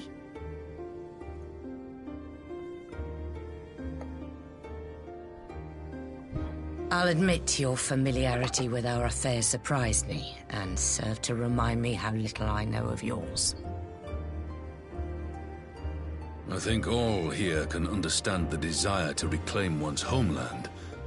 But why expand further? That is my question. If I may, the answer can be found in the Imperial doctrine they took great pains to impart to my people. Recognizing the threat icons posed the world, Solus Zos Galvus decreed that they were to be eradicated. To this end, he began a campaign to unite all lands under the Garlean banner. Or so we were taught. Yet the Emperor only reached the burn, the Baron said to have been laid waste by icons, after conquering all the lands that lay between. What is more, I am quite certain the practice of summoning was not nearly so widespread in the days before the Empire's founding. When you put it like that, it all starts to sound like an excuse, doesn't it? But to distract from what? Why are you really waging this war?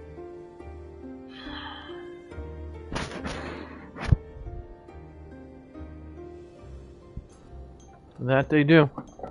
Oh, wow. Finally, you ask the right question. I can but hope you heed mine answer and at last accept the righteousness of our cause. My goal is this: to return the world to the way it once was, the way it was always meant to be. In doing so, mankind will be made whole once more.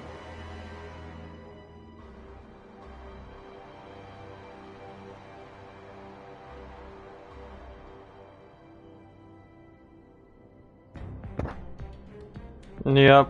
No longer will we suffer from the dissension born of our differences. There will be but one race, a perfect race, as we were when time began. What in Rolga's name are you talking about? He still brings forth. I am talking about the origins of this star, of the source and its 13 reflections. At There you the go. instant of the great sundering, 'twas not only the world that was shattered, but mankind itself. Thus were we divided into myriad races, each with its own unique imperfections.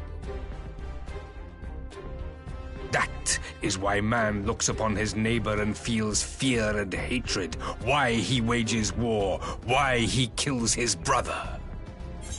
The Ascians, remember? This was the knowledge afforded him from the Ascians. You all in your own way have proven as much today. The peace you seek is but a fleeting solution to a fundamental problem.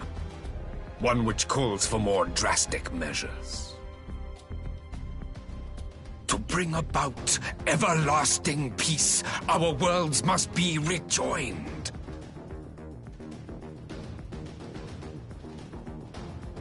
That is the goal the Empire would see realized.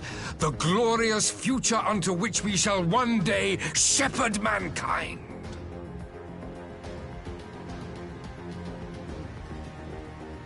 A rejoining of worlds. I have heard this tale of the source and its reflections before. So yeah, Are these not the self-same desires as the Ascians? Emperor Varys, do not trust in their words. They will lead you to your doom. My father thought to use them, but in the end he succumbed to their temptations. He embraced summoning like so many other pawns before him. Do not tell us you mean to do the same.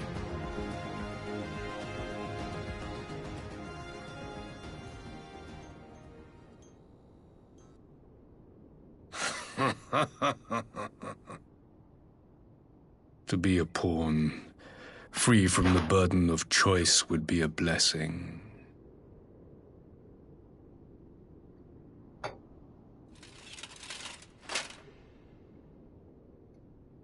But I forswore that privilege the day I learned that the Garlean Empire was built by the hand of an Ascian. What? And there we go. This was when we all learned the truth. Yes. My grandsire, the former emperor, is of their number. And who better to build an empire capable of bringing about the calamitous change we desire? Would you condemn me for this alliance? For bowing to the will of these shadowy masters, when the prize is true and lasting peace?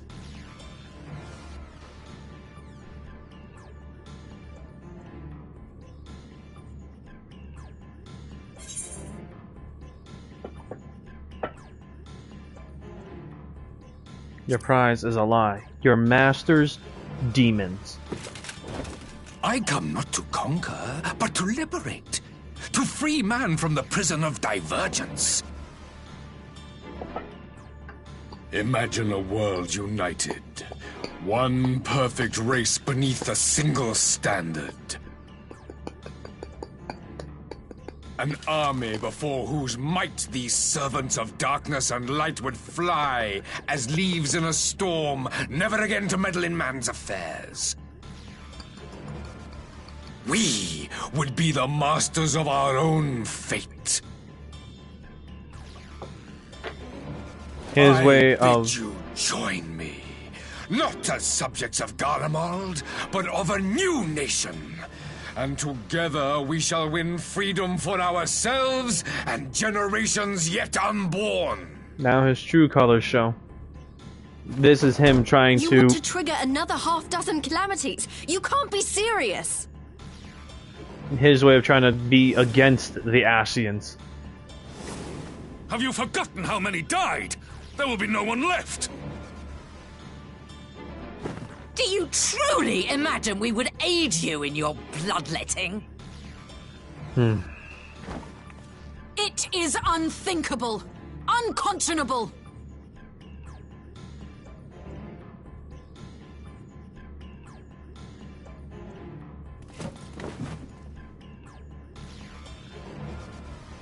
And what is the alternative? To be as cattle waiting for slaughter? I would have us work together, that we might take fate into our own hands.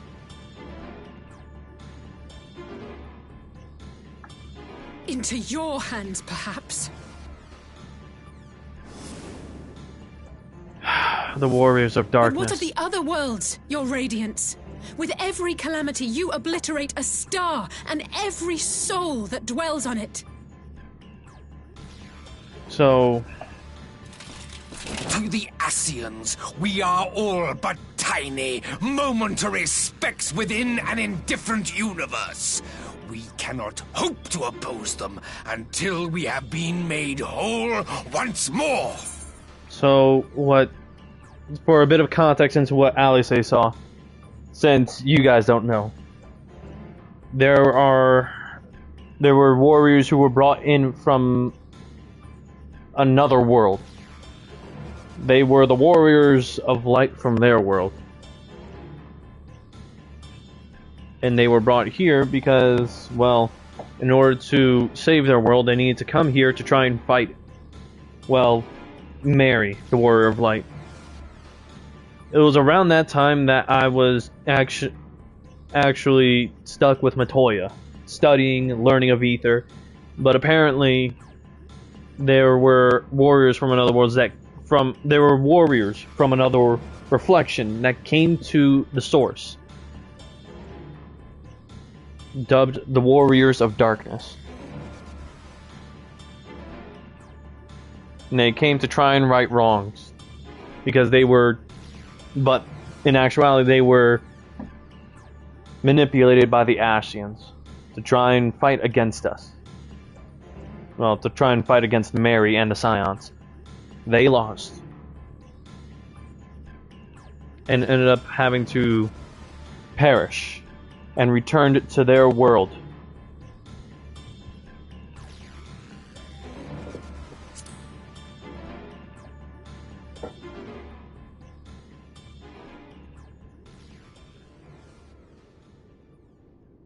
Are these truly the words of Garlemald's ruler? That is the true question. The flaws and foibles which you so abhor are what make us who we are. Every nation, even yours, Emperor Varys, is made whole through the combination of these imperfections, the strengths of one compensating for the weaknesses of another. While it is true that man succumbs all too often to anger and avarice, he may yet overcome his baser instincts through the forming of bonds with others, fostering community and cooperation.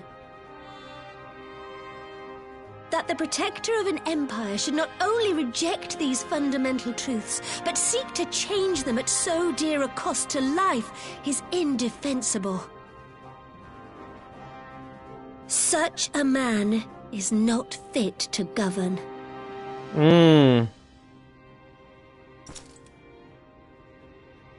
And you, warrior of light, would you refuse me as well? Now he addresses Mary. We can defeat the Ascians as we are.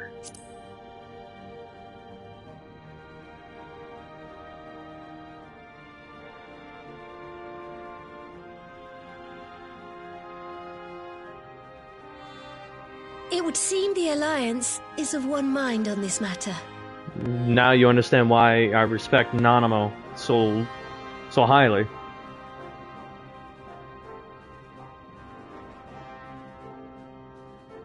You Eorzeans never cease to disappoint me. You see what I mean by I have even only myself to blame for expecting more from savages. So you see now on how even if I was involved back then with my own experiences, the outcome was still going to be the same. I took Alisae's place, but it still led to this direction. This discussion is at an end. I bid you make ready for our next meeting. It will not be at the negotiating table.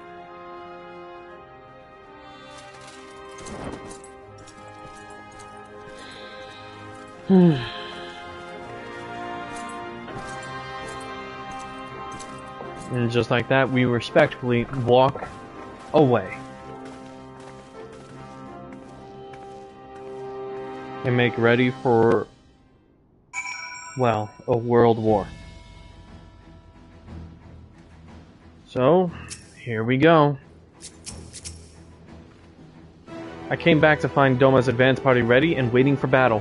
So, as worrying as our little chat with the Emperor was, it did buy enough time for at least some of our allies to arrive. The face of war. So now you see another war we take place in. Well, I take place in. Not with the Scions this time, but with the Eorzean Alliance. Although, on the Scion side, I'm not sure what I was expecting from our meeting with the Emperor, but it wasn't that. Still, at least we know now what he's really after. So this time it was with the I was with the Scions. But now I'm just alone with Mary and Alisae in this. Aye, a future built on a mountain of bodies. I too want the Ascians dead, but not at any cost. The last of the reinforcements from Dorma arrived not long ago. I pray it will be enough. Given the Emperor's stated goal, this is a battle we can ill afford to lose.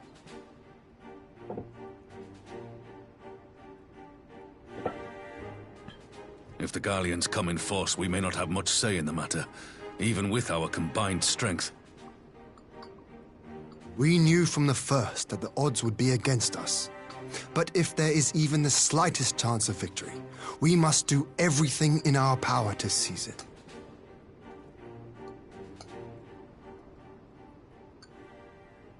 We must seize it, full stop. Here!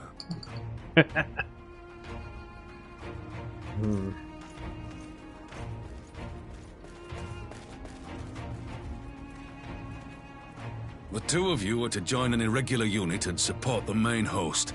3. I won't bother asking if you're minded to fight. 3 of us. After coming this far, how could I not? Hmm. And for once, there's no one around to countermand me. Not that they would. Not even my brother. Huh. But we all know who'll really make the difference. Ready to frighten some Garleans? Every single one of them have a meeting with the Reaper. Wouldn't want to be on their side. And they won't miss it. Might I ask you to accompany the Dorman contingent?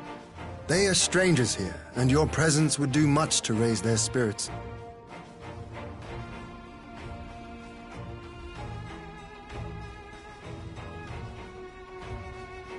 We would be honored. When our people stride out with you in their midst, I dare say the Eorzeans will feel an ilm taller themselves. High spirits have a way of spreading. What I wouldn't give to join you.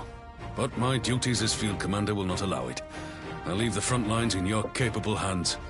I would have loved to have Rob on my side. Not just field commander, but out in the field as well.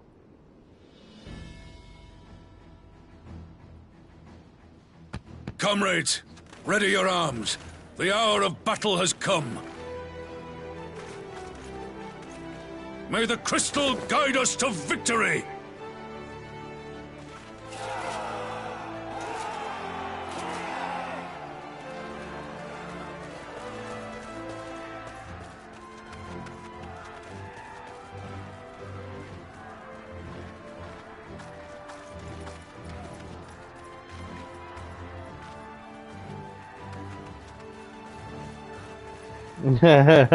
Yeah, 5 hours so far. Well, honestly, it's good because we're here. We'll have to fight twice as hard. If Alphinaud wakes to find the Imperials have won, I shall never hear the end of it. Yeah, it's not the longest. But hey, if anything, this means for good timing because we are well on our way and actually really close to getting to Shadowbringers, where you'll see me play out Dark Knight the whole time. I'm so serious. It's strange. I thought I would be terrified when the fighting started. I should be terrified. But with you at our side, I can't help feeling everything is going to be all right. So please, don't you dare leave me alone. Oh.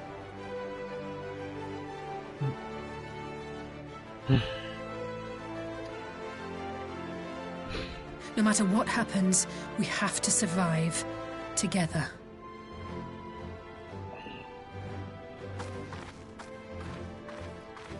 Oh yeah, we really once did a 9-hour stream.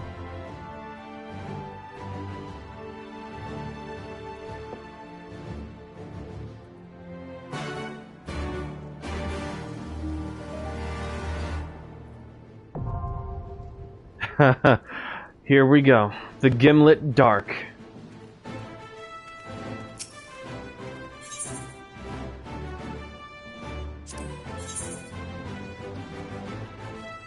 Hien, a Doman Shaman, and Alize. Well, you guys ready for this?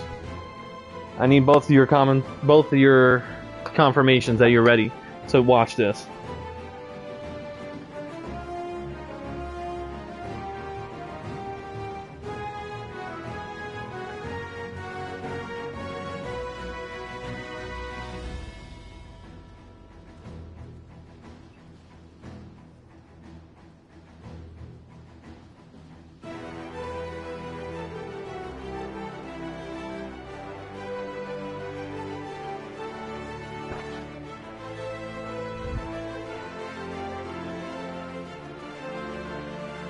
I'm serious. I want you both to confirm that you're here to watch this. To watch these next set of events unfold.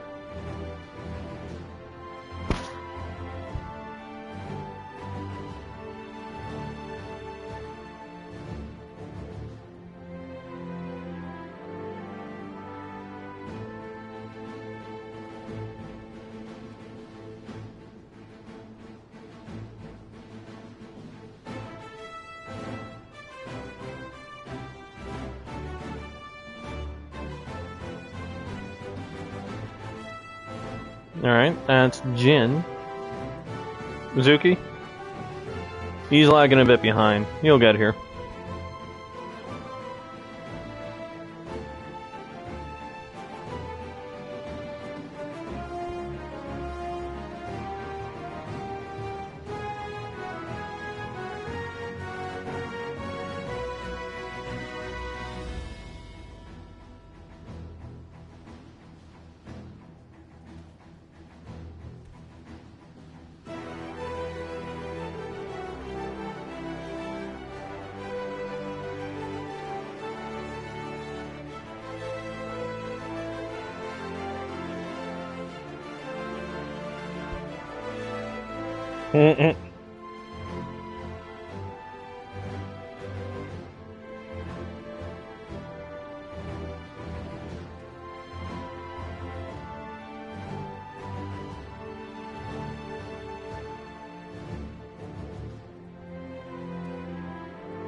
Alright, we got Zuki's confirmation. Let's begin.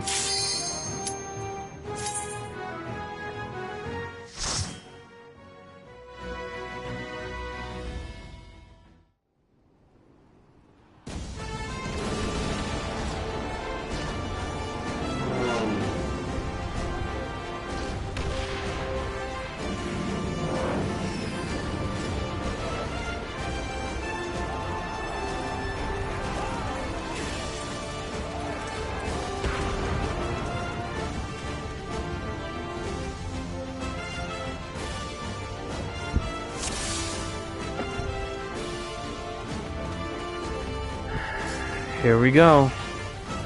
War. Truth, my friends. Hold nothing back.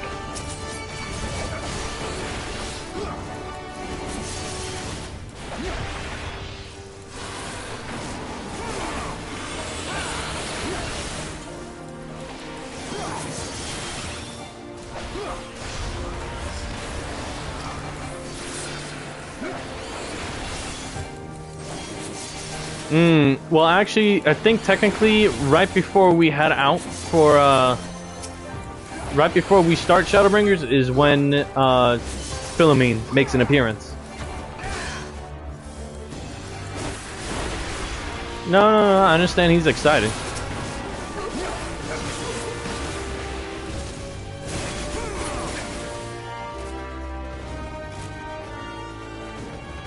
He's eager to see Philomene. Let us be about it. I do not blame him.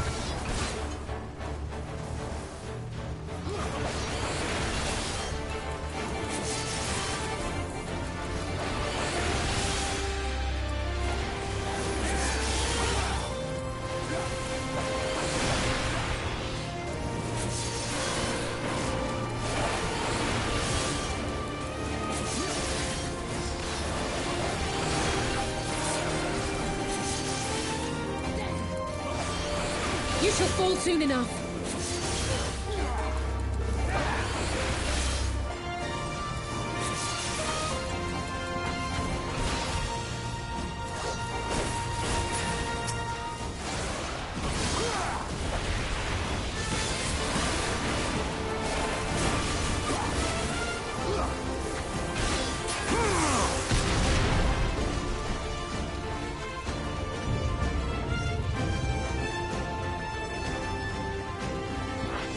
Let us be about it.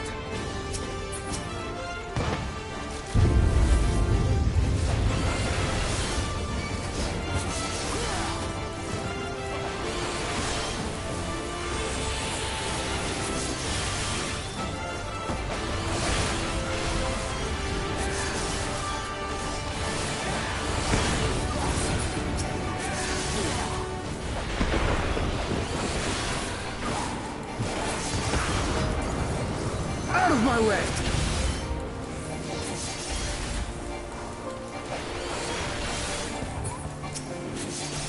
You shall fall soon enough. Yeah. You can see the length and the destruction of the battles that have been fought.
You shall fall soon enough.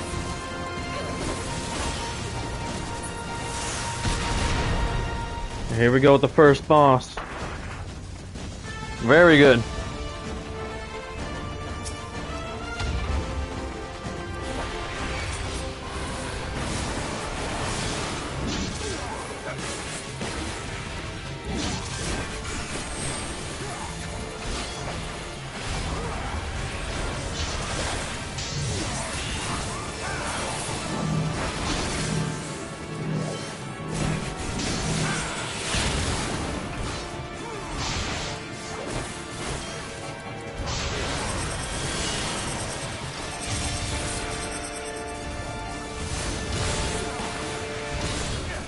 Oh, wrong way, wrong way, wrong way. Shit.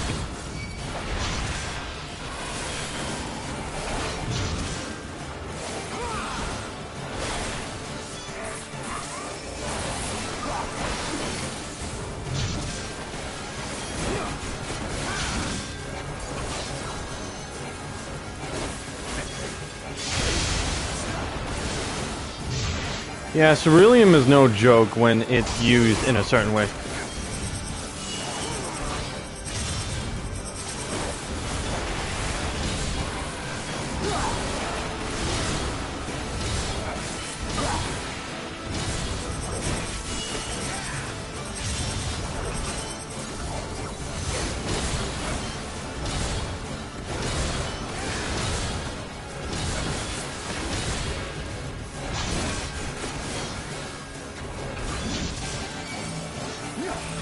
Uh-oh.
Enough!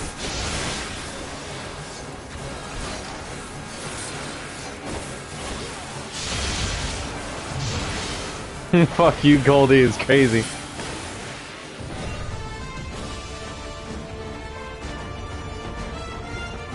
My head is spinning. Truly was some savage swordplay.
You shall fall soon enough.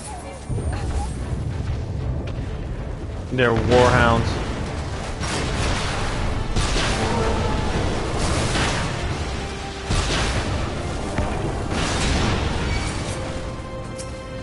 That was a bit too close for comfort.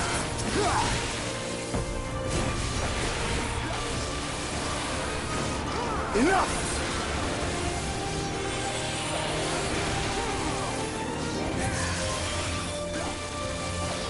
Go ahead, ask.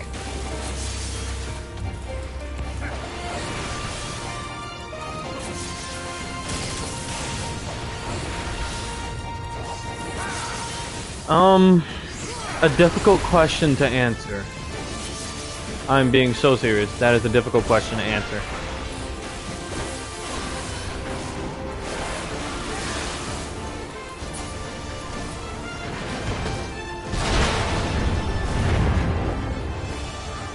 Here we go. The real front lines. I shan't hold back!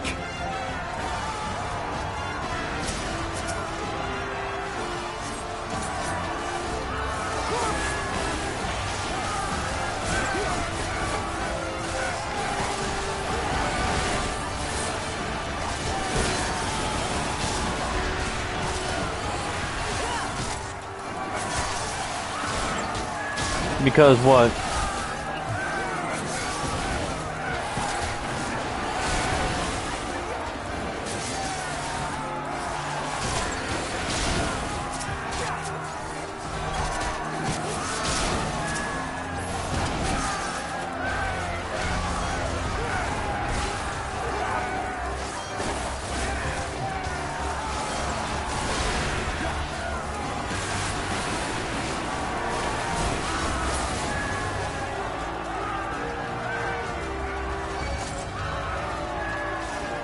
Oh, it's complicated because, well, there's some history with it.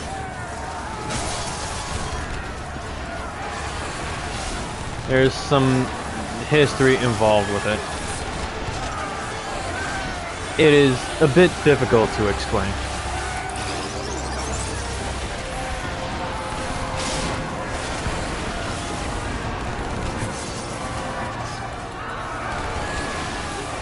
Oh look, the first boss you fight in Final Fantasy VII. I'm so serious. This is literally the first boss you fight in Final Fantasy VII.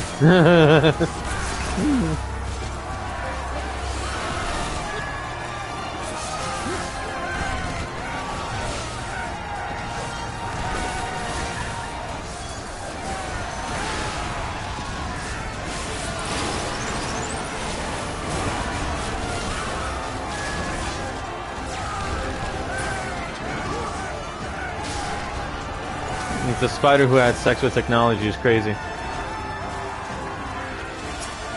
And, well, the Prometheus. This one's a bit more of a hassle. I'm so serious.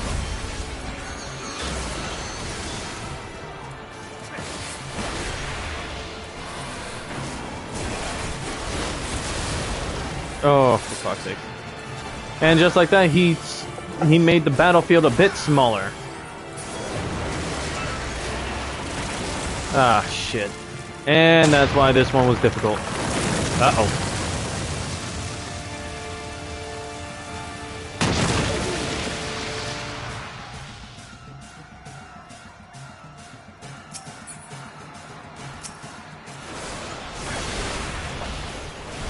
Out of my way!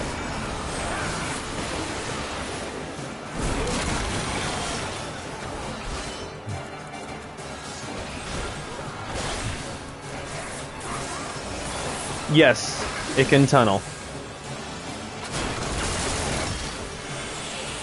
Welcome to Eorzea.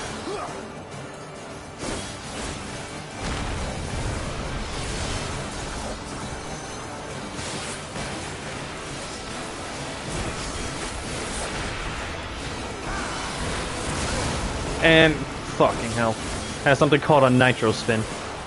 I'm fucking up my rotation here too.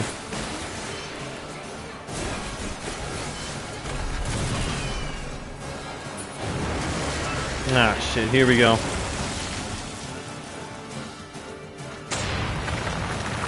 Uh-oh. Ow.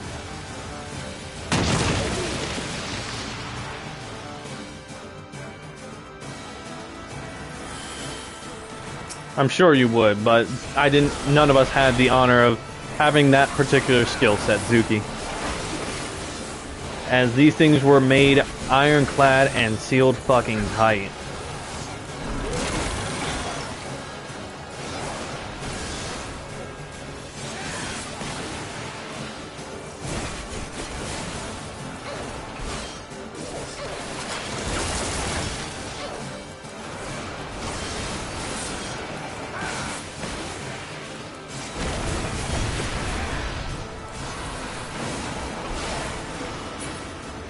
Here we go.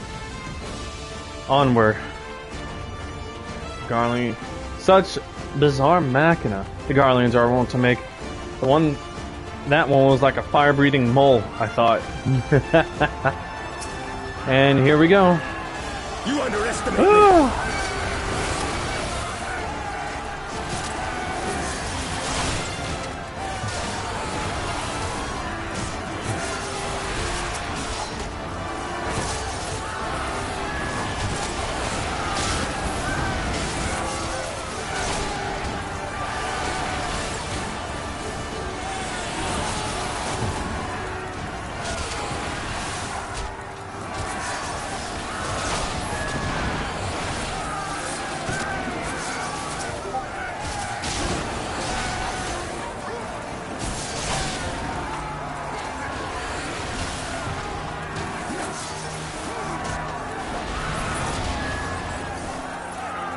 Onward.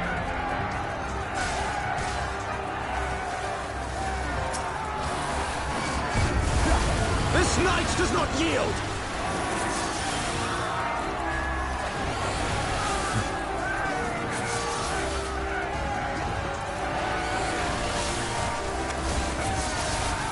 And as you can see, there's fire and destruction all around us now. We're deep into the battlefield. With, well, soldiers being airdropped in everywhere. From every conceivable ship. Out of my way!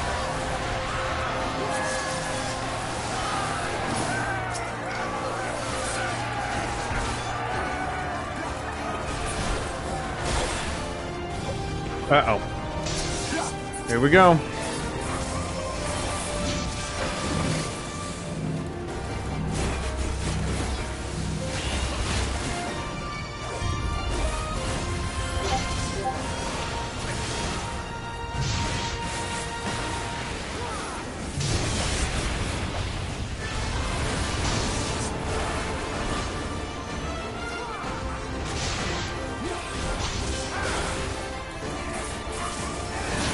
You can't expect everyone to just... Bro, you can't expect everyone to just think, oh, it's yours, it's your... Oh, shit. It's your original design and think everyone else has a knockoff. History has a way of making these weapons look the way they are. Nobody has an original of any weapon design.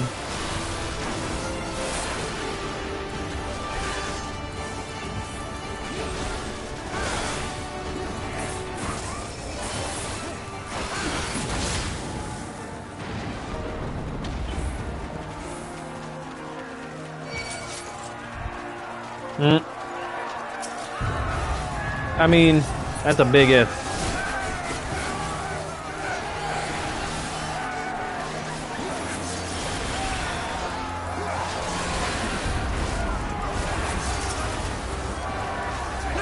I'm messing with you, dude. Oh hey, Pippin is here too. Of course he's here on the battlefield at the behest of his father.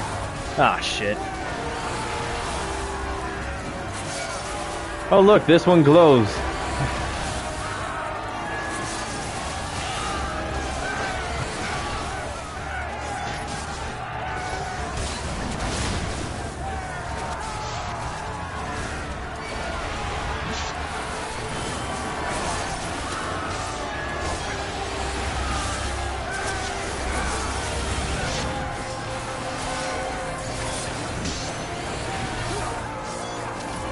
Well, that's the thing. Pippin is the one who knocks.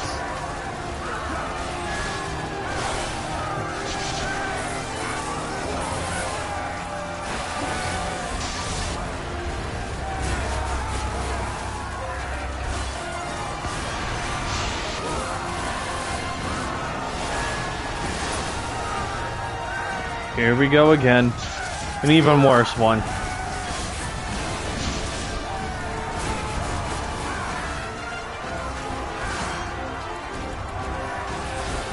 Uh-oh.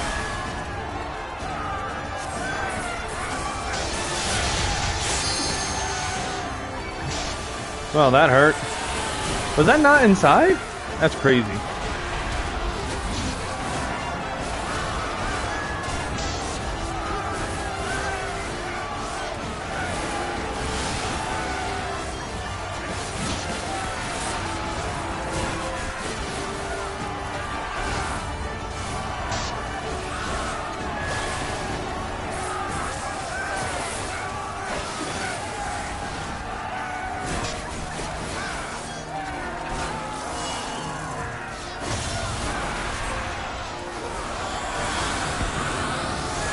Oh, here we go. And there's Lisa's limit break.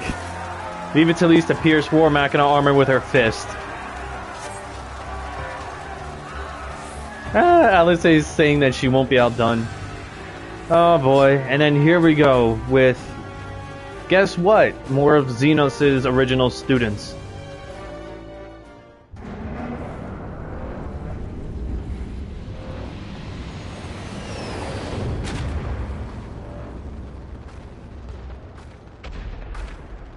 These savages bested our vanguard. Impressive. But in the end, they are only that. Savages. Now let's be brief. His radiance awaits.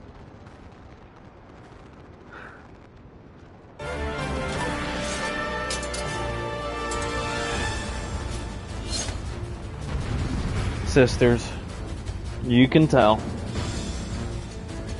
Funny enough, if you paid attention, these were also the guards who were stationed at the meeting. So...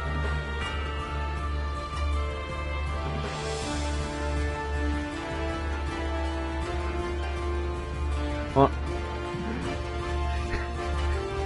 he and his Jesus. You see this, right? Lord, he and his Jesus. He's standing on there. He doesn't give a shit.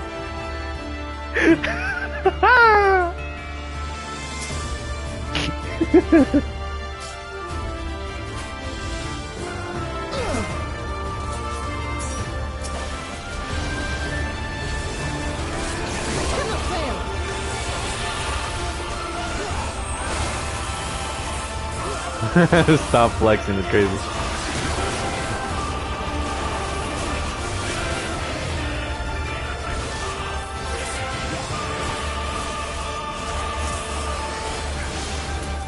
Ah, shit.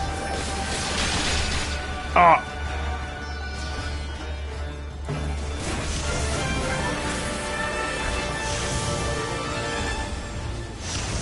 Yep, should have known.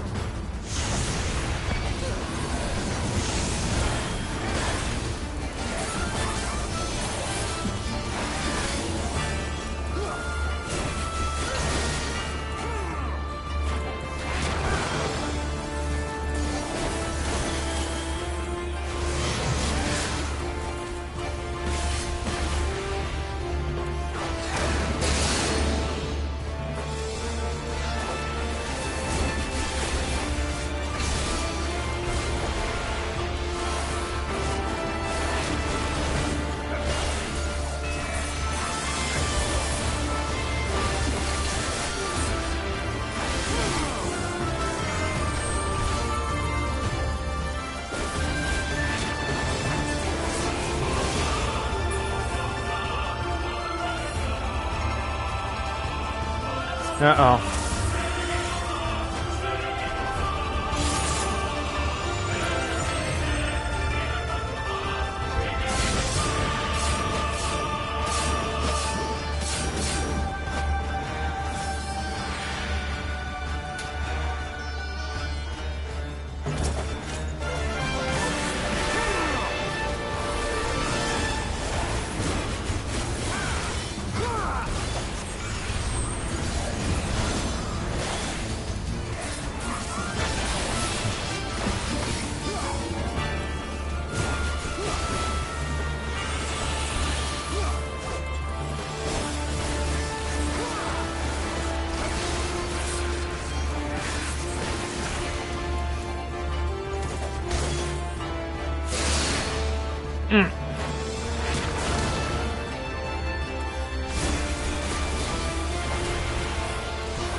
Uh-oh.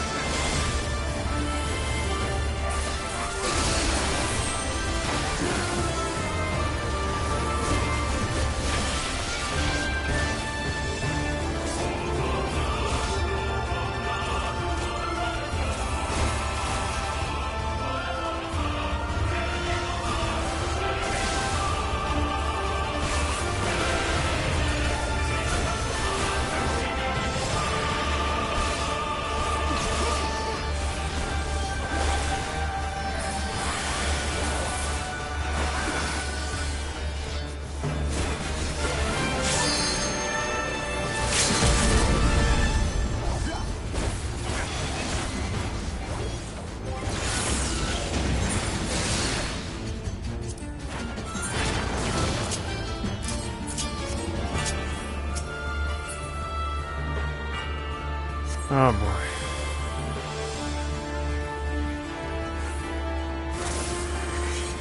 And here we go.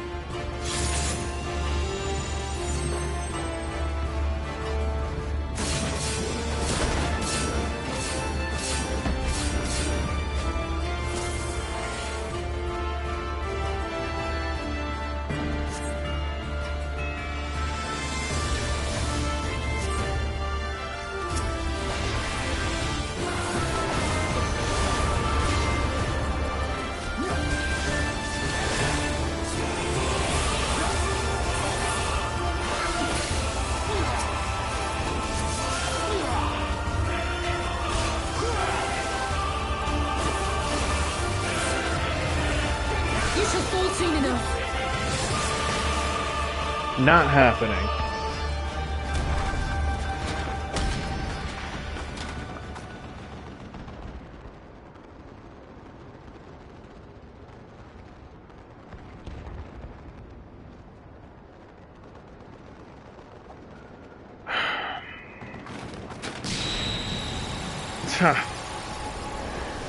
Flashbang. He didn't get back here and stop flexing. It's a crazy statement.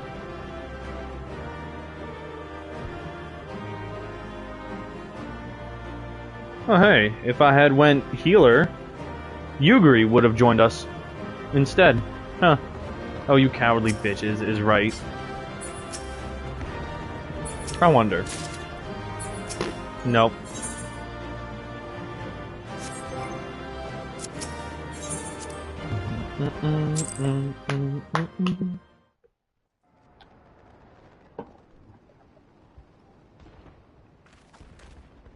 We did it! I dare say they'll be reeling from this. You were truly inspiring in battle, my friend. I'm determined not to be outdone, but there seems to be no one left to fight. A tactical withdrawal, perhaps? We should give chase. Finish them off while we have the chance. Imagine the other surprise when they wake to find the war already won. It's not... And... here we go. The light will expunge all life. Only you can forestall the calamity. Throw wide the gates. No! No! No! Not like... And of course, Alizé's next.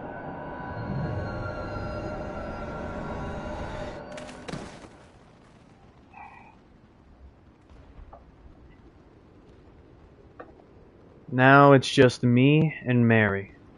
Oh no, don't tell me. Are you all right?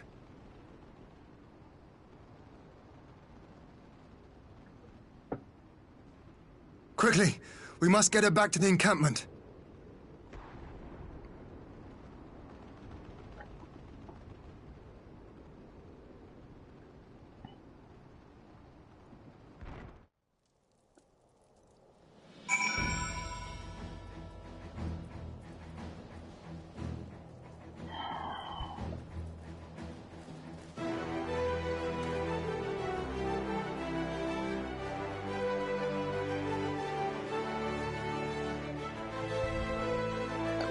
And yep.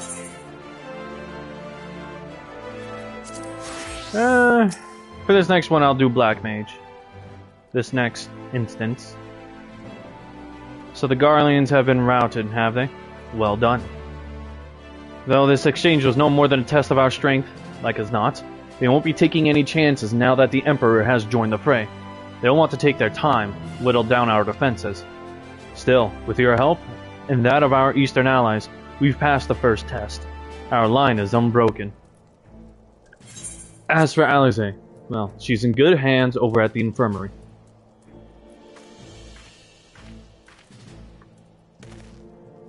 My lord, the Chirurgians have completed their examination of Mistress Alizé, and it is as we feared. She is locked in a slumber without any outward cause. Just like the others. Damn it all. Aye, the Garleans picked a fine time to come knocking. 5 scions incapacitated, and with the enemy at our doorstep, I cannot spare the men to assist in the search for a cure. The best I can do is see to it that Alizé is escorted safely back to the Rising Stones. Yugri and I would return to our encampment.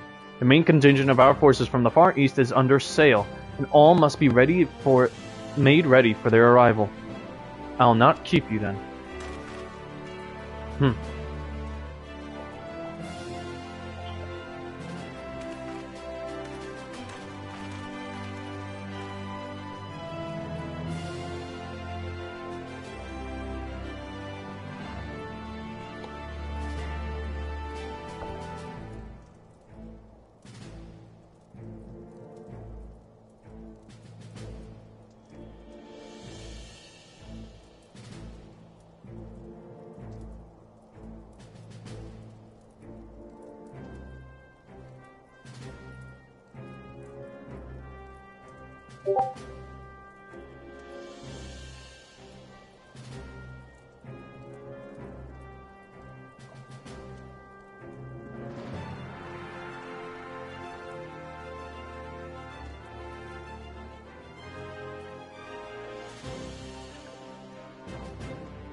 Judging by the Garleans' recent movements, or lack thereof, they won't be launching another offensive in the immediate future. You should return to the Rising Stones. Given the plight of your fellow Scions, I can understand if you feel on edge, but you'll be no good to anyone without rest. Zuki, I hope you're here, because you might see Philomene this time.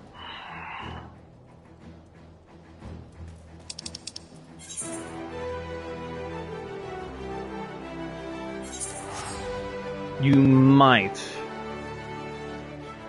If not now, because I think we're at the end of Post-Stormblood. I think you'll find that we'll meet Philomene as soon as Stormblood starts. If not now, because we're practically at the end of Stormblood. Well, Post-Stormblood. The end of Post-Stormblood that leads into Shadowbringers. Gosh, I'm talking too much. Luxarius, welcome home. Mary, you as well. Word has it you and Mistress Alisaie gave the Garleans quite a thrashing. Speaking of whom, where is Mistress Alisaie? I was certain she would have returned by now.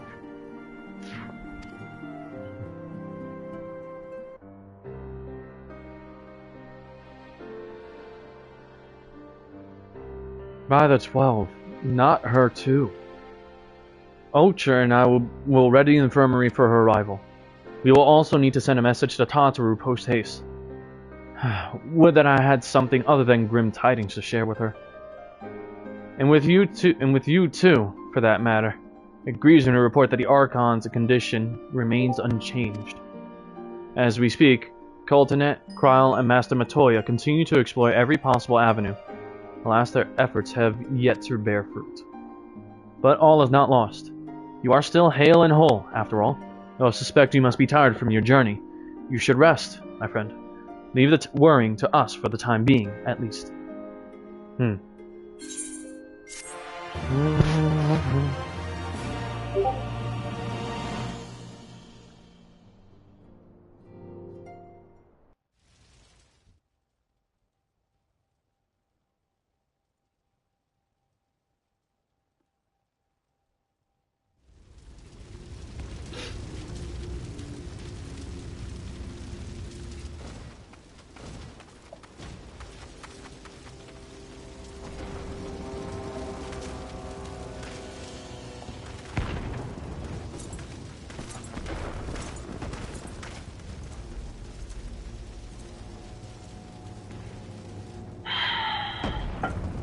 look who joined the fray.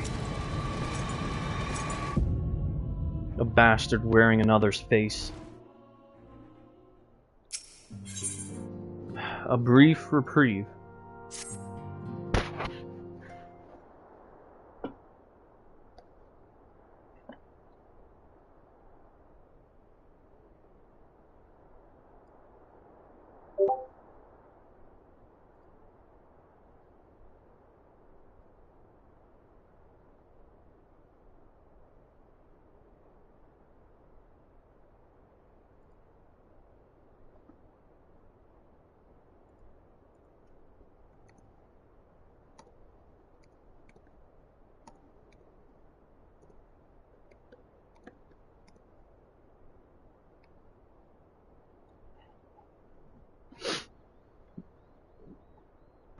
Mary, Luxarius, yours is a welcome face indeed in these troubled times. Though if you've come to inquire about our stricken brothers and sisters, I'm afraid I have naught to report. Coltonet and the others continue their tireless search for answers, and I too have done all in my power to assist them. Alas. My apologies for the intrusion. I was told Master Alphino had been brought here and wished to see if his condition had improved. There they are. Maxima! Well, they are trusted people. Master Lixarius, Mistress Mary, I have heard about the part you played in driving back the Empire's forces. Thank you. That you were able to stop them, if only for a short while, gives me hope. I realize how strange such words must sound coming from a Garlean's lips, but I speak them out of the love I bear for my homeland, because I wish to see an end to the bloodshed. That is why I chose to share all that I know with the Alliance. Though I will surely be branded a traitor, I am content to bear the ignominy. Ignominy. Blech. It will seem a small price to pay if it helps to prevent this conflict from escalating any further.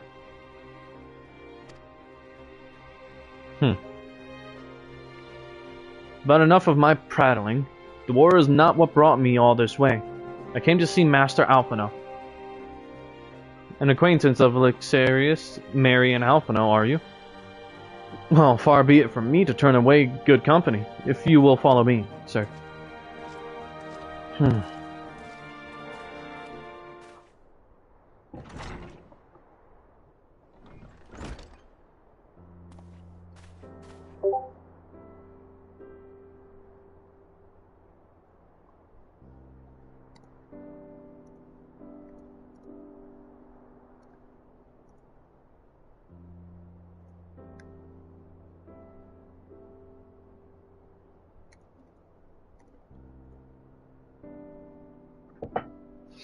When word reached me that Alphino had returned, it seemed only right that I visit him. Poor lad. Pains me to see him thus, but I take solace in the knowledge that he is safe and well cared for. He fought valiantly at the burn. The Populares could not have wished for a more committed ally. I know not how he came to be so afflicted, but I pray a cure will be found soon. On an unrelated note, you may be interested to know that I traveled here in the company of another acquaintance of yours. He awaits my return at North Silvertier, and I'm certain he will be glad to see you, assuming you can spare the time, that is.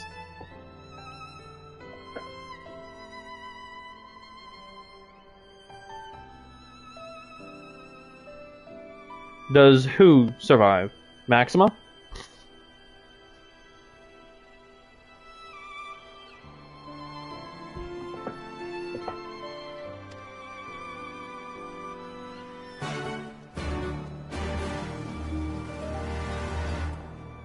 Yes, I believe he does.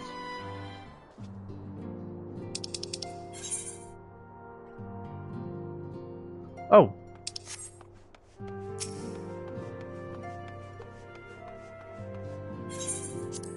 Relive past adventures.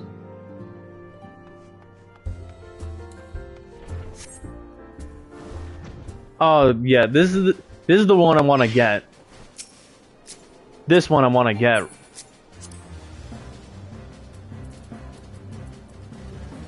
This is the mount I really want to get, because this one can house 8 people.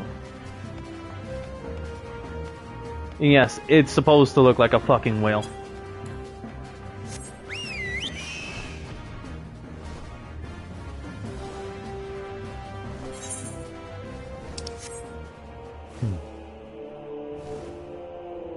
God damn indeed.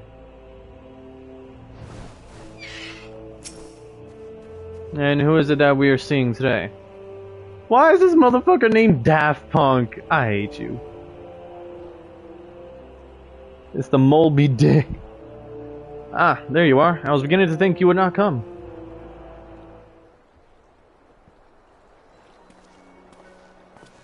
Hey, Sid! It sounds like you've been through the mill. You should have called me. Though I must confess, tracking down missing souls isn't exactly within my field of expertise.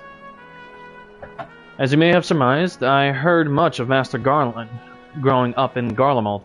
Indeed, he has long been a source of inspiration to me.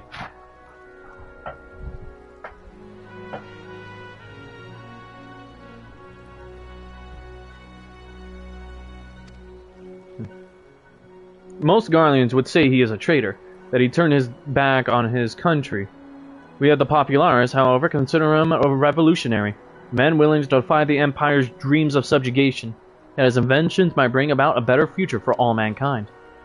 Please, revolutionary is a term best reserved for my work. I am but an Imperial defector who thought to aid another Imperial defector. Whatever Master Garland says, I am humbled to find myself in such distinguished company. Speaking of distinguished company, we heard from Raubon that you ran into an old friend in the Burns. Is it true? Gaia still lives? They were talking to Mary. Like most in the army, I never had the privilege of seeing the legatus without his mask. To think I walked halfway across the burn in the presence of the Black Wolf. And he claimed to have severed ties with the Empire to hunt Ashians, did he? Ashians. After his humbling at the Praetorium, one would think he'd have the good sense to stay dead. Should we meet again? I'll be sure to tell him so. Commander Aldine also spoke of the Alliance's meeting with the Emperor, though I still labor to believe what he told us. Did His Radiance really claim that Garlemald was founded by the Ascians? But that is madness. The very notion is absurd. Every fiber of my being rails against it, and yet I see there is no escaping the truth. From the very founding of my homeland, my brothers and sisters have laid down their lives in service to a lie. The Ascians must be stopped. To save my people. To save all peoples. For all the Empire's many crimes, even I did not suspect. Had I known, I would have left a lot sooner. But that is in the past. Here in the present, we must apply ourselves to the problem of how the Empire's ambitions may be thwarted. Not only in Eorzea, but in the Far East as well. The Ironworks will spare no effort to achieve that end. Sirius Wall was a good start, but we can do more. And we will. We'll show them what it means to achieve freedom through technology. Begging your pardons, I bear a message for Lixarius and the Warrior of Light. Commander Aldine requests your presence at Alliance headquarters in Alamigo. He will discuss matters of strategy at your earliest convenience. Ah yes, the inevitable messenger. I knew it wouldn't be long before duty called you away.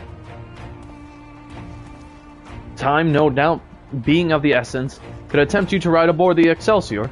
There's a faster way to Raubon's side. I will personally apologize to the commander for keeping him waiting. Haha.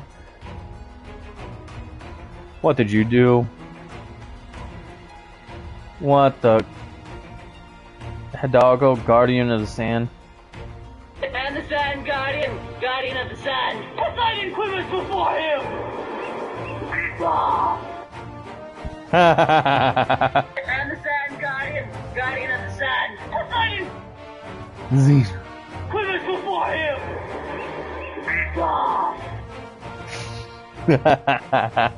Okay. Alright, you fucking moron. Why are you sending me this shit? Come on now, I'm in the middle of a war here. Jesus Christ.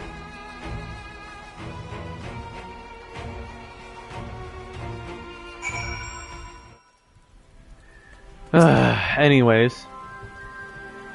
I swear, every time you board my airship, you seem to be barreling headlong into danger. And every time, you somehow contrive to emerge victorious. Which, of course, is an admirable skill. But no one is invincible, Mary. Be serious. Not even you. So please, take care of yourself out there. I pray you remain safe on the front lines. Though ill-equipped to join the fray, I shall do all I can to assist from headquarters. My colleagues and I have been tasked with evacuating casualties by air.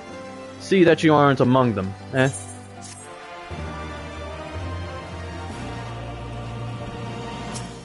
Here we go. A requiem for heroes. Commander Aldine is waiting, sir. It would be best if we proceeded to Alliance headquarters at once.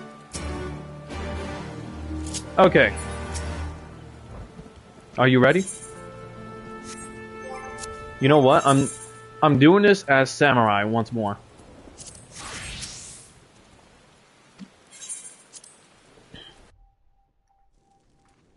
Alright.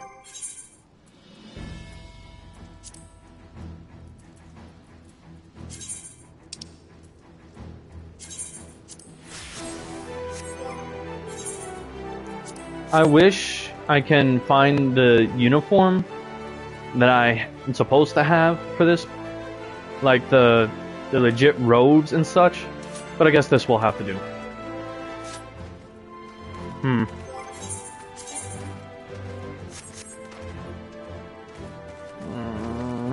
I guess there's no other way around it.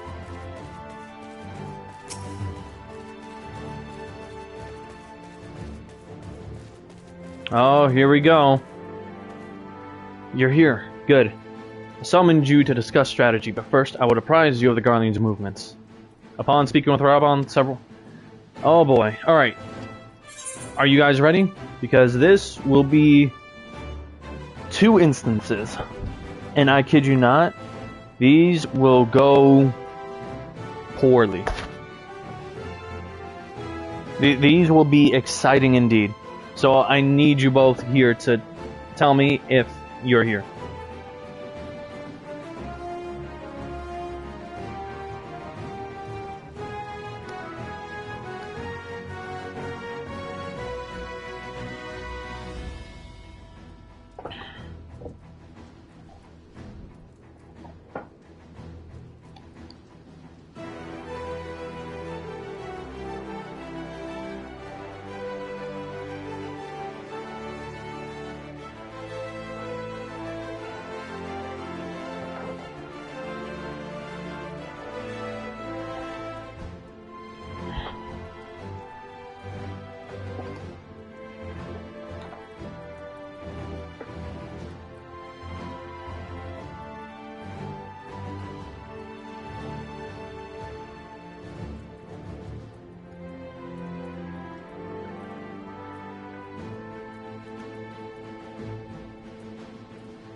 Jesus Christ.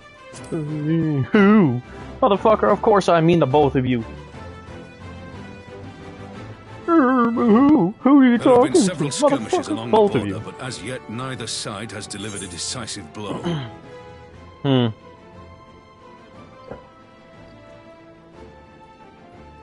We had long assumed that the Garleans would overwhelm us in a straight fight, but we seem to be gaining ground, albeit slowly.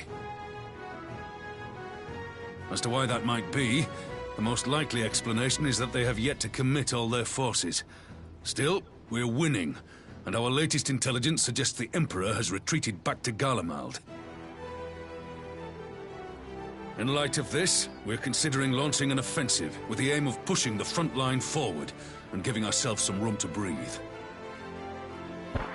Give the word and I'll pop a king is crazy.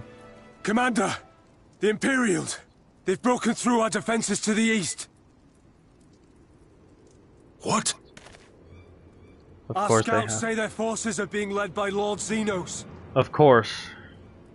Lord Heian and Commander Hext have taken their troops to provide support, but we don't know how long they can hold out. So, they've been biding their time, waiting for his arrival, have they? Very well. Send word to our allies, requesting reinforcements for the front line.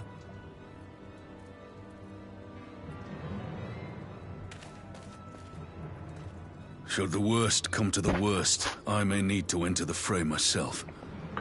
But what of you? Do you still have the strength to fight? Obviously. You need only say the word.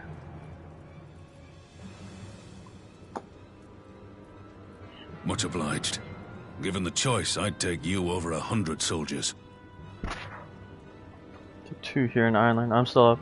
I'm glad you are. Oh, shit. Why won't they open?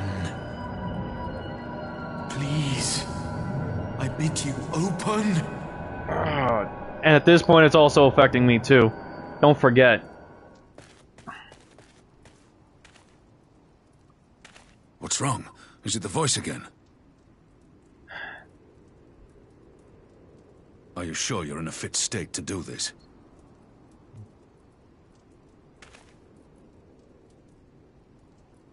May Ralga grant us strength. Give him hell, lad. I, for my part, will defend this place to my dying breath.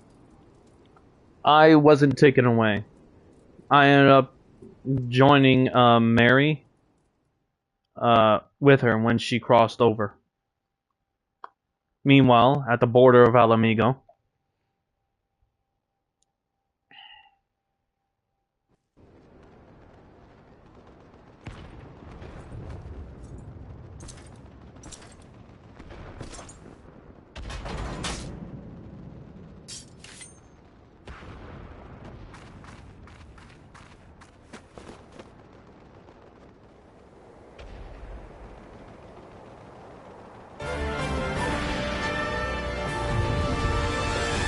here we go.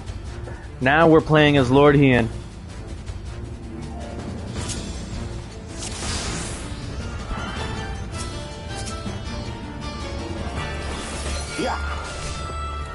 Ready?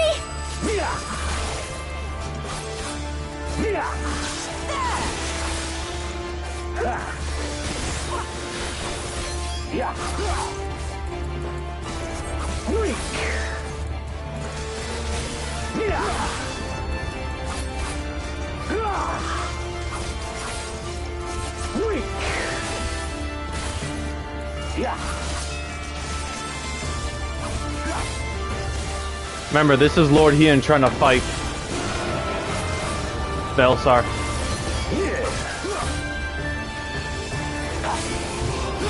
This one's for you, Ida.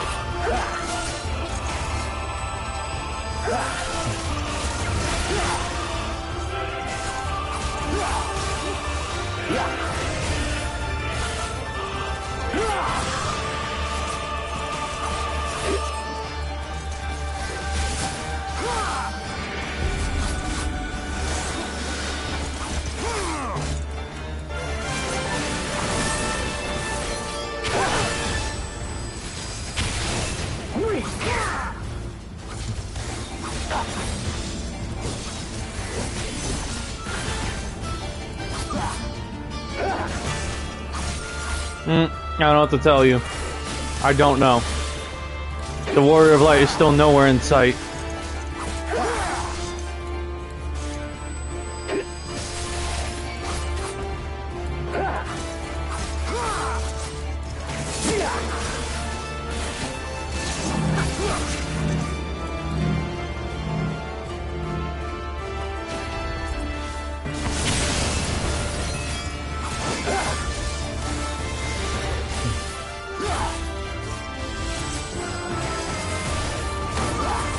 Oh yeah. Oh.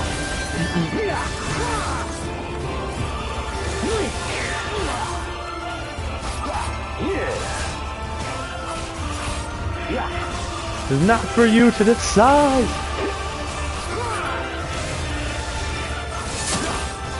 Ah, shit. Ah. Shit. Uh-oh. Oh, the depths of your folly. Shit. Here it comes. No, please.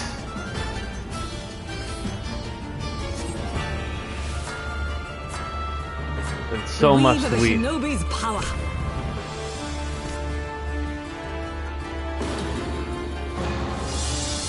The art of my forebears.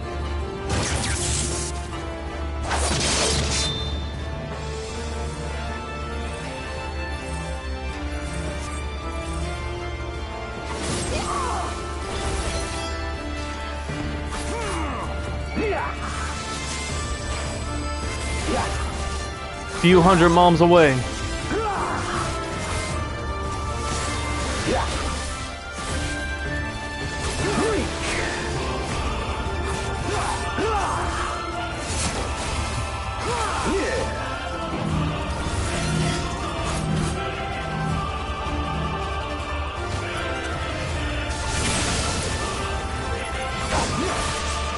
Yeah, technically.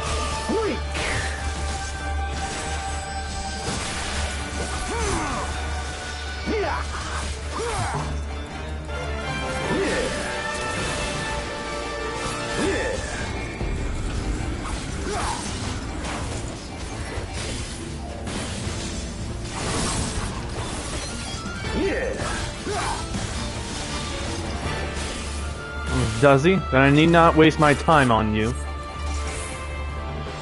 There we go.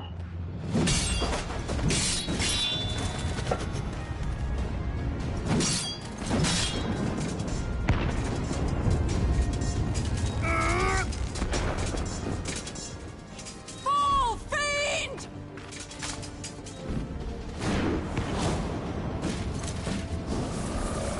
Oh. Shit.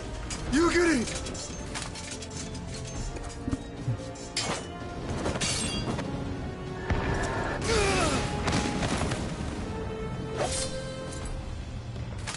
Damn you! Ooh. Just like in the trailers, here we go.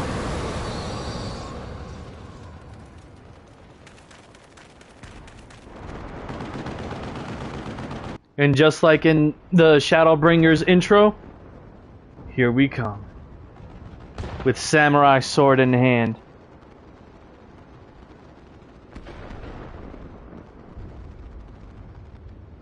Magic. With a Garlean body. That's hardly fair.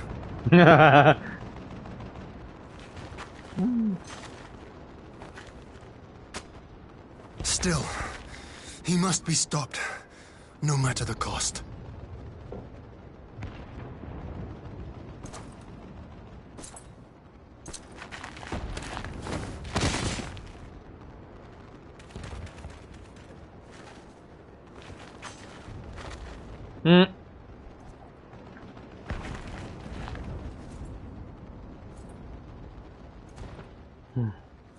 Ah, bringer of light. It has been too long. Of course you would. Not unless I decide to first. No words to mark our reunion? So be it. Equilibrium must be restored, and only your death will redress the balance.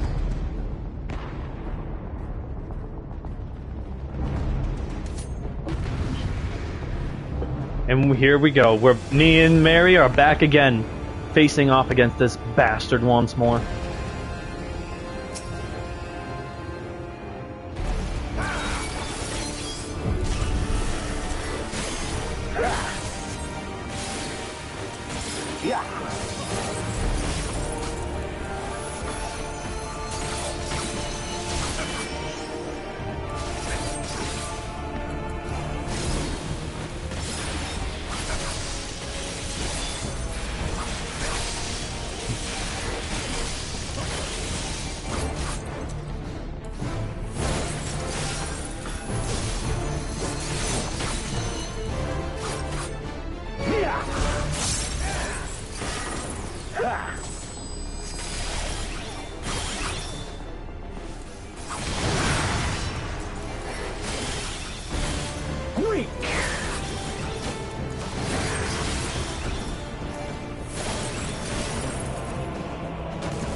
Oh, shoot. Ah.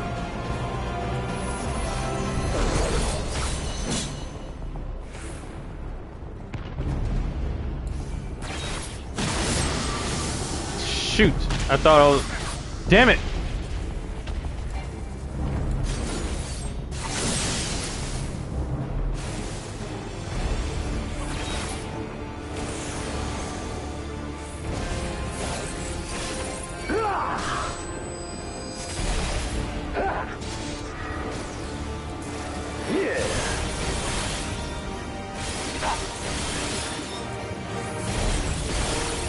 Flood of darkness.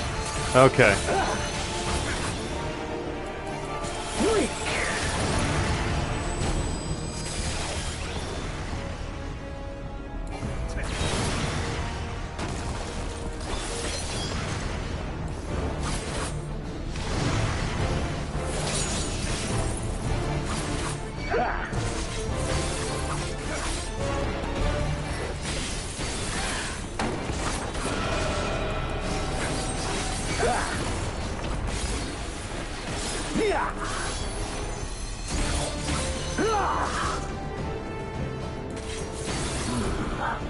I see.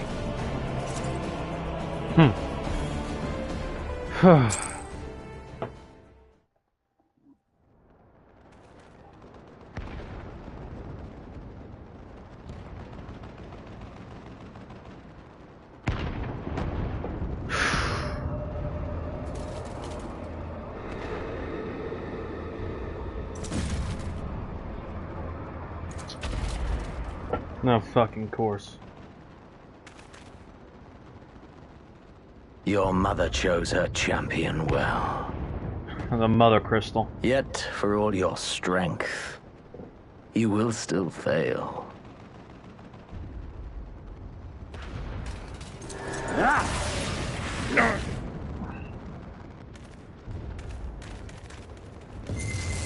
Oh, shit. I beseech you. Not now.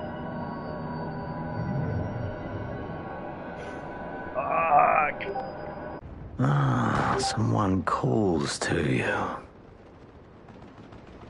Even they notice? Alas. Not now.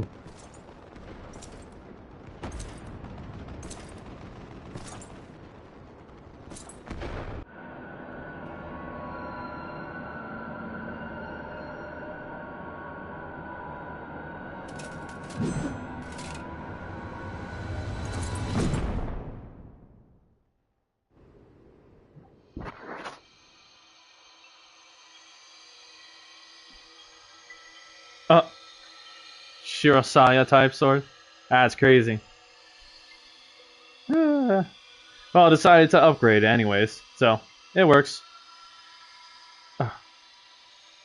Now we see clearly. At last, I found you. Huh? And here we go. Our first look at he, the one who summons us. Please, there's no cause for alarm. We didn't know that yet. Though, I confess, this is not where I had intended to meet. Oh, you don't even know. Funny enough, we never knew. The place of our meeting is of no consequence, like the war you wage. Win or lose, the path you walk leads only to oblivion. Notice the multiple circles around the stage. I have need of your strength. They are the 13 reflections and the source. You have to send me back now.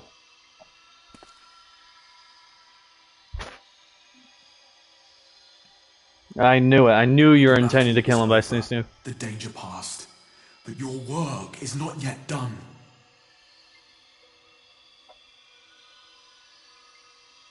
Go to the Crystal Tower. I have left something for you near its base. will serve as a beacon of sorts. One which I pray will help you on your journey. You say he will survive? All you need do is find it. I will take care of the rest. Okay, you say he will survive. The only thing that I see him surviving and coming back as is a father. With 2 wives to count for. And I do not like that because you're trying to intermingle with my world again. Soon, we will throw wide the gates. Oh, I don't know. Was and the path to the first will be yours to walk at last. Oh, I don't know. Was soothing Ruby not enough?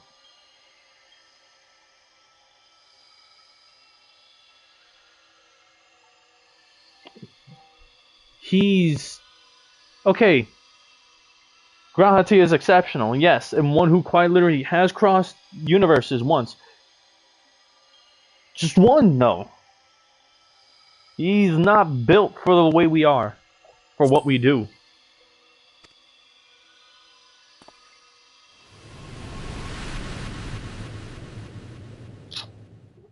I don't even know why you're trying to constantly talk about this when I'm trying to show you something important. Like, you deviate from the conversation all the way to something else when I'm showing you this. Oh, hey.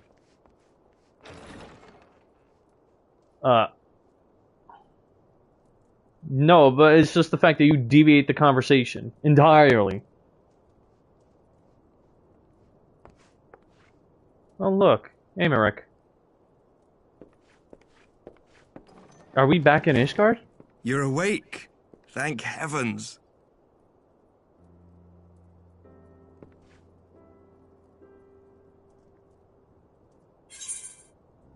Where is Xenos?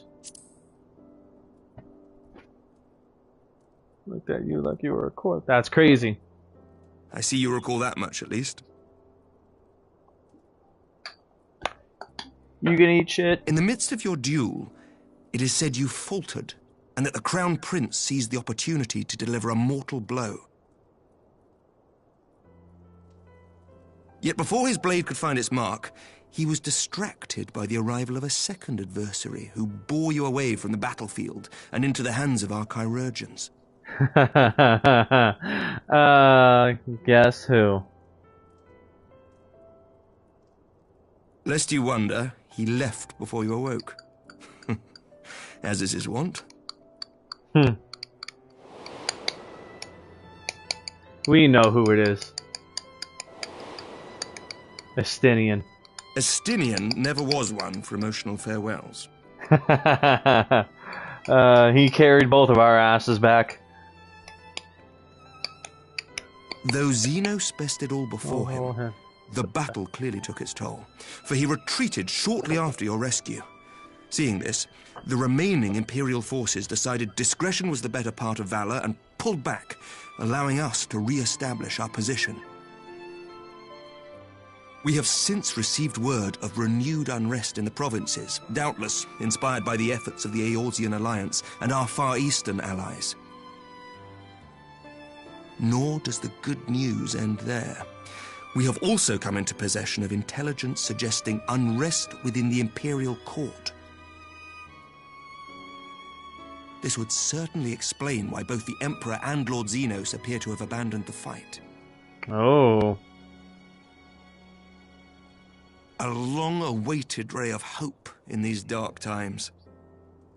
Hopefully they stay that way.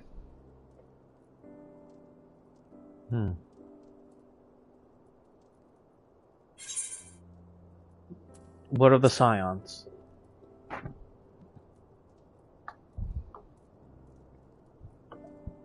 Yet to awake, I'm afraid.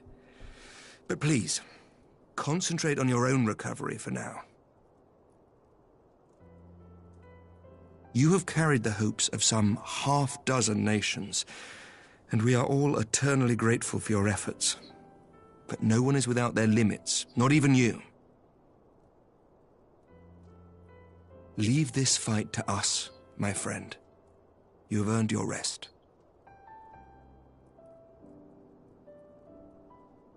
But before I forget, I was asked to deliver a message as soon as you awoke. A reminder that you are not alone, though many of your allies have fallen. When you are well and rested, you are to return home, where friends will be waiting for you.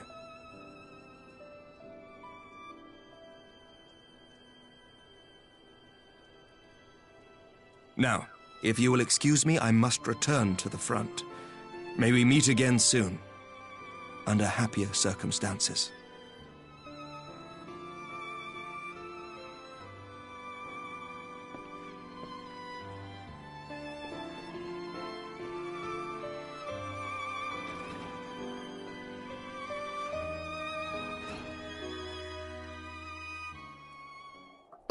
There we go.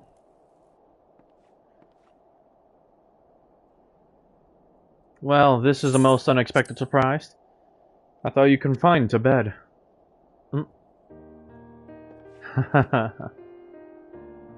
Well, now they addressed Mary. Meanwhile, I'm still in bed. When I heard that you had collapsed on the field of battle, I confess I feared the worst. But with you standing here before me, I see now that the reports of your defeat were greatly exaggerated. Thank the Fury. Oh my gosh.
Yeah, I'm good.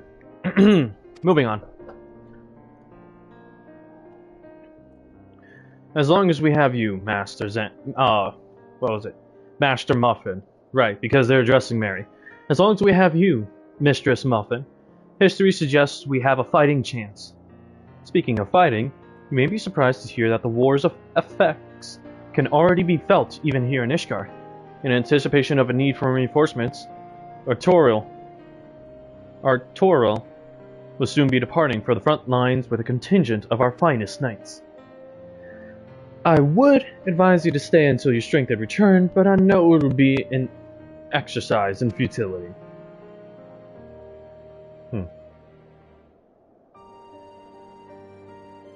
Indeed, I suspect you have already decided on your next destination. Dark days lie ahead, of that I have no doubt, but the light of hope shall ever guide our steps so long as we have the will to press onward. And press onward we must.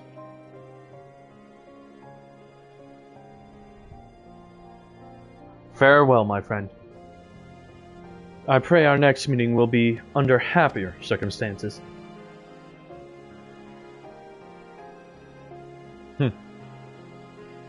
And this is the guy who housed Mary and Alphino while they were fugitives, technically.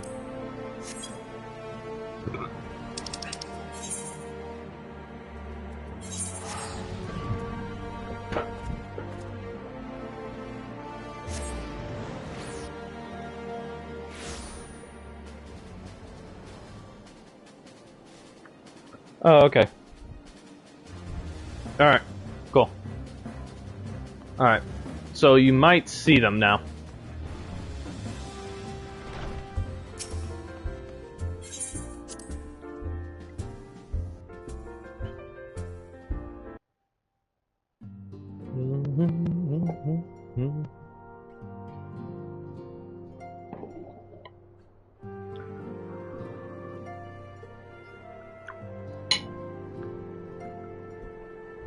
Please, voice acting. Please, oh please, voice acting.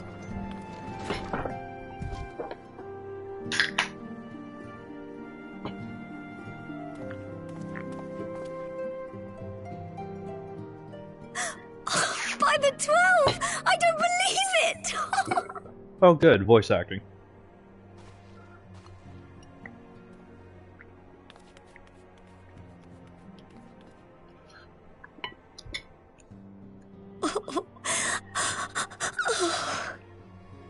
Oh. I rushed back as soon as I could. I swear, my heart nearly stopped when I heard you'd collapse like the others. What in heaven's name is going on?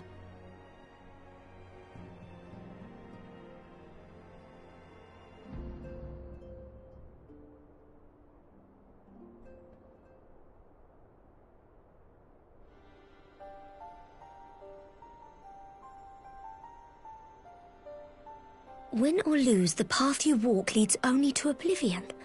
Oh, well, that's helpful. And what else did he say? The better path leads to him?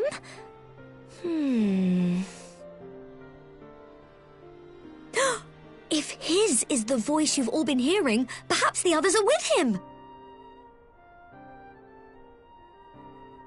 Sir Emmerich said the fighting had reached a stalemate, didn't he?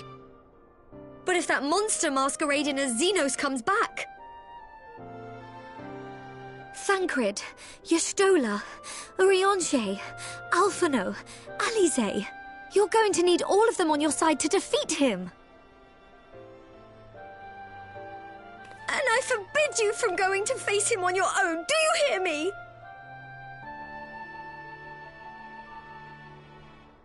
So if you must leave, go and find the others. Bring them home. Aww. Not the cutthroat haggler today, Jin. That's not who she is right now. She's almost like the mother of the Scions currently.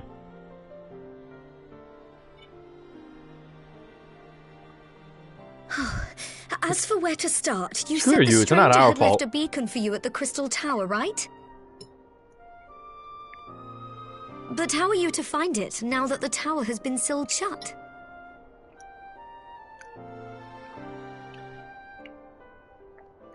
There has to be a way.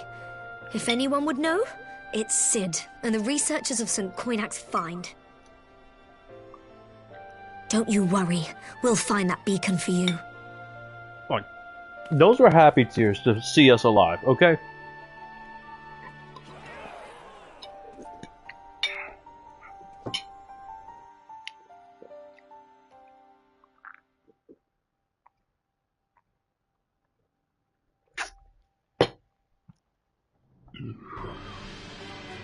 Meanwhile, in the Imperial Palace...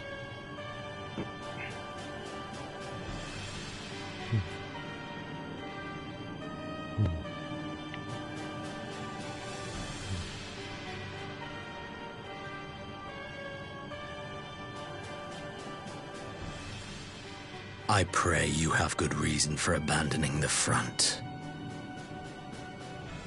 How could I remain there while the rumor that my son is possessed by a demon spreads like a sickness here at home? I will not be made to fight for the throne a second time. But what of you? Did you not tell me you would destroy Eorzea's champion with the ease that one might swat a fly?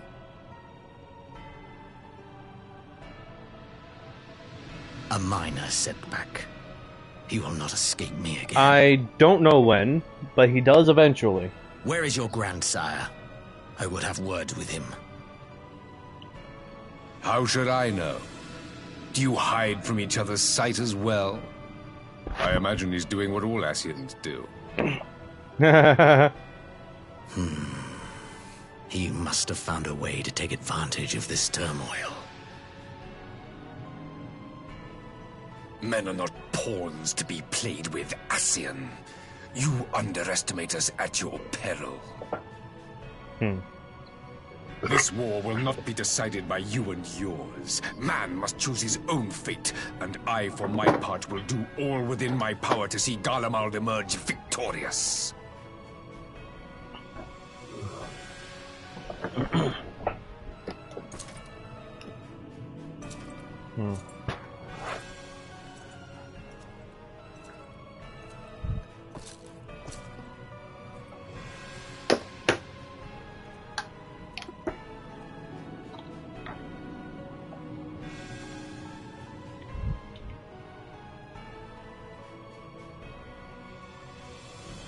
Pray forgive the intrusion, Your Radiance, but the requested preparations are now complete. We stand ready to begin production of Black Rose upon your order.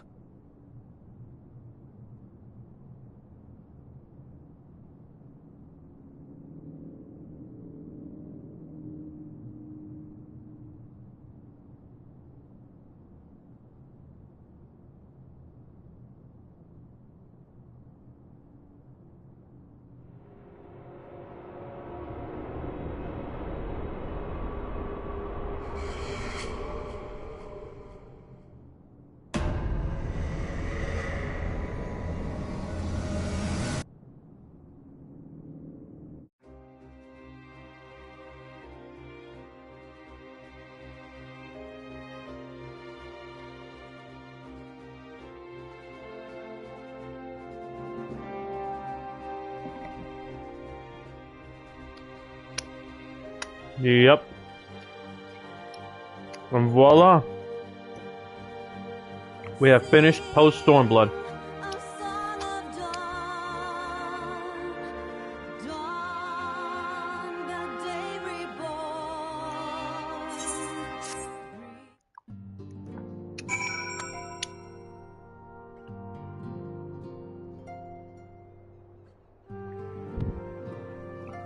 And before that, I knew you'd be alright. And to celebrate your return, I made you this. Brand new traveling outfit. I do hope it fits.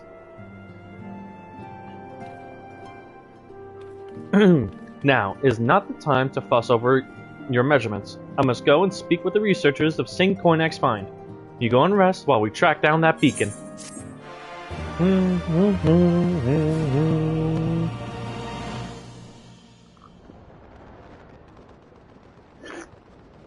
It's not finished yet.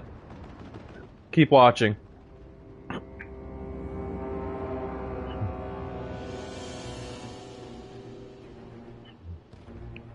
Huh.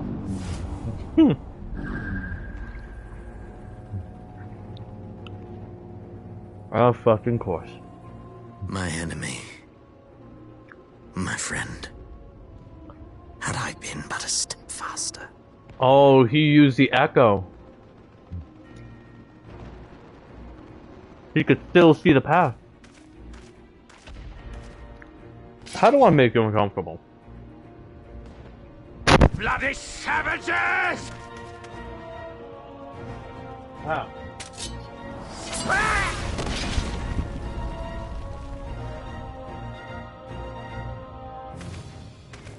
Bruh. A pity your hunt leads you elsewhere.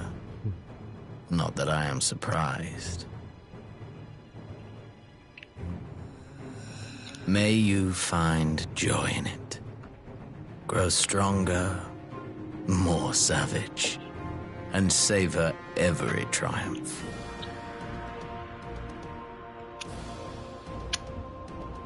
In the meantime, I will reclaim that which is rightfully mine.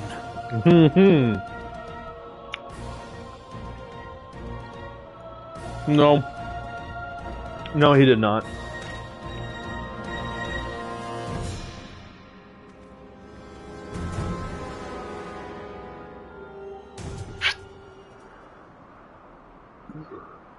He just wants his body back.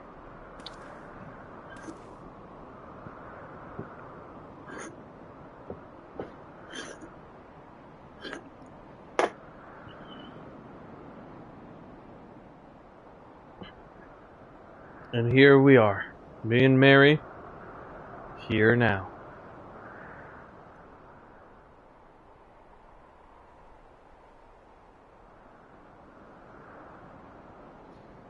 Oh, if he was a step faster, he would have came and taken his body back. In the midst of a requiem for heroes, a voice rings out across time and space. In fields of tranquil light, sow you seeds of darkness.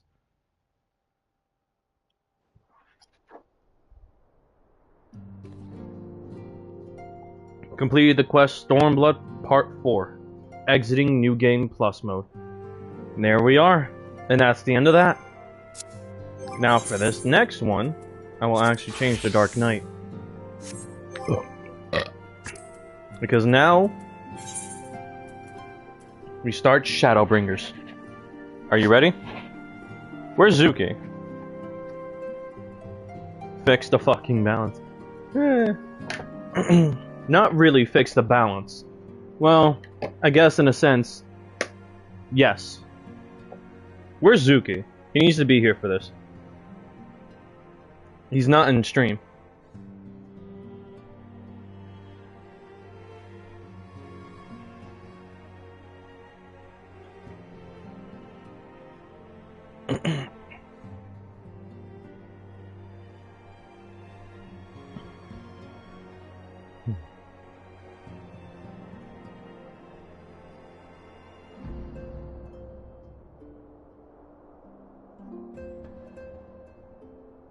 Are you ready to die, Jin? No, he did not. No, he does not. He would never. He would never ask you to teach him how to curse.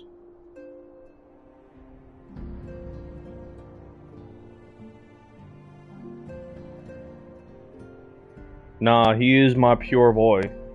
You do not joke about that.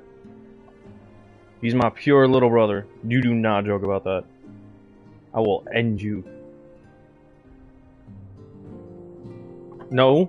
No, I know he would not.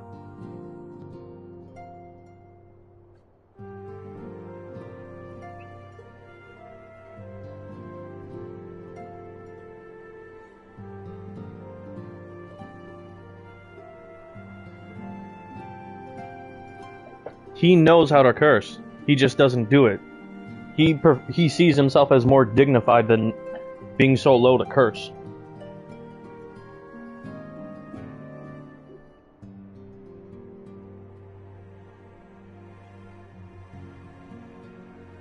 If you're gonna keep talking nonsense, get the fuck off my stream.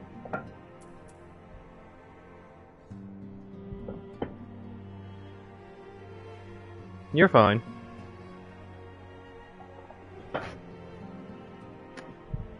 I'm a bit more dignified than you.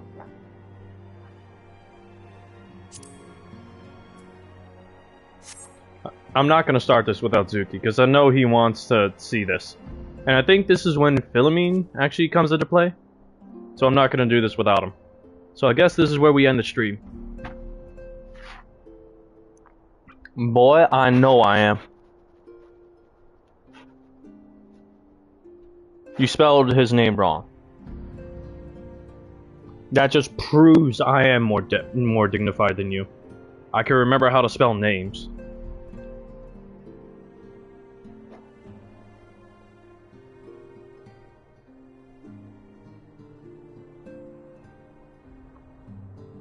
In any case, we're ending the stream for now. So, talk to you on the flip side. Oh wow, nearly 7 hours. This one's going up there. And if anything, it's best if I end it now. So even the first word out your mouth is no, the first word out of my mouth is you wretched dark emo bitch. I wish. But I don't see him anymore. So. Yay. Same thing, no it is not. If anything, I call him a pretentious bastard.